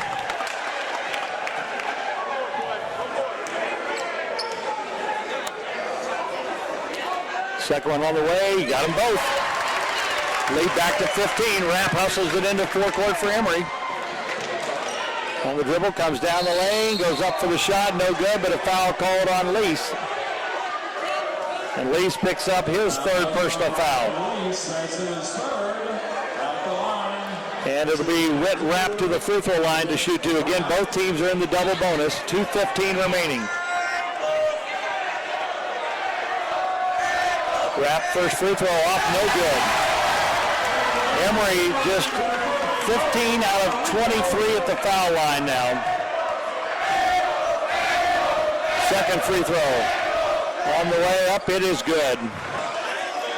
So it's 87-73. Lease on the dribble, gets around the defender. Cross court's a pass into forecourt to Jack, he'll hold up. And a reach-in foul, and Nathaniel Jack will go back to the free throw line. So Harden-Simmons looks like they're going to go on to beat Emory 87-73. The score now, not really positive how much time's left in that one. But we'll keep an eye out for that. But Lots of action here at the end. Some games also not as close as anticipated, I'll freely admit. But we'll keep an eye. Let's see. I'm trying to see. Nope. Good. What was I going to check? Oh, here we go. About 2 minutes left to go in that Harden-Simmons Emory game is what we were getting to. So some big games so far. Obviously, we have a couple 10 o'clock games we will not be getting to tonight, if you're wondering. Whitman versus Puget Sound on the women's side, a rematch of the Northwest Conference Championship game on the same floor a week ago. And Claremont Mudscripts versus Whitman, and we certainly encourage you to watch those yourselves. We're just not going to stay on for those two games. So we're basically waiting for the closeout of a couple games here, and then we're going to wrap up ourselves. Yep. I don't think we'll wait for Wartburg River Falls unless that game somehow dramatically 60 changes. Seconds left, but I mean, I think this is a good opportunity for us to close out. On the women's side tonight, the headline story, Hope beating Thomas More. Thomas More's first loss at full strength since, 4 years ago. First loss if you don't count the vacated games, which aren't losses anyway, since they lost in the sectional championship game to Whitman a year ago, and we will have a new national champs. And congratulations to Hope, who did not have momentum coming into the tournament on the women's side. Lost their regular season finale, lost their tournament semifinal game, but beat two very quality teams, including the first team to win at the Conner Convocation Center in Kentucky in 5 years. The other, smaller headlines, congratulations to Geneseo, who's basking in the moment of their glory on Twitter, which they are certainly, they will have lots of company because I picked Ohio Northern and St. Thomas to also lose, and they also won. So, but seriously, congratulations to the Knights. Good luck to them. With Ohio Northern, that should be a good game. That should be a good game next week. I won't even attempt to try and pick the winner in that. Why not? Come on. Congratulations to the other three undefeated teams who kind of, just quietly and efficiently roll along. Amherst wins, Ohio Northern wins, St. Thomas wins, and a couple of other nice stories from this weekend. You kind of have a mix of very new and very familiar. So Wash U, Scranton, Tufts, these teams are in the Sweet 16 every year, and guess what? They're in a Sweet 16 again this year. Shocking. But you also have SUNY New Paltz, Mass Dartmouth, Babson, some newer programs who get through. So congratulations to those teams who get through to the sectional semifinals. The host sites will be announced tomorrow. Tomorrow afternoon, usually. Tomorrow afternoon. Late morning at the earliest. Schools, generally start to leak them out around 11 o'clock. But again, we know Amherst is going to host. Oh, yes, yeah, absolutely. I think you're right. It'll either be Wash U or Tufts. Probably Wash U. I think it's Wash U. I feel like, especially where they're positioned on the bracket, makes it feel like they're the top. Oshkosh can get to them. Yep. We think Ohio Northern would host unless something odd happened. We don't think Tufts is going to host for the women? I don't. No. I think Wash U would host. They have the same number of losses. Same losses, and then Wash U's got a better SOS, I think. Yeah. And the way that they're positioned at the bottom team tends to be thought of like the top and the bottom of the big brackets are considered the top seeds. And that's why I think Wash U is the top seed there. The other bracket, that's the bracket with St. Thomas and Puget Sound. Well, I think it's probably not. Yeah, St. Thomas will host. So, which one was that? St. Thomas. That's. I think they would have the Trinity. That's the Trinity Texas grouping, right? Yeah. So, congratulations to those guys again. A little bit shorter trip for Whitman or Puget Sound. Yeah, I don't know that'll make them feel any better. No, not necessarily. But you know what? They wouldn't host it anyway because St. Thomas is the absolutely. number one team in the West. So, absolutely. Congratulations to those teams. The hosts will be announced tomorrow officially. But it was a good weekend of basketball on the women's side. We'll have a new national champion, and you just wait for these men's games to wrap. And we'll obviously have a new national champ on the men's side too. St. Thomas lost yesterday. We have the final from River Falls. Thank you. Wartburg 76, River Falls 43. Seriously. So River Falls has been playing lights out basketball nearly all season.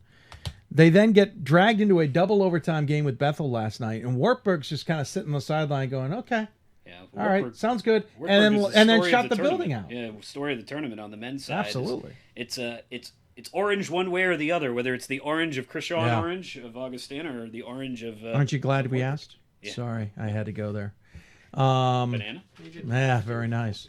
So, I mean, again, so you look at things, Babson, one of the teams we thought was going to get through and has gotten through. We thought Ramapo would have a good weekend, and then Keene State, once again, ruins the plans for everybody. I think a lot of people thought Wash U could play better. Hope really didn't look good at the close of the season, and it's Hope who's going to move on. Wash U basically played with fire both games. Remember, they were down to Ripon had a 60-30 second half to win that game. Middlebury looks like a juggernaut right now. Absolutely sliced through Lycoming, 95-76. Marietta's starting to look strong. Or not starting to look strong. They have been looking strong and had a dominating win over Guilford, 88-64. Christopher Newport moves on as we expected. They're the only team remaining from last year's trip to Salem. Yeah, we'll have to check on McFarland again. Didn't play a whole lot of minutes. Yep. Looks like something that could be an injury. We'll have to figure that out. Which would be significant. They've been on the doorstep of an injury ending everything for them this year. Williams looking really strong with a dominating win over Scranton. Tufts is the question mark. We just don't know how They played much well tonight. They did, but how much is Pulaski pushing himself? Got a few days to rest here. Yeah. Endicott, 55 points in the first half, 56 in the second half. They allowed 44 in the first half. They just allowed 31 in the second. I mean, and they beat Middlebury earlier this year. And they So did. that's a They beat rematch. Middlebury earlier this year, which, granted, again, Middlebury was on a different team then. But Endicott has been showing signs of being a different team on any moment. Rochester is moving on. They were quietly very, very impressive this weekend.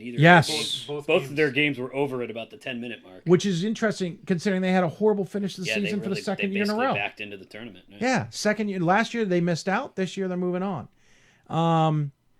Hanover, a team that I think a lot of people don't quite get, lost the first half and won the second half to move on. Probably hosting as well next weekend. Possibly, yes, very likely. They're in good position considering River Falls is out. They're pretty much. Well, who else is in that They're the pod? only top seed that went through. WashU That's right, because WashU lost. River Right. Falls lost. So. There's a chance. I mean, I don't see why they wouldn't be at Hanover. We should always point out we don't know some extenuating of circumstances. We're basing this on everything being equal. Harden-Simmons will move on. We get to see Nathaniel Jack play a little bit more. They'll be at Marietta. That'll be a heck of a pod. How about Jones versus Edwards? That'll be a lot of fun. We have to get up the. They have to win. They each have to win a game first. Yeah, that's true. Oh, but they're not playing each other. No, they They don't. would play It's the winner of the Whitman. Oh, well, yeah. Well, then that's entirely premature. Yeah. So sorry. But no, Whitman, potentially Whitman if they win, or Claremont Mudd Scripps. Harden-Simmons, Rochester, and Marietta in one grouping. That's going to be a fun one. And then it's going to be Babson, Tufts, Keene State, and Christopher Newport. Which one's not like the other at the other grouping? And hats off to Augustana. Again, we mentioned earlier, coming through. On the women's side, you said it, Gordon, kind of somewhat chalky. But hats off to Mass Dartmouth. Yep. First ever national tournament, and they're on to the second weekend, defeating Montclair today. Montclair didn't score 21 points until the last quarter. Mass Dartmouth did a nice job defensively against Montclair. Babson moving on. Hats off to New Paltz is who I was trying to get to. They're winning over Ithaca. Big win last night to even put themselves in this position. Yeah. And again, if they don't beat Geneseo to get to the national championship, we're not even talking about them. Yeah, great weekend for SUNYAC women who. Second year in a row, they have a team through to the Sweet 16. Yep. Last year it was Geneseo. This year they got two of them. Tufts beat Huston, no surprise. Amherst is clicking along, no surprise. Hats off to Hope, knocking off, as we mentioned, Thomas Moore. Hats off to Geneseo, as we mentioned. Marymount, who's been playing tremendous basketball. Under the radar, we talked about that late in the season. They're so the Hanover of the women's side. Yeah, really. Except they won't be hosting is about the only difference. Christopher Newport moves on. Ohio Northern moves on. Oshkosh moves on. St. Thomas is moving on. WashU moves on. Trinity will move on, and we've got basically one game left. And Harden-Simmons is making it hard. They're leading by 8, but they're going to move on against Emory on the men's side. So, guys, go ahead, Ryan. Just counted real quick. 9 of our 16 men's teams were Pool C teams. 6 of them are from New England. Yeah. 3 of them are from the NESCAC. So what a surprise! But we also will get a very diverse group in Salem. No matter how this breaks out. It'll be different teams, yeah. Yeah, we're gonna have a very diverse group. A lot of the blue bloods or programs that have been through a bunch of times are gone. Yep. I think that can do it. We got a couple more minutes just in case anybody wants to send us a question or something. Again, as Gordon mentioned earlier, we won't get questions, or we won't get actual hosts until late morning, early afternoon. Men, not that this is relevant, but men have priority in the second weekend, just in case the Tufts conversation gets into play. If both happen to be in a position to host, it would go to the Tufts men, not the women. Although we think that's probably Babson in that. Yeah, I don't think it's a matter of fact, but just because both are in the conversation, we should mention, in case you're curious and a Tufts fan, that will go to men in priority. So almost, well, I don't want to say that almost sends it to WashU for sure, because that's not a fair assessment. But yeah, we think Babson, Marietta, Middlebury, and Hanover right now is what it looks like is the best shots to host, which are also, interesting places to have all of these things. Buddy of mine, I just noticed. Oh, there we go. So Harden-Simmons is officially moving on. 95-85, the victory over Emory. The Cowboys will saddle up and probably head to Ohio. Who are they taking on again? Are they playing the Whitman game? Of this last game Yep. tonight. Okay, so Harden-Simmons will play the winner of Whitman and Claremont Mud Scripps. I think that should do it, guys. I think that's not much else to report. Believe it or not, I'm amazed it's just coming up on 10 o'clock Eastern time. I really thought we'd be going to about 10:30, just with the way some games tend to end. But the second night, it all really happens in a very short window. Yep. Well, I just thought some of those games would go a little longer than we anticipated. But any final thoughts from you guys before we start off? And I'll throw it, Gordon, your way, just to roll it up. Nope. It was a lot of fun this weekend. This was a new venture for us, trying something new. We hope folks enjoyed it. Next week, we'll kind of return to our more traditional coverage. Hoopsville tomorrow night, regional columns during the week. And then some of us will be somewhere next weekend, and then we'll reconvene in Salem in a couple of weekends. And Pat Coleman will head to Grand Rapids for the women. Right. Impressive night. We had lots of great games this weekend. It was fun to be here and be able to talk with everybody about what's going on. Especially if you did enjoy this, drop us a line somehow, tweet, email, make a mention. We want to know who's watching and what you appreciated and what was good and what wasn't, because we can improve this the next time we do it. Everything was good. I don't know why you would ask us. Every last part of this was good. It was absolutely spectacular. Come on, Ryan. I think my best... How'd your daughter do? I haven't quite added it up yet. I don't know if we have the time, but she picked WashU to win the women's tournament, so I know she's good there. Oh, all right. Wow, she's a Bears fan. Didn't she have Union against Hope in the final on the men's side? The men's side, she had Union against Hope. Yeah, and his daughter is 6, by the way. No, 4.5. Oh, 4.5. She can't even read yet. But the one thing she did pretty well in the first round. I can give you that. She and I tied on the men's side, and she got 16, so half of the women's games right. Nice. And 21 of the men's games, so she did pretty good. I'm doing adding up the Sweet 16 or round of 16 picks for all of us to see how we did with that. But I think you got about 60 seconds. I don't have that much math in me at this time of night. It'll be a mystery. By the way, just got a note on Hanover not hosting. Wartburg to Hanover is 562 miles. Oh. So it won't. Augustana then. It's Augustana, or it's going to be Hope. Can Wartburg get to Hope? Hope's farther than Hanover. Nah. Let's let folks figure that out tomorrow on their own. We'll figure it out. So that's going to do it. A reminder, we'll be on the air with Hoopsville tomorrow, 7 o'clock Eastern, when we'll talk to a number of those who took part in the tournament this weekend, usually on the winning end. We don't tend to talk to those who may have bowed out.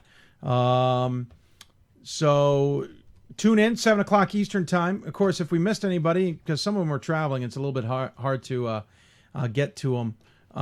We may get to them on Thursday instead. So 7 o'clock and both tomorrow and Thursday. And the answer is yes, they can get to Hope.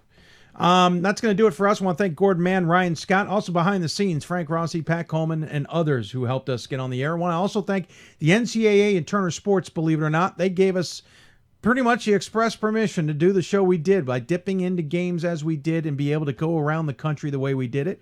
We want to thank them for that permission, because it certainly made the game better than us just sitting here talking about games as they were taking place behind the screen. Remember, one more weekend and then we're on to Grand Rapids and Salem. It's a great time of year. Even if you don't have a team in the game, if there's a game near you, Go check it out. This is some really good basketball on both the men's and women's sides, and you might see some of the best teams in the country at the same time. And, of course, if you get a chance to go to Grand Rapids or Salem, do that as well. Going to sign off. We got a bunch of work to do to prepare for the next few days. Hope you enjoyed it. As Ryan said, drop us a line. Let us know what you thought about the broadcast, and we'll see if we can improve them for the future, including in other sports. You've been watching the D3Hoops.com Whiparound. For Ryan, Scott, Gordon, Mann, and myself, thank you for tuning in. Hope you enjoyed it. We'll try this again some other time, and enjoy the basketball next weekend as well. We're that much closer to crowning new champions in Division III basketball. Good night, everybody.